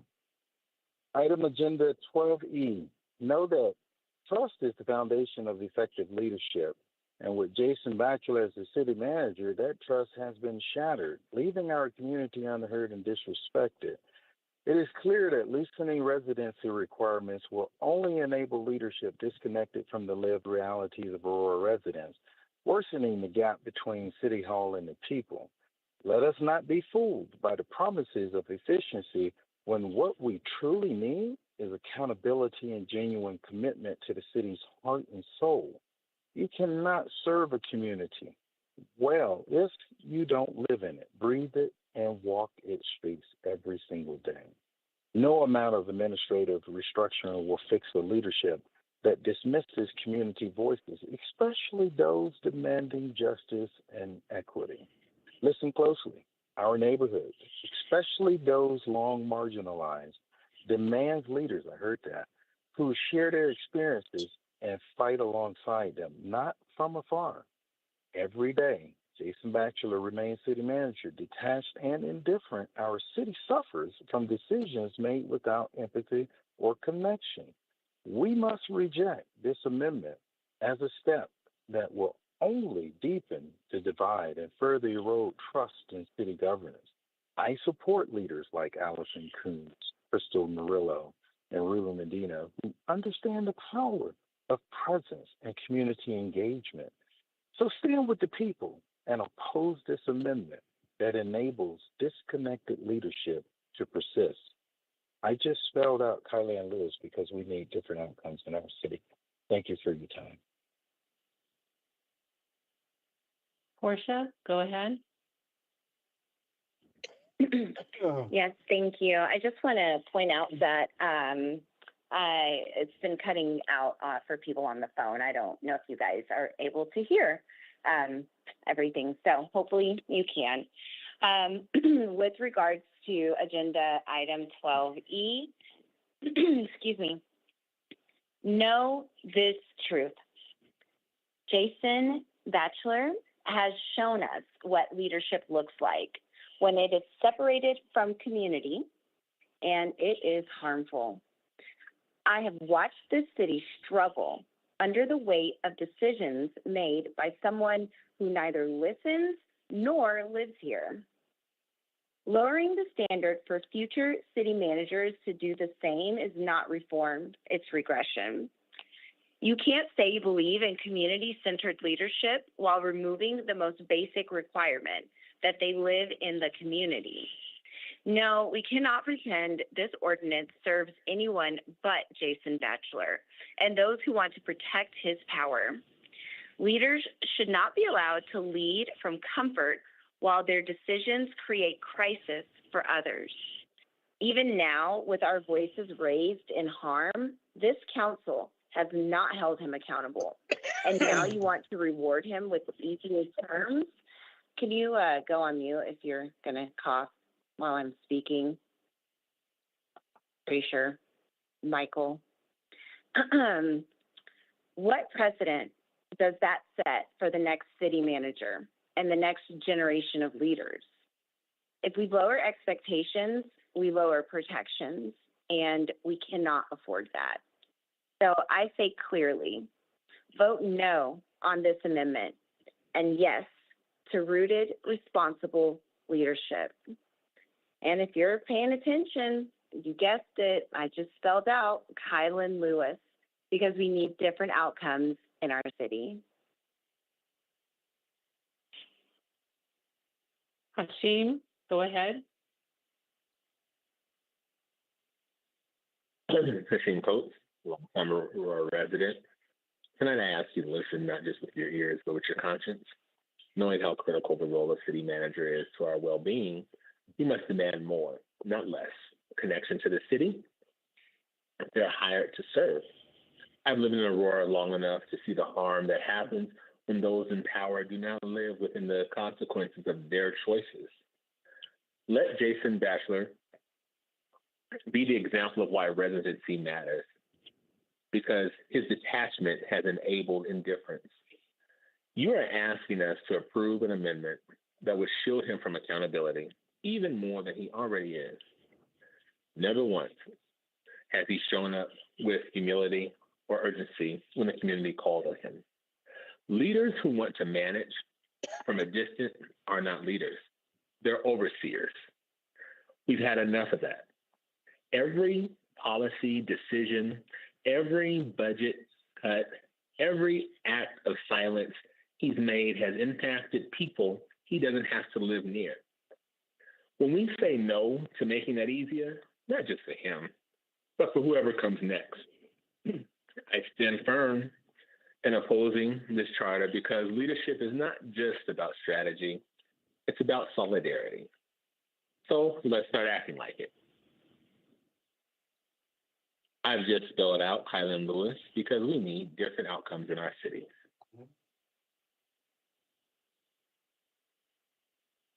Ante, go ahead.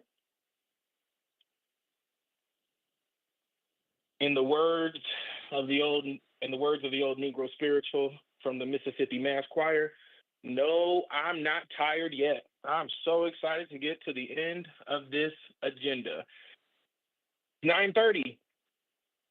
Tonight I ask that you listen not with just your ears, but with your conscience. Knowing that Jason Batchelor's leadership has been a masterclass in avoidance and arrogance, it is absolutely unacceptable to further detach the role from the people. I do not support a charter change that benefits a man who consistently treated community voices as disruptions instead of direction. Let us not forget how many times he's refused to respond to concerns brought by grieving families, organizers, and everyday residents. You are not asking us to expand, you are asking us to expand his power while he, excuse me, you're not the mayor. Michael, you go ahead. Michael, you give me the warning, but that lady needs to shut up. She's not the mayor. Okay, I will continue. Thank you. Mayor, you're muted. You are asking us to expand his power. Danielle, shut up. You're not the mayor. You are asking us to expand his power while he contracts his responsibility. No, we cannot and will not support that. No charter change should be built around the convenience of a city manager who has failed in the basics of care. Local residency is not symbolic. It is structural. It is essential for true accountability. Every mile further from Aurora is another layer of distance between harm and responsibility. We must say no to this, and not just for today, but for the future leaders we expect to be better than this. If you value trust in community and repair, this is your moment to prove it. So vote this down. Send a message that leadership must be lived, not phoned in. Thanks, Mayor Kaufman. I didn't know that you had a woman's voice. And I just spelled out Kylan Lewis because we need different outcomes in our city. See you at the next one. Elizabeth, go ahead.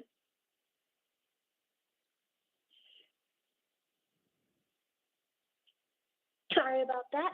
Tonight I ask that you listen not just with your ears, but with your conscience. Okay, know that the person who holds the role of city manager has more impact on our daily lives than almost any other official in this city. In Jason Batchelor's case, this impact has been silence, evasion, and indifference to the pain of our community. L, lowering the residency requirement for someone who is already acting like we are beneath him is an insult to every resident who has pleaded for justice. Why? You do not get to serve the people without being among the people. That is non-negotiable. N, no city that values equity, dignity, or trust should allow its highest appointed official to live outside the reach of the community. L, leadership is about presence, and Batchelor's absence has been both literal and symbolic. E, even now, when asked to show up with transparency or empathy, he gives us cold policies and closed doors. W, why should we reward that kind of behavior with more distance? I, instead of changing the rules for one man, let's raise the bar for the next. S, so I say no to this amendment and no to any city manager who won't live with the people they serve. I just spelled out Kylan Lewis because we need different outcomes in our city. Thank you. Next is Nidian. Go ahead. Tonight I ask you to listen not just with your ears, but with your conscience. Hey, knowing how detached Jason Batchelor already is from the needs of Aurora residents, the last thing we should do is make it easier for a city manager to lead from a distance. I have watched Batchelor ignore public cries for justice, disrespect those impacted by city violence, and double down on decisions that shield systems instead of healing people. L, let this council clear their throat one more time while we're talking, and the public remember that the role of city manager demands direct accountability, not geographic convenience. Why? You cannot understand or serve a community you do not live beside, choose to walk through, or answer face to face. And no one should be allowed to wield this much power without feeling the daily consequences of that power in their own neighborhood. L, leading Aurora should not be a remote control job, especially when this city is crying out for justice and community care. E, even now, with the disrespectful clearing of your throat, Jason Batchelor has refused to respond to residents who've been harmed under his watch.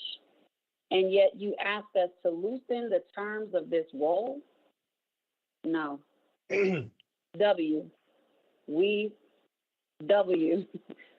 say no. Not until we get a city manager who sees us, hears us, and lives among us. I demand this ordinance be rejected because leadership must be rooted, not removed. S. So let this be the moment you side with the people, not with failed power. Leadership requires integrity, it requires distinction, and it requires honesty. And the clearing of the throat is only affirming that we won tonight. So let that be said.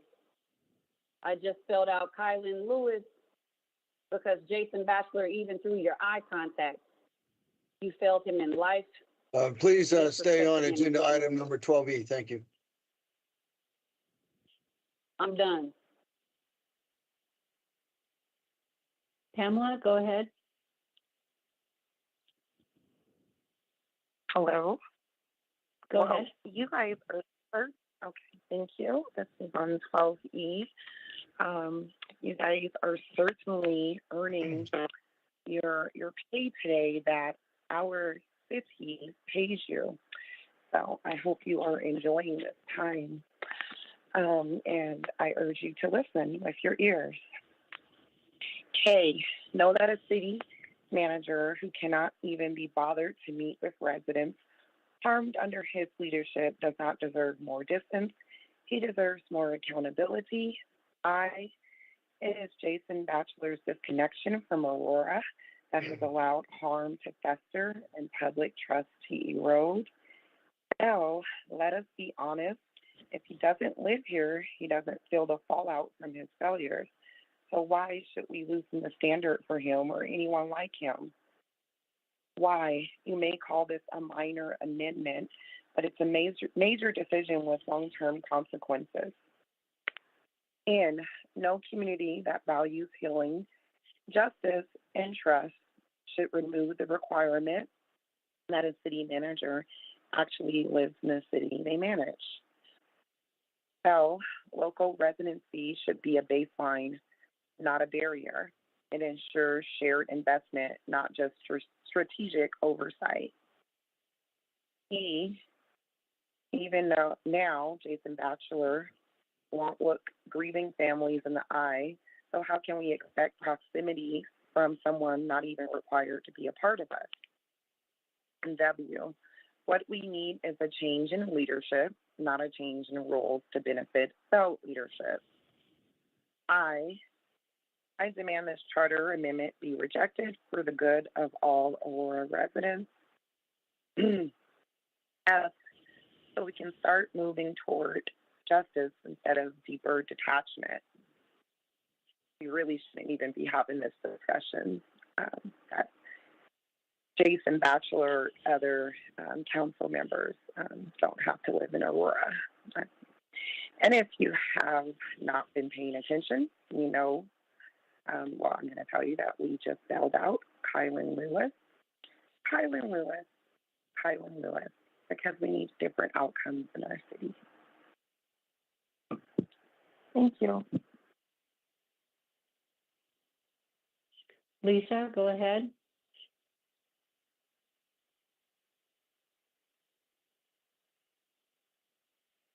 Lisa? Know this, when we say we want, can you hear me?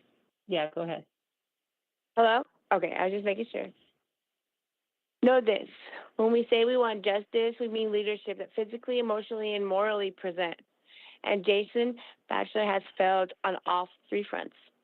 I'm here to oppose this ordinance because proximity is the bare minimum for someone tasked with stewarding our city's future.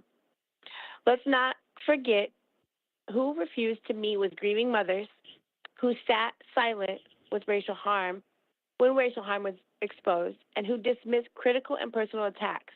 Jason Batchelor. You want us to trust this role to someone who doesn't have to look us in the eye in the grocery store or see our schools on his way to work. No thanks, we don't appreciate that. Leadership from afar is not leadership at all. It's bureaucracy without soul. Even if Bachelor were replaced tomorrow, the principle remains. Our city deserves leadership who live among us, not just over us. What message do you send when you make it easier for future city managers to distance themselves from the people they're paid to serve and protect? I oppose this with everything in me and ask this council to reject this dangerous disconnection. So the next city manager knows that Aurora is not a contract, it's a commitment. I just spelled out Kylan Lewis because we need a different outcome in our city. I'm done. That was the last speaker.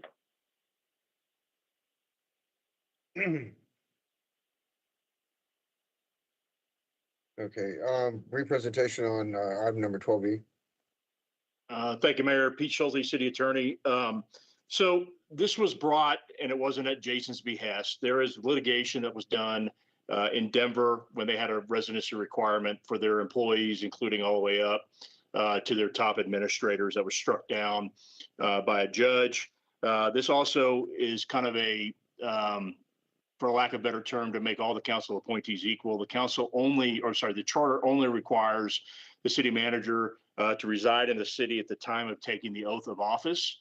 And so that was more of an equity argument. But again, this was just brought to you guys, to the council, to see if you want to pass this on to the voters to see what the voters think.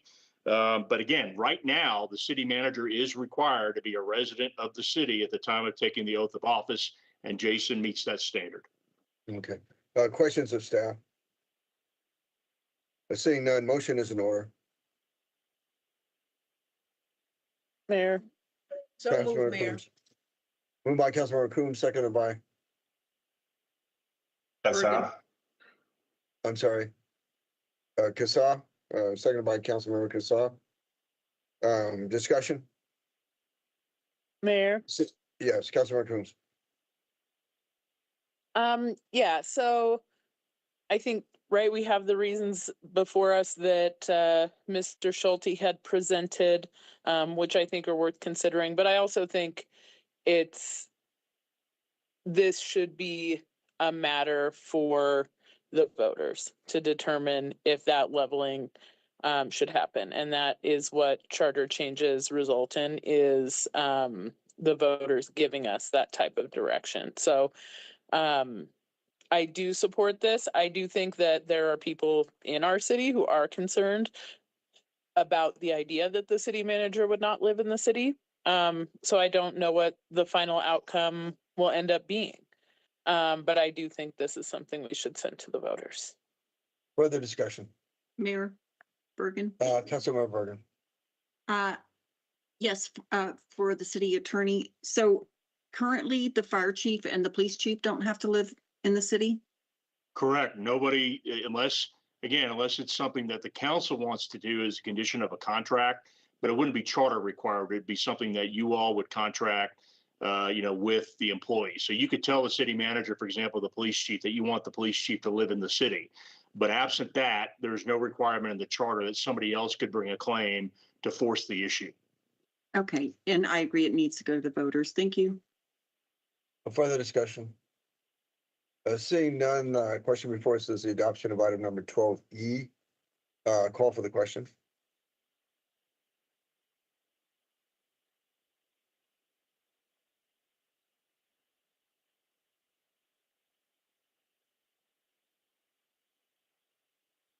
The motion passes unanimously to adopt item 12E.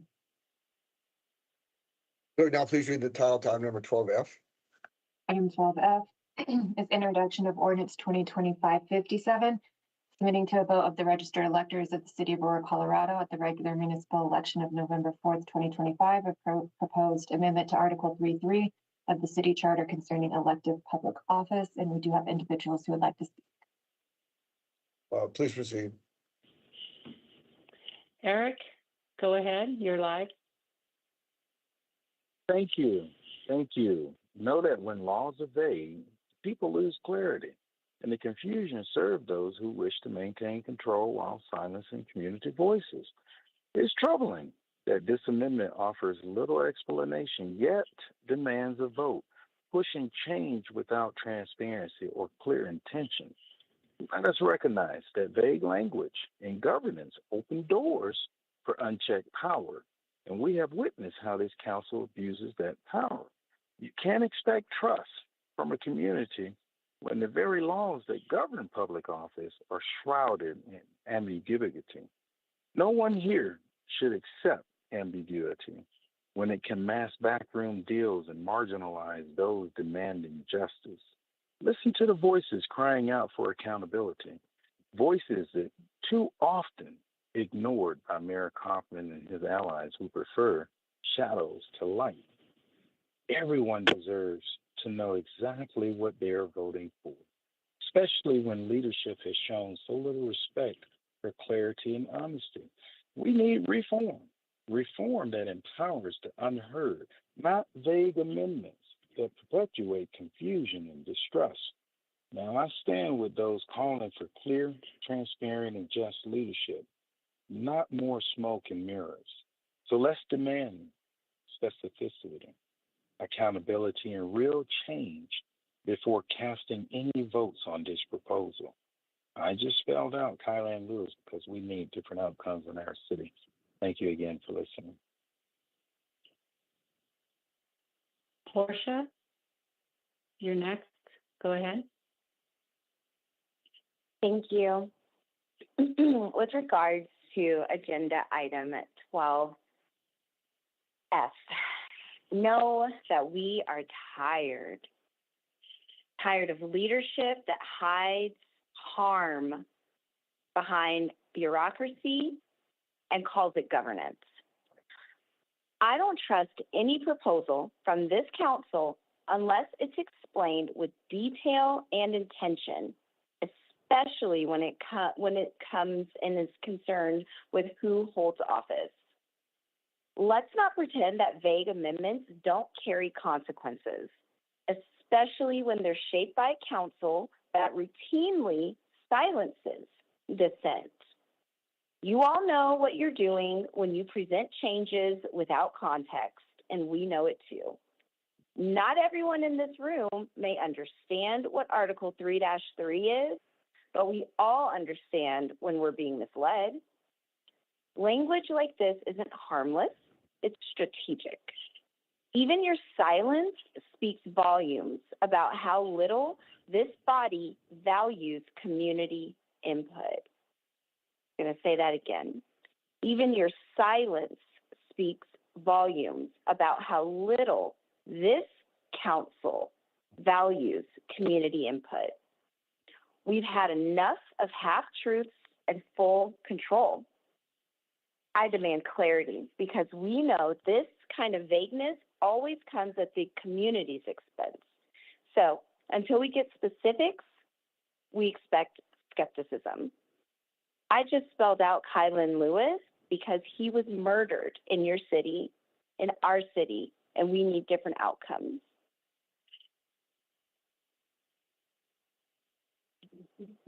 Ashim, you're next. Go ahead. I'm Aurora resident.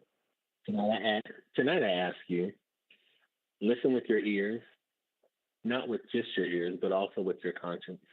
Knowing that the council has a responsibility to build, not erode public trust, this vague ordinance fails at its very first task.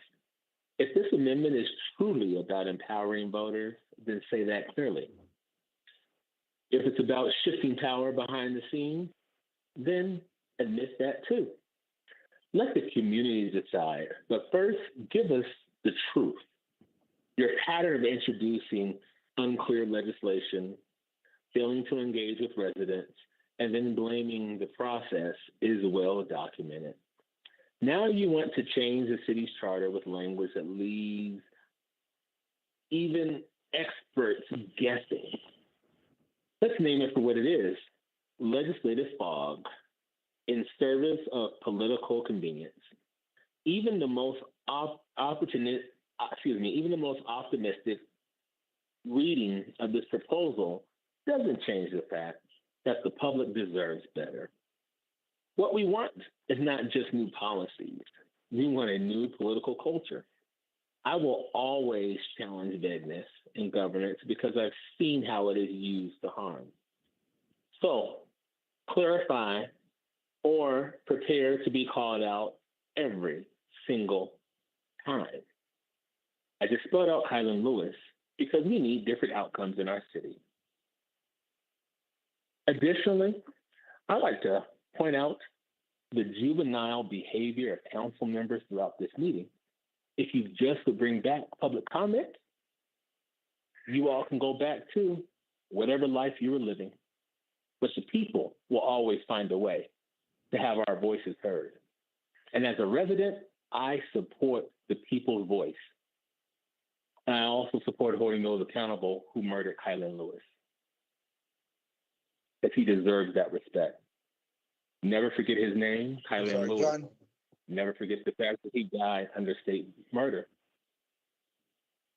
Ante, you're next. What's up, besties? 9:51. 3 more to go. Tonight, I ask that you listen, not just with your ears, but with your conscience. Knowing that this body has often operated in ambiguity to protect itself from scrutiny, this vague ordinance raises more questions than it answers. If the leadership here were trustworthy, we might not read between the lines, but based on what we've lived through, we have no choice. Leading requires courage and clarity, not vague charter proposals and undefined implications. You're asking voters to consider a change to elective office without detailing who, what, when, where, how, why, and that's unacceptable. Not when communities are still reeling from decisions made behind closed doors and voices pushed into the margins. Let this be a moment where the council is reminded that vague language won't quiet sharp minds. Even if some of you claim that it is just routine and nothing is routine when you have trust that has been broken. What you've built here isn't a democracy. It is a fortress of vagueness and silence. If this is about empowering new voices, say so. If not, then say that too, so that we know what we're really dealing with and can act accordingly. And for the remainder of that, we need different outcomes in our city. We need different outcomes in our city. I just spelled out Kylan Lewis. See you at the next 3. Elizabeth, you're next. Go ahead. Tonight, I ask that you listen, not just with your ears, but with your conscience. K, know this. When things are vague in government, it's often intentional, and that's why we pay attention. I have no confidence that this amendment, whatever it really means, is meant to uplift the unheard when so many on this council refuse to hear us at all.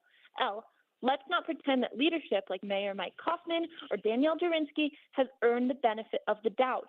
Why? You have shown us time and again that your silence on harm and your alliance with power matter more than community voices. And nothing in this proposal tells us who it helps, how it helps, or why it's necessary. And that alone is a problem. L, language this vague from a council this dismissive only deepens our distrust. E, even if this amendment ends up meaning well, the process so far has already failed us. W, what we deserve is a council and a mayor who put plain language and public engagement before secrecy and spin. I am tired of watching policies pass under the radar while the people most impacted are left out of the conversation. S, so name the change, clarify the language, and until then, expect resistance. I just spelled out Kylan Lewis because we need different outcomes in our city. Thank you. Pamela, go ahead. Hello. you guys are still awake. I ask that you listen not just with your ears, but with your conscience. K, know this, when your leadership lacks integrity, your vague charter amendments will always feel suspect. I have watched this council, this mayor, refuse to censor the needs of the people time and time again. L, let's not be naive. When leadership hides behind unclear language, it usually means they're protecting themselves, not the public. Why? You cannot claim to champion democracy while refusing to fully explain a proposed change to elective public office. And no meaningful reform comes from silence, secrecy, or spin. L, leadership means clarity. It means naming who this will affect and why. E, every part of this vague amendment reads like a blank check, and we don't write those anymore. W, we demand clarity, especially when the stakes involve who gets to lead and who gets left behind. I stand here calling for real transparency, not another agenda item we have to decipher like a code. S, do better and do it publicly. I really urge you, Mayor Kaufman, and all of the city council members to do better, to actually serve our city of Aurora, and not just your agendas, which comes probably down to your pockets and power. And if you have not been paying attention, I just spelled out Kylan Lewis, as we need different outcomes in our city for Kylan Lewis and for all of the other community members that you guys are supposed to serve. Thank you. Next is Vivian, go ahead. Tonight, I ask you to listen not just with your ears, but with your conscience. Hey, knowing how critical the city charter is to the fabric of our democracy, it is deeply unsettling to see such a vague item put forth with so little clarity. It makes me wonder who benefits when the language is this ambiguous, because it's certainly not the people who show up, who speak out, and who are so often ignored. L, let's be real. The leadership that currently dominates this chamber has failed to earn the kind of trust that would allow for open-ended amendments without scrutiny. Why? You've allowed harm to go unacknowledged, voices to go unheard, and community needs to be politicized or ignored.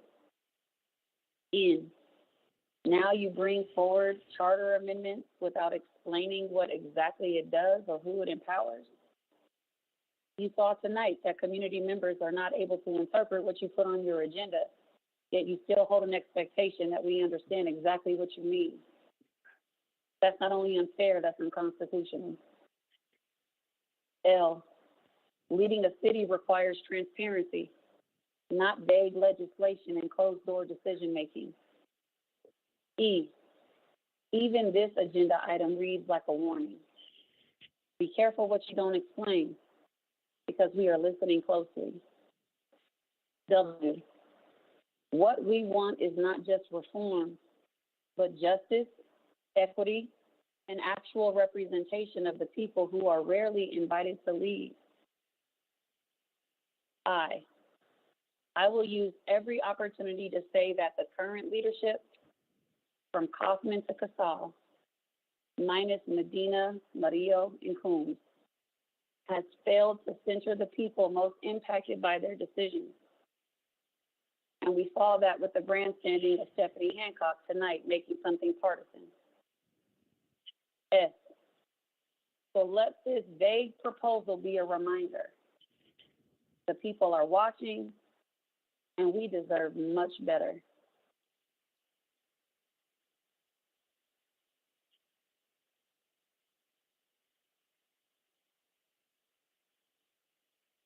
That was the last speaker. Brief presentation on item number 12F. Thank you, Mayor. Pete Schulte, City Attorney. Again, I just, from hearing the speakers, I want to be clear that we completely comply with the Open Meetings Act. The packet was posted. If anybody wanted to pull the packet and read at length all of these ordinances that were put out, and by far this one is probably the least amount detail, but it's very clear in the bill, in the whereas clauses and what the charter language is, exactly what this does.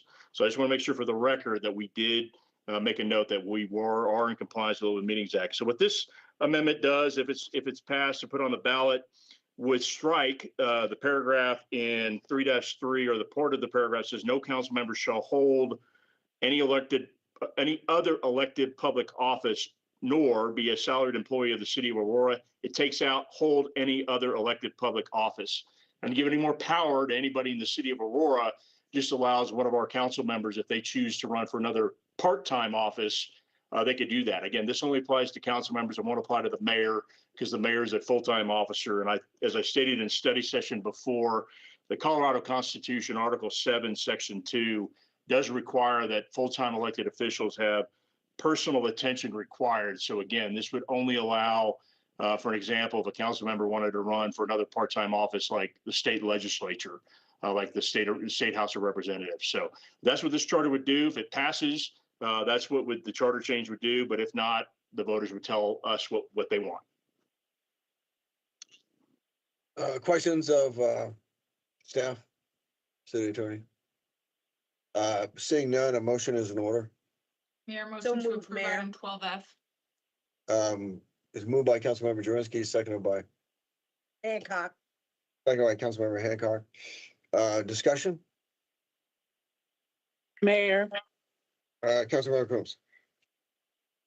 So this strikes me as very problematic in the whereas clause that says elected officials are accountable to voters and subject to ethical and legal standards that govern conflicts of interest and the responsible exercise of public duties. I think that it would be nearly impossible to uphold those ethical and legal responsibilities as a member of this body and the state legislature, for example, because that person would be called on to vote on positions taken regarding state legislation.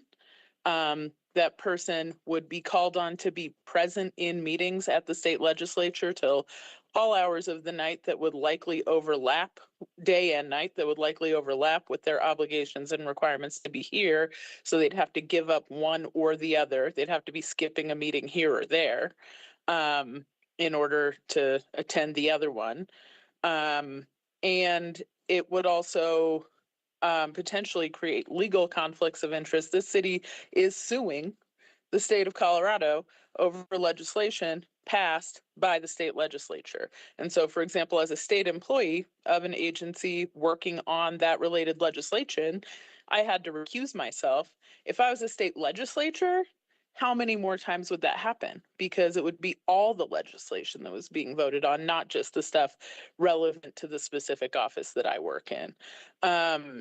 So I really don't see how a person can responsibly be a member of this body and the state legislature. So I do not support this. I don't think that the voters are going to get, based on past charter amendments, are going to necessarily get the information that they would need to understand those conflicts. Let me just say, as a former state legislator, that the standards of conduct are different from that of being a state employee, which you are. That the way it defines conflict of interest is financial. Further questions or comments? Mayor, Councilmember Murillo. Councilmember Moran. Yeah, I was just gonna, I guess, add on my end. I know this is allowed in other places, but I can't support this. I'm for trying to disperse power, create more opportunities for people to have power and weigh in on these important positions, and the ability to consolidate one person with that amount of elected power just doesn't, I guess, sit right with me. So I won't be supporting this one. Further questions? I mean, a further discussion. Seeing Mayor? none, I'm Mayor? sorry. Councilmember Hancock. Mayor, just point of clarification, Pete. If a person is going to, like, say, to use Councilmember Coombs' example, if they ran for the legislature, don't they have to run and be elected by the people in order to be in the state legislature? So it's not really a consolidation or a power grab. They have to run for office and earn that seat. So if the people, the duly elected constituents of their area, of their what? House district, sorry, my brain took a vacation, of House district, if they elected them and felt that they were capable of doing that job, then they would do that job, right? That would be, again, that's kind of what other jurisdictions do. They let the voters decide if they want to have somebody who's a sitting council member. And again, I want to be clear that, in Aurora, even though a lot of you work a lot more than part-time hours, in Aurora, the council member spots, not the mayor, but the council member spots are considered part-time. And so that's how it rectifies with the Colorado Constitution. So you couldn't run, the mayor couldn't run for a state house seat under the Colorado Constitution. But again, if the voters wanted to elect one of you to the state legislature, even though you're already a council member, that would then be leaving it up to the voters. Just takes away the impediment that's in the charter currently. Further discussion. Mayor. Councilmember Combs. Yeah, so I mean, I know, like, for example, in a number of situations with the state legislature currently, with folks who ran and were council members, from talking to folks, like, when they were voting for those people, they assumed they were not going to keep staying in their old seat when they then got elected to the state legislature. And so I don't think that's always clear to voters when they make that decision, that folks are going to just stick around. I think most people think you can only hold one office at a time.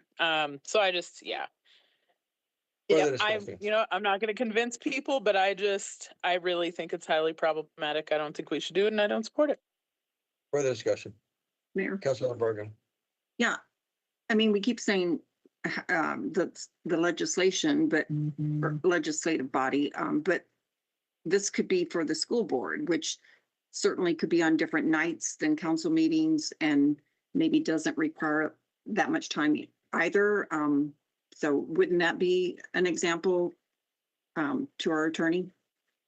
Yes, ma'am. Unless there was something in the governing body of the school board that didn't allow them to hold another elective office, but that would not be a limitation. But that happens a lot. There's city council members that serve on school boards because, again, they're considered part-time positions. Yeah, and I know a lot of times they have trouble getting people to run for the school board. Thank you. Further discussion. Seeing none, call for the question on the adoption of item number 12L.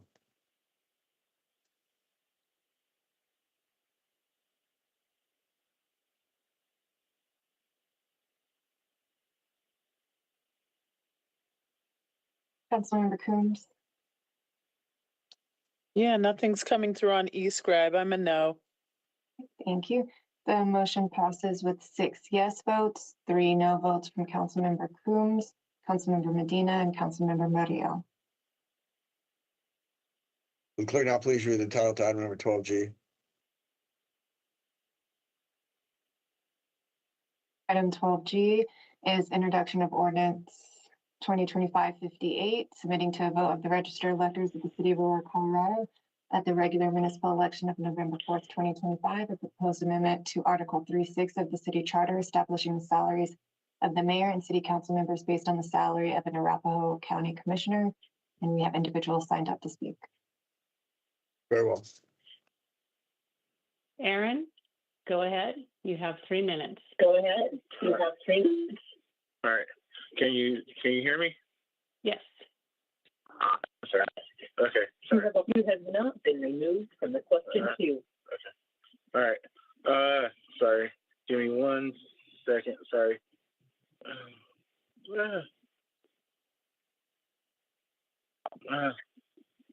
Okay.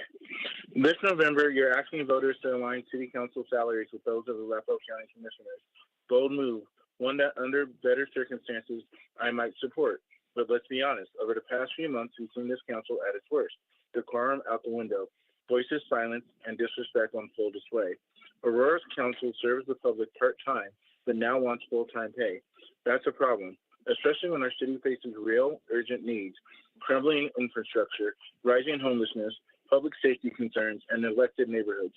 Before you ask us to open our wallets, earn it. We should not reward bad behavior with bigger paychecks. Until this council can show respect to every resident, including those who you disagree with, I urge you to vote no on placing this item on the ballot. We're willing to pay for real representation, not political theater, not bullying, and certainly not self-serving power plays. Aurora deserves better. Please vote no. That's all. Thank you. Tanya, go ahead. You're next. Yes, good evening, Mayor and council members. I know that you guys had brought this up before about increasing the pay and so forth, and it was shot down. I agree in some aspects that the pay should be increased, but in aspects of the pay, there should be responsibility and following through with rules and decorum and so forth.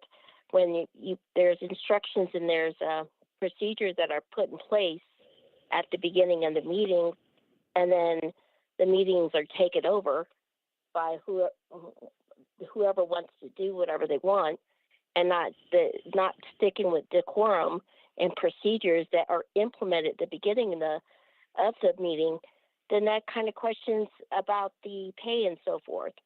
I mean, responsibility and pay also shows with the decorum and following through with the procedures saying these are the rules, these are what need to be followed. Well, then enforce them. I mean, people know how to play the game, and they walk all over you guys. So it needs to be more structure, and I'm willing to do the pay, but you have to earn that. And some of you guys do it, and some of you guys don't. So, and I appreciate the ones that do. And Lawson, Jurinsky, and Medina, and Coombs and Murillo have their thoughts too. But you guys need to be structured. If you have rules and regulations, follow through with it. Show the voters that you're worth paying the money for. Thank you. Have a good day. Eric, you're next. Go ahead.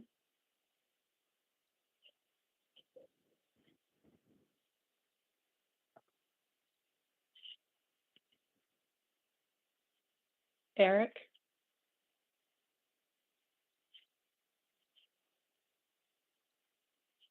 Okay, we'll go to the next one.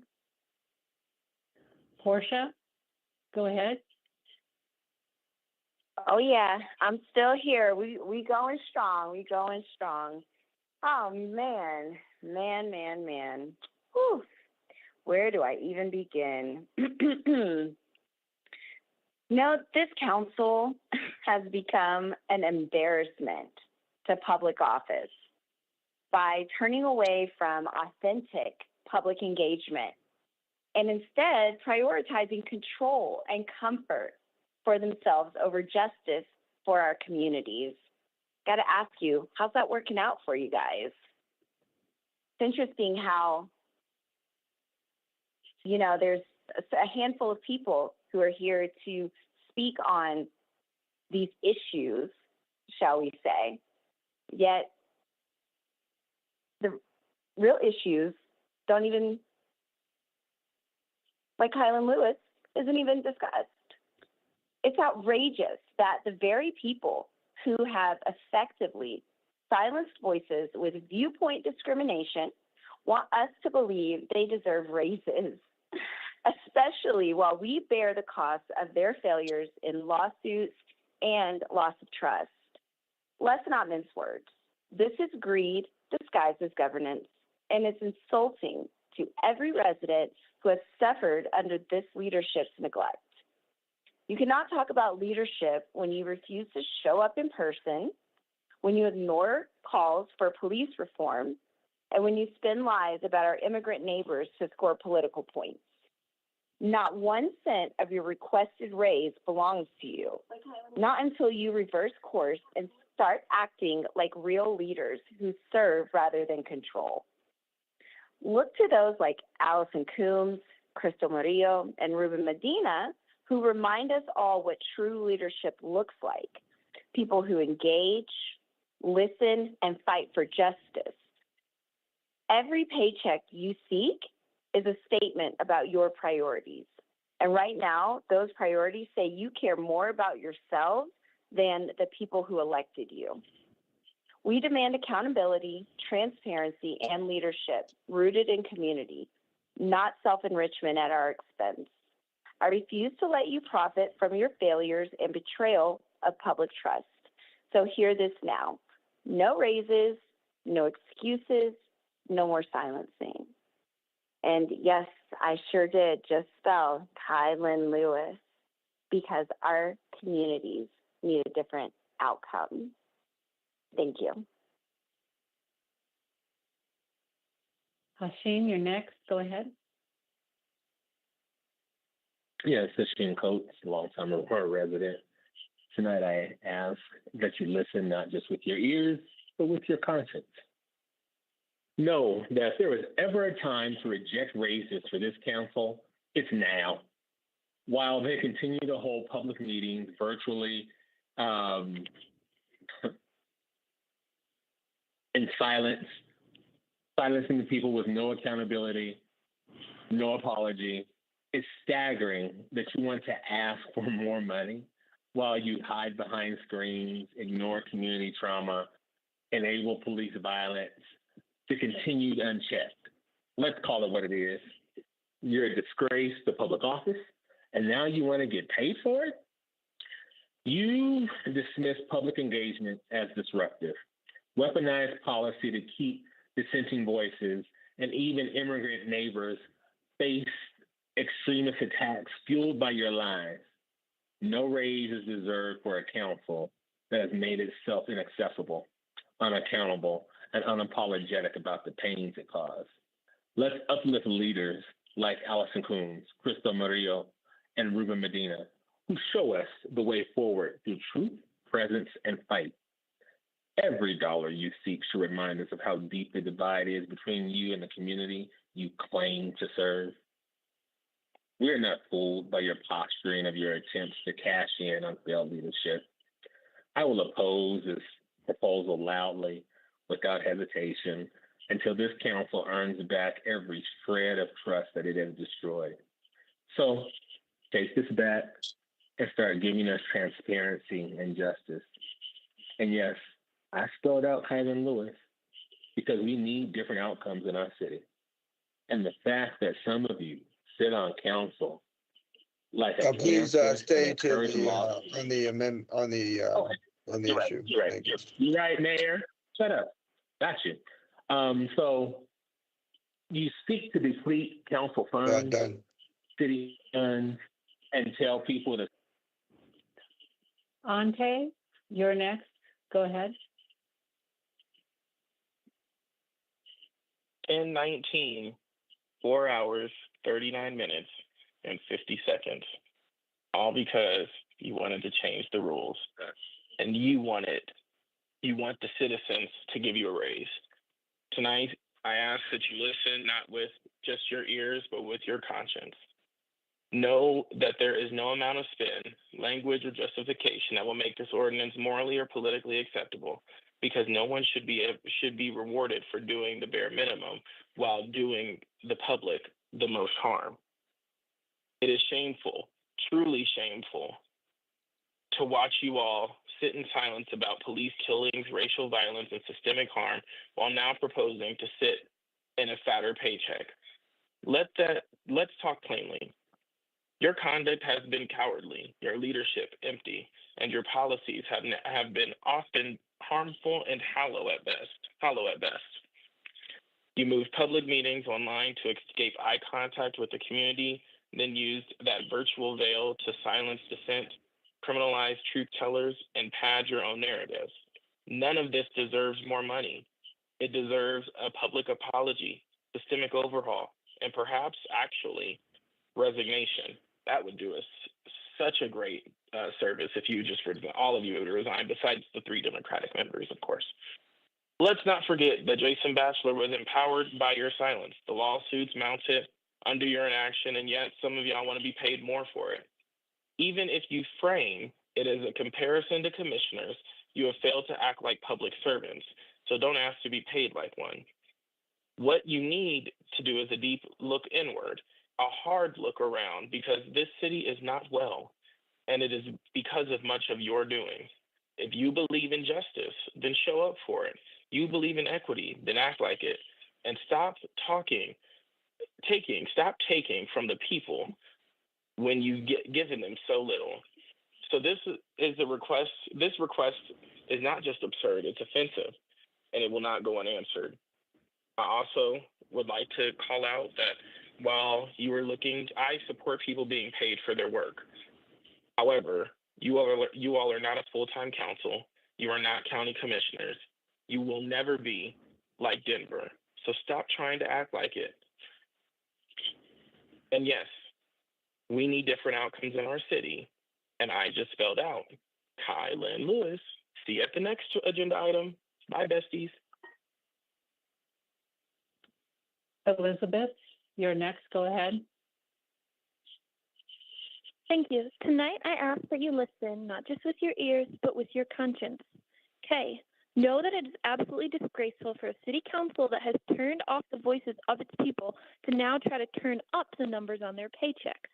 I, it takes a special kind of arrogance to ignore cries for help, fail to show up for justice, refuse to meet in person, and then dare to ask for more money like you've earned it. L, let me be very clear. You have earned public outrage, not public raises, and this proposed amendment is as delusional as it is disrespectful. Why? You've allowed a culture of exclusion, racism, and fear-mongering to fester in this chamber, and your silence has been louder than any claim you make about caring. N, no one should be compensated for betrayal, and what this council has done, especially to Black, Brown, immigrant, and grieving communities, is nothing short of betrayal. L, leadership is about showing up when it's hard, not muting mics when it's inconvenient. It's about community care, not cushioned salaries. E, even now, people are dying at the hands of police while you act like your biggest concern is a salary disparity between you and commissioners. Have you lost your minds? W, while the community is burying its children, you are burying public access, and yet somehow you think this is the time to request more money. I hope every resident hears this and sees you clearly, not as servants of the people, but as defenders of your own power. S, so no, you don't deserve a raise, you deserve a reckoning. And I do want to apologize to the 3 council members who know who they are, but this does not apply to you, and I wish that y'all could get raises. I just spelled out Kylan Lewis because we need different outcomes in our city. Thank you. Pamela, you're next. Go ahead. Thank you. So it's ironic that you all, except for Combs, Maria Medina, just voted for an agenda to get a blank check and have less accountability, and now you are all asking for raises. When I was just saying you guys earned your pay tonight, well, you definitely do not deserve a raise, except for the 3 council members that I just mentioned that are actually trying to make this city better for all. So I urge you to listen with your ears and know that this city council has weaponized public meetings into exclusion zones, silencing the very people who elected them, all while lining their pockets with our tax dollars. And now you have the gall to ask for more. Shame, shame, shame. It's the height of disrespect to families mourning losses, from police violence to immigrant neighbors facing hate, and to all the residents fighting for transparency when you hide behind virtual barriers and padded paychecks. Shame. Let me be clear, raising salaries for those who refuse to listen is not progress. It's punishment for the people and a reward for the disconnected. Shame. You should be ashamed to stand in these chambers and propose this. knowing the lawsuits your viewpoint discrimination has invited, knowing how deep the distrust runs. Shame. No more excuses, no more empty promises, and definitely no raises for a council that has abandoned its own people. Shame. Leaders like Allison Combs, Cristo Murillo, and Ruben Medina, Crystal, remind us what real service looks like, but the majority here choose silence and greed. Shame. Every dollar you seek for yourself is a dollar stolen from urgent needs in our community, needs you refuse to acknowledge your support. Shame. I hope you don't sleep well tonight knowing that. We are watching, remembering, and holding you accountable, not just for your votes, but for your silence and your arrogance. Shame. I will fight tooth and nail against this attempt to reward failure and neglect. Shame. So if you want raises, earn them by serving the people, not punishing them. Shame. You all should be ashamed, except for the 3 council members mentioned earlier. And of course, I just spelled out Kylan Lewis because we need different outcomes in our city. Your time is up. Midian, you're next. Go ahead. Tonight, I ask you to listen not just with your ears, but with your conscience. Hey, knowing how this city council and mayor have weaponized their positions against the very people they are elected to serve, it is beyond offensive that they have the audacity to propose a raise for themselves while they refuse to even show up in the public in person. It is wild to me that you all sit comfortably behind screens, turn off cameras, dodge accountability, and now expect us to believe your work deserves more money when you've made public comment a game of exclusion and control.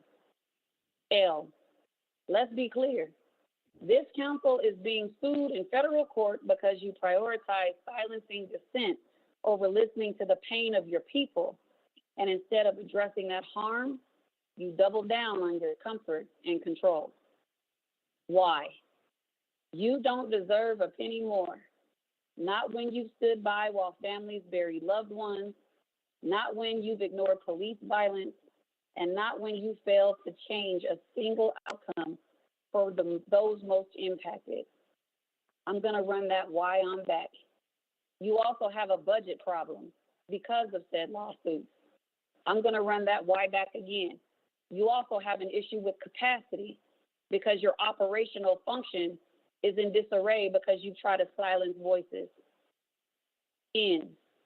None of you, especially not Danielle Zarinsky, who tokenizes the Black community, have earned the public's trust, let alone the public's money.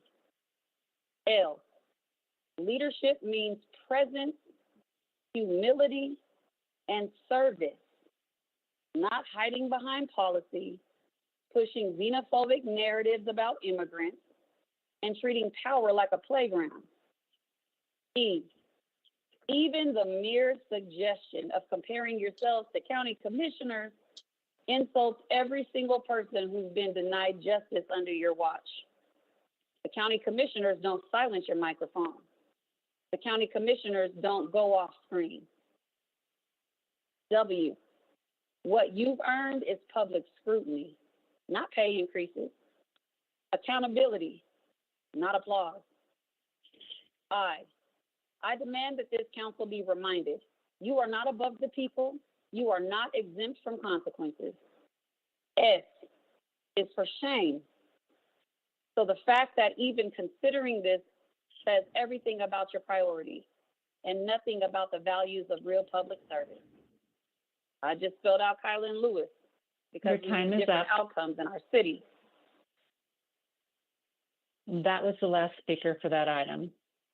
A brief presentation on item number 12G. Thank you, Mayor. Pete Schulte, City Attorney, members of council. Couple things. I want to make sure the air is clear for all you guys. None of you brought this particular ordinance forward. Again, this was Jason Batchelor and myself, because we know how much work you all put in for this, for the citizens of Aurora. And because the charter language, the way it's written, it has a hard, fast, actual dollar amount in the charter. And so what Jason and I thought, again, you all are not, even if you vote for this, you're not saying you're giving yourselves a raise. You're going to send it to the voters to see if you should get a raise. So nothing you do tonight is anything that was just levied. I feel like I've been doing a lot of fact checking tonight. I don't want to do that, but I want to make sure it's clear with what we're doing. So what this ordinance does is it takes the basis of the Aurora, Arapahoe County Commissioner, which is set by state law and by the county, gives the mayor 100% of that value, because the mayor is the only full-time position in the elected position in the city of Aurora. It does all the other council members at 50%, and it's automatically goes up with the, with what the state does for the county commissioners. So you all will never, this council, future councils will never have to do this again. It'll be in the charter. You will not vote on your own pay raises. You won't do any of that if the voters approve this ordinance, if it's passed on to the voters. So I want to make sure that's clear. None of you sponsor this. None of you ask for this. All we're saying is, what do the voters think if you put this on the ballot in November, that you all should be paid for the hard work that you do? Okay. So I'll be happy to take any questions. Questions? I have one. And that is it for, okay, so I support the increase for the council members, but not for myself. Because I think my pay is adequate as full-time mayor. And I get an adjustment every year. There's a formula where my pay goes up. Yeah, it's a COLA. It's a cost of living increase. Right. You get the lesser of what either employees get in terms of their raise, or inflation. It's the lesser of. And so typically what we've seen over time in my 17 plus years with the city is over time that essentially ratchets down, and you're not generally keeping up with inflation. And so there's been, I think, a couple different times over the years where we've tried to pick a number, as Pete said, to try and adjust it. This is something we thought would be kind of self-correcting. There's already a mechanism in state law that sets that salary and keeps it there. So, but yeah, you're right, Mayor. There is an adjustment, but it is the lesser of what either employees get or inflation. So typically over time, what that does is ratchet down. But there's no but there is no automatic formula, I think, at the state level for county commissioner. I think it has to be done by bill. I think they have to run a bill basically to increase salaries, adjust salaries. That's my understanding, but as Pete said, this kind of takes it out of your hands, right? That's then tying you all to another body that's making that decision. You all aren't voting on it. It's something that's out of your hand. You're not having to go back and pick a new number or something like that. Further questions? There's an argument too, Mayor, that for people moving on, people want to run for council later. This is more of a less of a barrier for people who have jobs that want to get compensated for the time, especially the mayor, right? If I know you like your salary, but it's a low salary for a mayor of the 50th largest city in the country. So looking at the historical. So okay. Further questions of staff? Mayor, and I do think, because I kind of brought something like this before, but it was more to make it a full-time council when we had the charter thing, but I did want to have a pay increase, but I think it would bring new people because, again, like you stated, right now, people have to have a couple jobs, so this would probably get new people to come in, and it wouldn't benefit like me because I'm going to be termed, but it would benefit future councils members. And I think that would get more people to come in and actually run for council because they would have more of a salary and wouldn't probably have to work another job should they not want to do so. And the soonest this will go into effect would be January 1st of next year, because it has to go on the ballot. Then there's got to be, so nothing's going to happen anytime soon. It's got to go through the ballot process. And so it would be January 1 at the earliest. Okay. Motion is in order. Oh, Mayor, I move to approve this item. Been moved by Councilmember Coon, seconded by Mayor, I'll second. Second by Councilmember Lawson. Discussion. Mayor. Bergen. I'm sorry, Councilmember Bergen. Yeah, I actually voted no last time when it was brought up for us to have a raise. And I think, being tied to the full time, my concern was that people that did have another job would not be able to do council as well. So as Councilmember Lawson stated, I also am term limited, so really doesn't affect me. I have worked for very little for 9 years already. And just to the point that was made, some of the points made earlier by some speakers, stating, you know, certain people being the leaders and certain people deserving the raise and other people not deserving the raise. You can look up my record. I work 40, sometimes 50 hours a week. Take a look at who's on the outside boards. I'm on policy committees. I don't even know if I've ever missed one in years. I'm very good at attendance on all my outside boards. I don't know, I think I'm on 7 different outside boards. I meet with staff for meetings. I meet with developers for meetings. I meet with businesses for meetings. And so it's not just Monday night. And like I said, it doesn't really affect me because I'm term limited. I think some people don't deserve a raise, but some do. And we'll let the voters decide. Further discussion. Mayor. Councilmember Mario. Thank you. Yeah, so maybe this is an unpopular opinion, but I guess if I were to remove myself, or I guess I would ask people to think about not necessarily this group of individuals, you know, the council changes every 2 years. When I think about like access and who is able to run just from a financial standpoint, I think we should increase salaries. I supported Councilmember Lawson's initiative to make it a full-time council. That's just my personal opinion. You know, I think we have enough work. We're a large enough city. We should do that, but I digress there. You know, if this is an opportunity for it to, you know, not be a self-serving way to increase salaries and make it more accessible, I'm in for that. Yeah, I mean, I think it makes sense regardless, and removing ourselves from, you know, opinions about specific individuals. There's going to be people who don't like me, who don't like my colleagues, but regardless, I feel like this is a step in trying to make it more accessible. And frankly, you know, I think it supports working class people, right? Like people who have worked their like butts off in their careers to be able to make something, to be able to do this work and not split their attention. And you know, like I understand that pay is not a incentive for everyone. You know, in fact, we passed an ordinance that allows council members to opt out of the salary. I don't know why, but I can only imagine it's probably because they make enough and they're independently wealthy anyway. So I don't think this is going to really impact folks who already have a certain level of wealth that are fine. Like this isn't going to enrich people.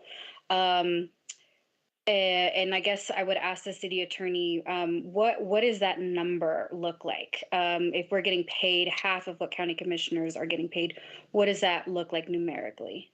So it's about 130,000 is the full-time salary. Should be about 65. So it would be 65. 65,000 a year. Yep. Which is like really not, nobody's getting rich off of that. Like right now we get paid statutorily, I think 18,500 a year. That's nothing. Yep. That doesn't allow people to afford to live in this ever increasing like cost of living environment.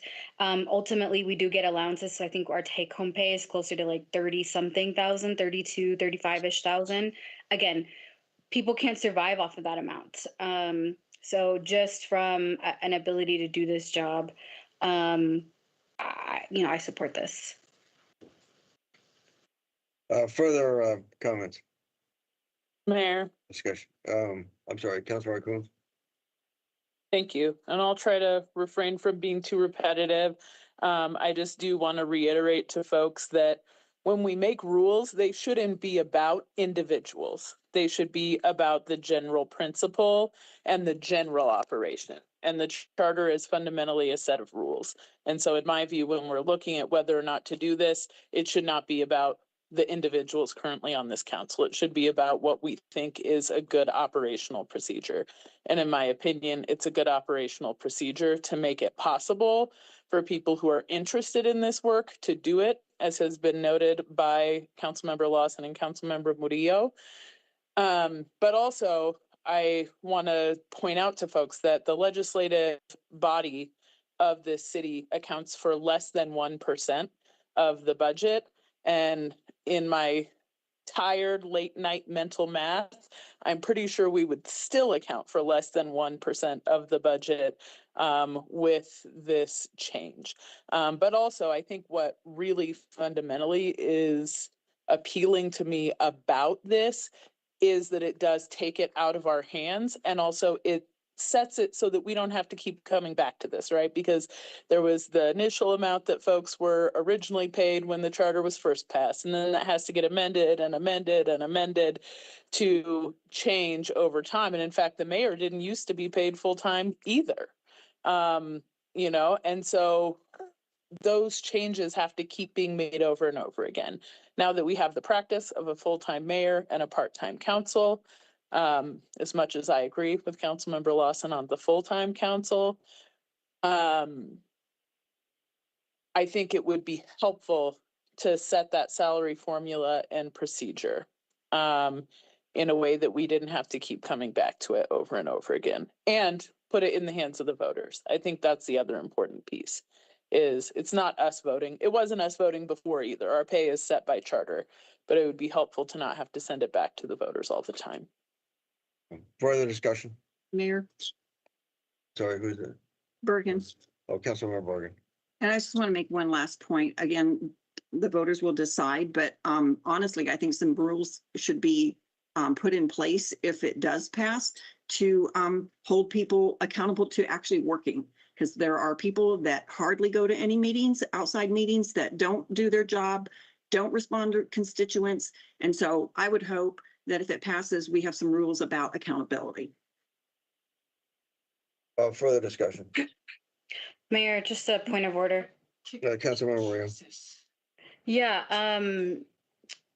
I just wanted to call out that on this agenda item, when you asked for questions, people gave statements and not questions, and you did not correct them in the way that Councilmember Coombs was cut off at the last opportunity. There were several council members that interjected, rudely interrupted, and were not stopped in that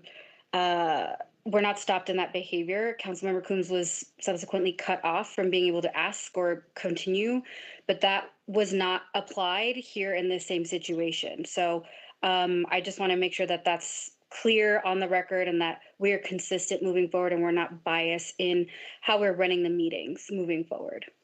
Mayor Jurenski, call for the question. I asked for discussion after there Right, was. but during the motion was question done. section, you did not cut people off when they did not ask a question, and that's not what happened with Councilmember Coombs. I'm sorry, You can replay the there's tape. a motion to call for the question. It's non-debatable. Call for the question on the motion. Okay. Oh, I'm sorry. It's moved by Councilmember Drinsky, seconded by? I'll second it. Sorry, Hancock, so- I didn't have my mic. on, sorry. Councilmember Hancock, so let's call for the question on the motion. I didn't hear anybody call for the question. Jurenski Because called you for were the question. talking. Because you were Yeah, talking. so You were when I listening to had the yourself talk. floor, You when were I listening had to the yourself floor, talk. Councilmember. Well, you don't have the Keep floor right now, Councilmember Councilmember Murillo. Jurenski, when I So had the floor, yes. It's a non-debatable motion. Mayor, Very, point of very order. mature. It's a Mayor, non-debatable point of motion. order. Quiet I'm not times. Nap debating. I'm time. asking for a point of order. Nap time. Shh. City attorney, what do I have to do here? Asking for a point of A order. point of order can be raised as long as it's not debating the motion on the floor. I'm not debating the motion. My question is for you, City Attorney Schulte. Can a person make a motion while another person has the floor? No. Okay, thank you. Mayor, motion to call for the question. Or should I say shh? Moved by Councilmember Drinsky, seconded by the mayor. Call for the question.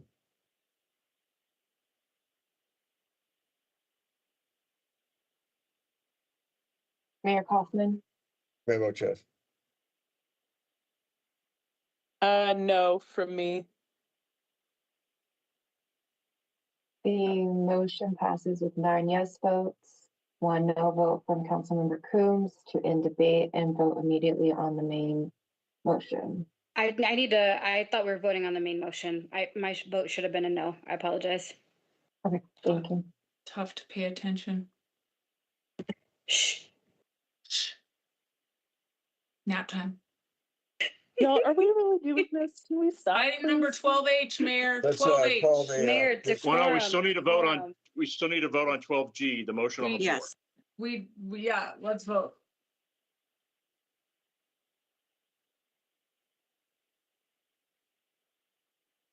I'm a yes. Mayor, you E-Scrub is called still not for the vote, working. right? Right. Okay, just making sure. No, Councilmember Jurenski called for the question. I seconded it. The motion. Okay, you did, but that passed, but now we're going to move on. You just said you're calling for the vote on the main motion. I just want to make sure that was on the That's record correct. from you, Mayor, That's as a what we're leader of the doing right meeting. now. Perfect. That's correct. Motion passes unanimously to approve item 12G. The clerk now please read the title to item number 12H. Item 12H is introduction of ordinance 2025-59, submitting to a vote of the registered electors of the city of Aurora, Colorado at the regular municipal election of November 4th, 2025, a proposed amendment to Article 3.5 of the city charter separating term limits for ward and at-large city council positions and permitting consecutive service in both positions. And Mayor, there are individuals signed up to speak. Very well. First, we have Hashim. Go ahead.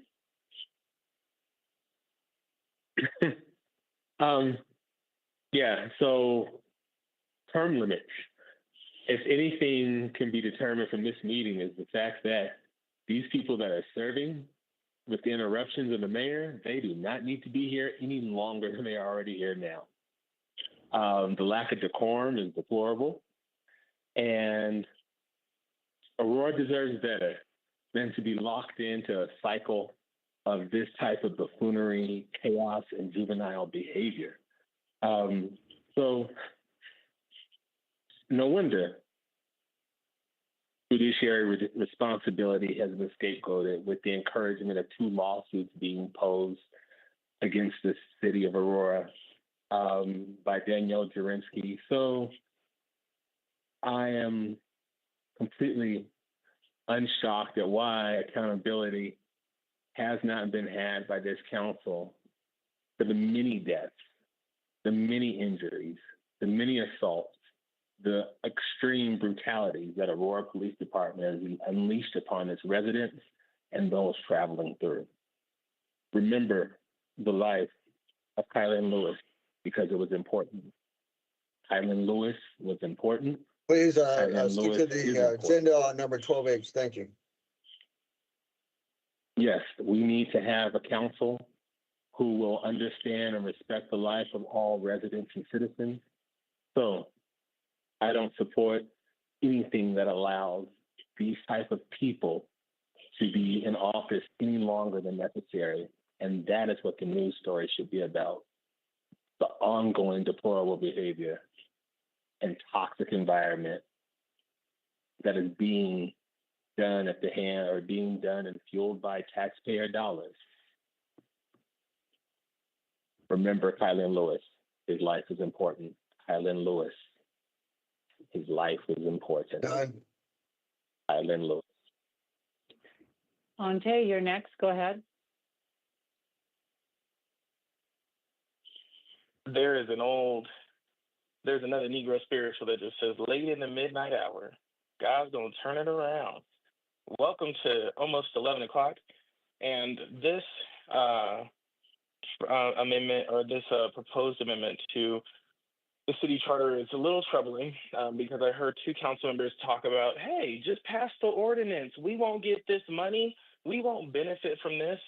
But if this ordinance is passed, then this would allow an individual to then run from their ward seat to go to an at-large seat and to then get money get higher pay for another 4 years. And if they continue to be reelected because of low voter turnout and uninformed voters, then they will continue to serve for another 12 years, and they'll get now $65,000+. So these term adjustments are very problematic. I'm also concerned about having an individual like Daniel Jurinsky in leadership in the city of Aurora for 24 years. My God, I can't do 4, let alone 24. And so I would hope that the voters would, that you all as a council don't send this to the voters, and if you do, that the voters swiftly reject this amendment.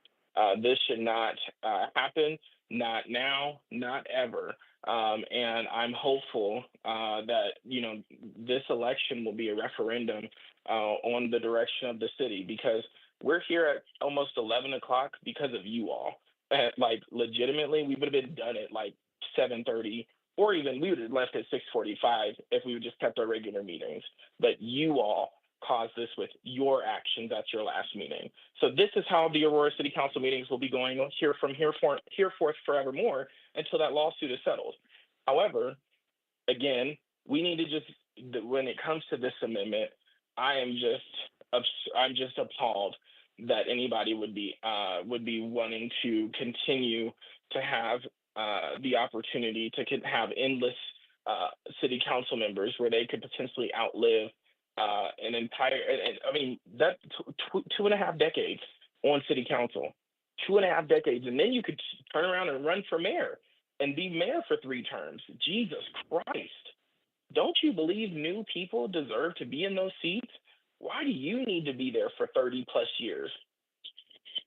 It should never happen. So I encourage you all to vote no against this. And I hope that if this does pass, that the citizens of Aurora swiftly reject this. But we'll see you at the next meeting. Let's see if we can break our record, besties. Your time is over. Now. We've been on the meeting. Elizabeth, go ahead. You're next. Thank you. Kylan Lewis should still be alive today and would be alive were it not for the city's corrupt and racist police department and city council. Please stay to So it is the not only time, 12 it's actually well agenda. past Thank you. time for this council to take action and create systemic change and secure justice for Kylan Lewis. This is a moral and ethical duty that you. Pamela, you're next. Go ahead. Thank you. So I just wanted to start by saying, like, the city council and the arguments and the bickering has been really embarrassing, and the very childlike behavior, rude and disgusting behavior from Danielle Jurinsky.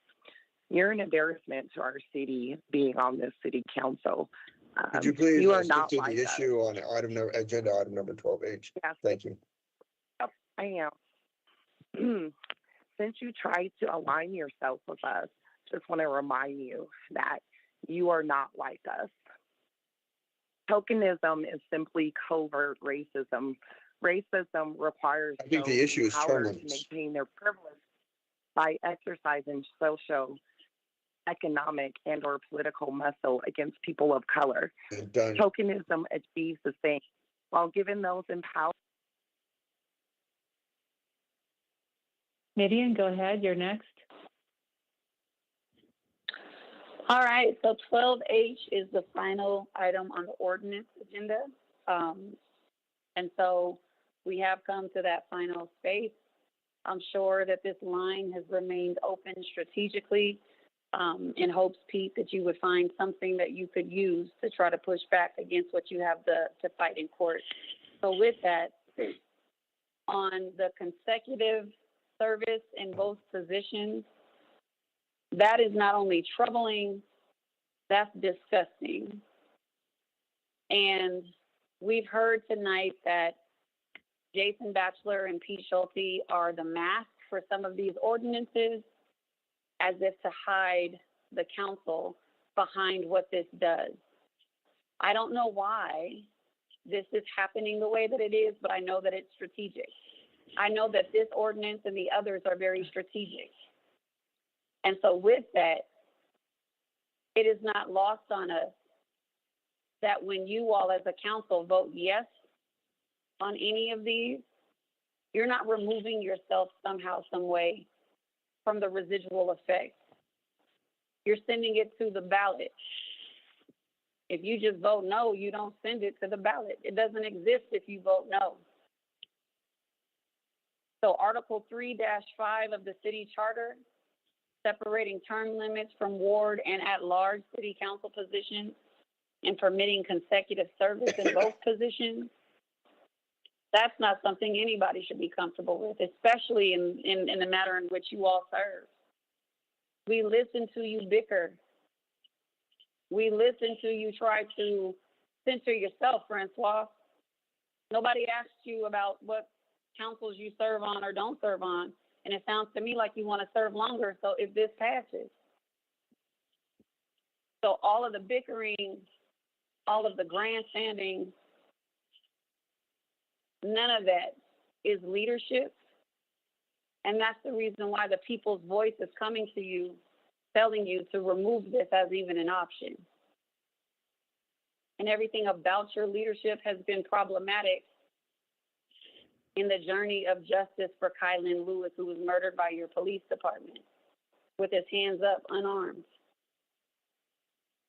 Jason Batchelor, you have allowed for that to happen on your watch in particular. So with that, a consecutive service from any of the leaders that are on majority or the mayor is not only problematic, it's disgusting. And Kylan Lewis will haunt you for every moment you serve on the council. Your time is up. You're done. Eric, you're next. Go ahead. Yes, thank you for the opportunity to speak. This basically goes to a lack of accountability, which highlights deep systemic problems within our law enforcement and justice system. Too many families in our community have suffered similar injustices, eroding trust and Please safety for speak all to of the us. agenda item number We cannot 28. accept. It's term limits is the issue. Please speak to term Speaking limits. to that, thank you. We cannot accept this status quo. Our city must commit to meaningful systemic change, starting with transparent investigations, independent oversight, and policies that hold officers accountable when they violate the public's trust. Councilmember Drewski, I've got the floor. And the term limits. Thank you. We also need investments in community programs that prioritize prevention, healing, and equity. Justice for Kylan Lewis is justice for our entire community. Please stay. Thank you, Mr. Mayor, and members of the council for listening. Portia, go ahead. Oh, am I the last one? I wonder if I'm the last one. It is 10:58, and I want to ensure that we take every single minute that we need to take here. So, with regards to what is this 12H? I think we're on. We started at 11A and now we're on 12H. And I just have to echo what I have heard every single person before me. And like I said, maybe I don't know if I'm the last person or not, and I don't know exactly how many. I think there's 7 or 8 of us. Oh, that's about how many of y'all there are, I think. Anyway, I digress. Excuse me. Oh, pardon me. So I just want to echo what everyone else has said, and absolutely not. As good as I know my name, absolutely not. Having just executive and being able to be in office and term and do whatever the heck. I'm not going to cuss because I don't want y'all to say I'm out of decorum, but just being able to do whatever you guys want to do, absolutely not. So I adamantly oppose it. I oppose it for any politician, council person. No, you should not be able to be in office however long you want to be. So I just want to echo what every single other person here has said. That ain't gonna fly. Ain't gonna fly. What time is it? Oh, it's 11 o'clock. How much more time do I have? I'm sorry. Did I use my whole 3 minutes? Oh, justice for Kylan Lewis. K-I-L. Stay on the item on number 12H. What was it again, Mayor Michael Kaufman? What was that? Do you know what number it is? Do you remember? Because you've had a hard time keeping up done. with this night, haven't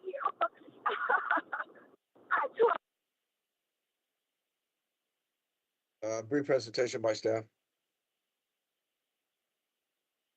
Mayor, I believe we have one more person still. Oh, Yeah, I think there's still more. I counted. I've been doing a tally. I think there's 1 or 2 left. Okay. Please proceed.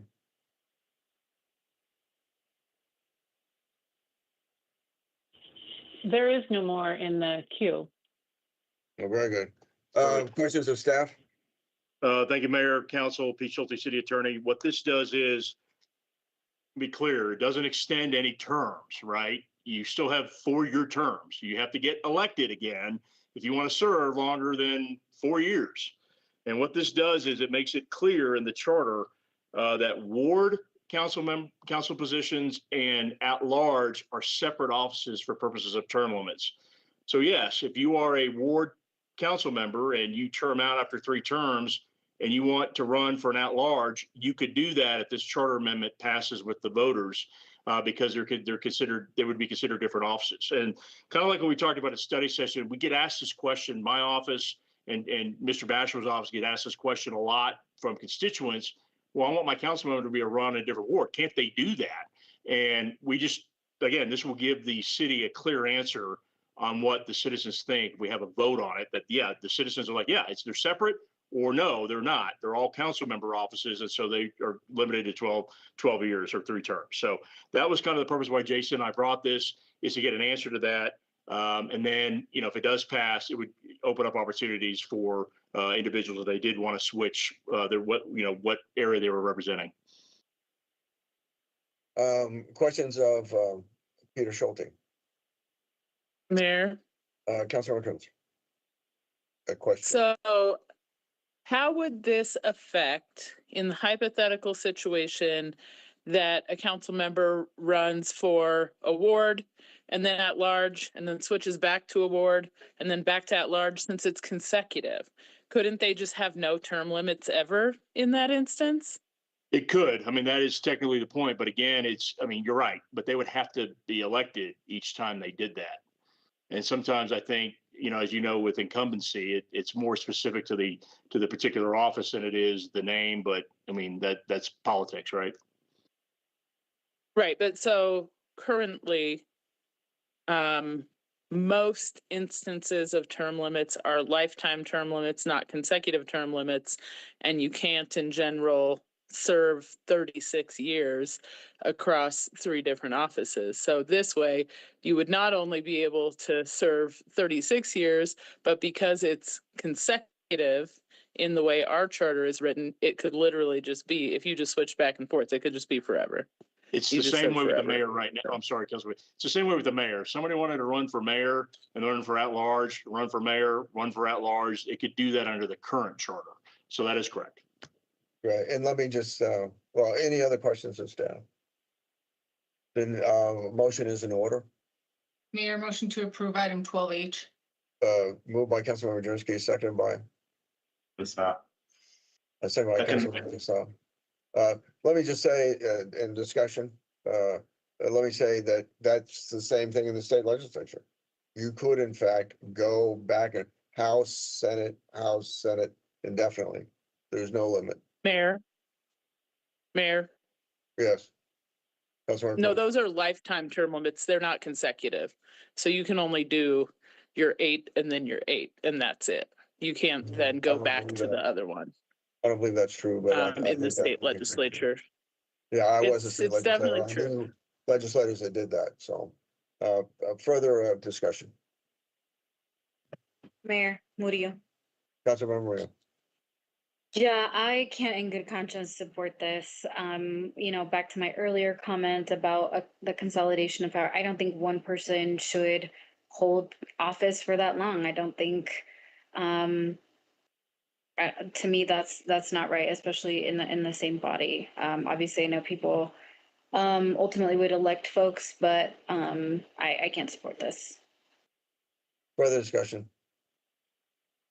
Seeing none, call for the question on the adoption of item number 12H.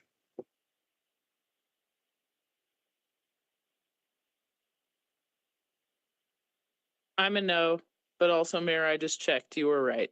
It is consecutive. I thought it was lifetime. Call for the Mayor question. Pro Tem Sundberg. Mayor Pro Tem Sundberg. Sorry, yes. Councilmember Medina. No. The motion passes with 6 yes votes, 3 no votes from Councilmember Coombs, Medina, and Murillo to adopt item 12H. Item number 16A.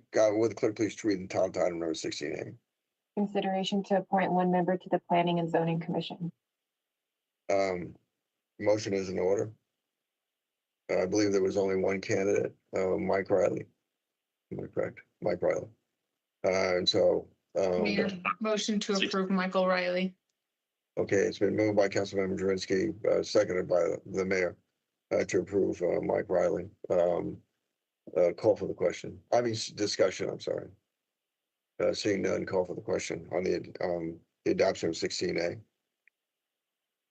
Mayor Kaufman. Yes, Mayor Roches. I'm a yes as well. Councilmember Medina. Yes. The motion passes unanimously to appoint Michael Riley to the Planning and Zoning Commission. Okay. Reports, the mayor's report. I do have on July 19th at 2:00, I have a town hall meeting at the Aurora Central Library from 2 to 3:30. And let me just explain to our audience, residents, what happened tonight. And that is, we've changed city attorneys, and under the prior city attorney, if there was a threat of litigation from an officer involved shooting, irrespective of whether the city was at fault or not, there tended to be a check written on the basis of saying, well, if we had to defend it, it would cost this much money to go to court. So let's just make it go away. Our city attorney really at the request of council, the majority of council, basically said, we are not going to settle cases that don't have merit. And this officer involved shooting does not have merit.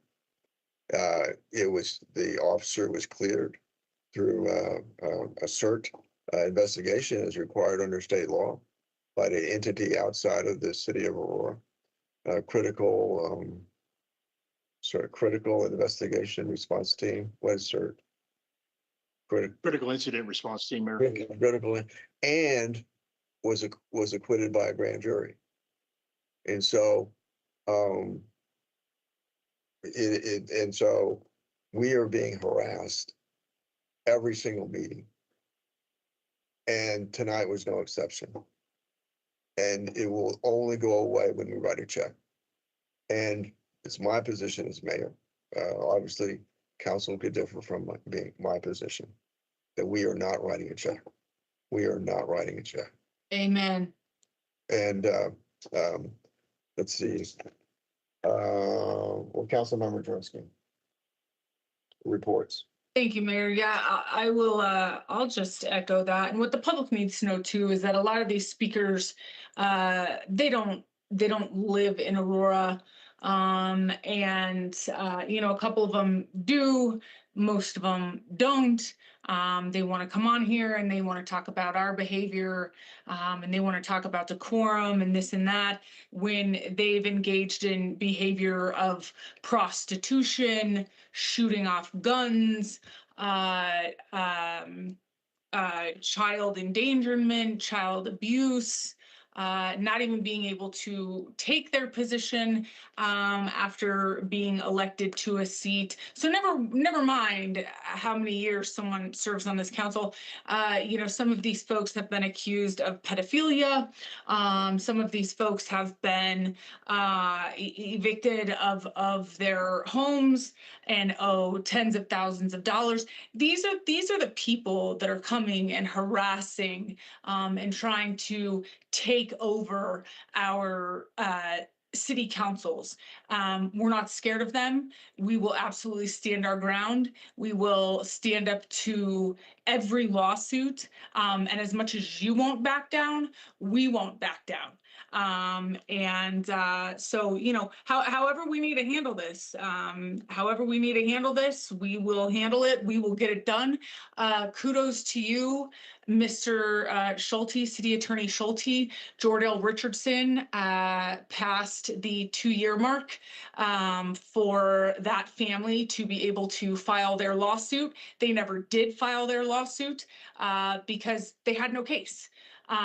They had absolutely no case. They had absolutely no standing. And an attorney finally told the family that. So there will be no lawsuit from the Jordell Richardson family. Whatever comes of this with Kyle and Lewis, we are prepared to fight it, and we will fight it with everything that we have. I think Mr. Schulte plans on taking this case on himself. So we look forward to seeing everybody in court. We will not be writing checks. We will not be intimidated. These disruptions will continue, but to the people of Aurora, you have a solid team. You have a solid team in front of you that is ready to fight. And just know that many of these people that are coming to speak, they are not Aurora residents. They do not speak for you. They do not represent you. And I guarantee you, they are not somebody you would want to leave your children alone with. So with that, that is my report. Councilmember Gardner. Councilmember Coombs. This is completely unhinged. I cannot believe that we are in a meeting of the City Council of the City of Aurora, where members of the public have come to speak to us, and we're raising all kinds of claims about their legal status, debt status, personally attacking them. Like, I am speechless. What I will definitely say is that when I came as a member of the public to speak to council, and sometimes I was annoying, and I talked about the same thing over and over and over again. And there were some council members who had a thing or two to say about that. Mayor Steve Hogan never would have ever acted in that manner toward the members of the public who came to speak, even if he thought we were ill-informed, even if he thought that we were not respectful. And I can't believe that that is what's happening in this council right now. People have the right to be heard. And I've said this before. I've sat through weeks, months, 2020, pretty much the whole dang year of people coming to have something to say. And over the course of my time on council, a variety of folks having something to say to me. And I did not do this. So I can't believe that that's what we have going on right now. And I got signed out, apparently. Councilmember Casal. Councilmember Murillo. Can you hear me? Mayor. I'm sorry. Councilmember Casal. Go ahead. Oh, okay. All right. So the last 2 weeks, I did attend the Global Fest. It was, very nice, incredible. I did met a lot of people, real diverse people, and the Global Fest was very nice. A lot of food, and also I did attend the Juneteenth at the city of Aurora employee celebration. Was very great. So that's all I have. Thank you. Councilmember Murillo. Thanks, Mayor. Want to just say happy Global Fest to folks who attended. I am the City Council appointee for the Aurora Sister Cities Board, and we welcomed a delegation from Nepal. We are exploring a potential future sister city, nothing official now. Of course, it'd have to be approved by the mayor and council. But we have a lot of active residents who are really interested in exploring the idea of a sister city in Nepal. We had the Nepalese ambassador all the way from Washington, D.C. come to join us for lunch and for Global Fest. And it was really great to hear stories from the Nepalese delegation, hearing about how Colorado reminded some folks of Kathmandu. So there was a lot of just excitement. We had small business owners from in and out of the state, and they were really excited at the potential to continue to foster small business development in Aurora within the Nepalese community. COVID, we also had the Havana BID representatives there as well. And as they shared, a lot of the Nepalese businesses went out of business after 2020, the pandemic. So hoping we can continue to explore that. It was a very successful opportunity. Yeah, that's all. Mayor Pro Tem Sunberg. Thanks, Mayor. I'd like to let people know that with the ever-changing tactics of these agitators, that towards the end of 2024, one of the tactics they had was, they were demanding, we must reach out to the family. We've got to, you need to reach out to the family. So guess what? I tried to reach out to the family. I thought I'd contact the brother of Kylan Lewis. I asked for the phone number, and guess what? They wouldn't give it to me. They wouldn't give it to me. So they're inauthentic. And since this is the evening of acronyms, it's SAD, S-A-D, and it starts with shame on you, Allison Coombs, Councilwoman Coombs. Shame on you for perpetuating this division.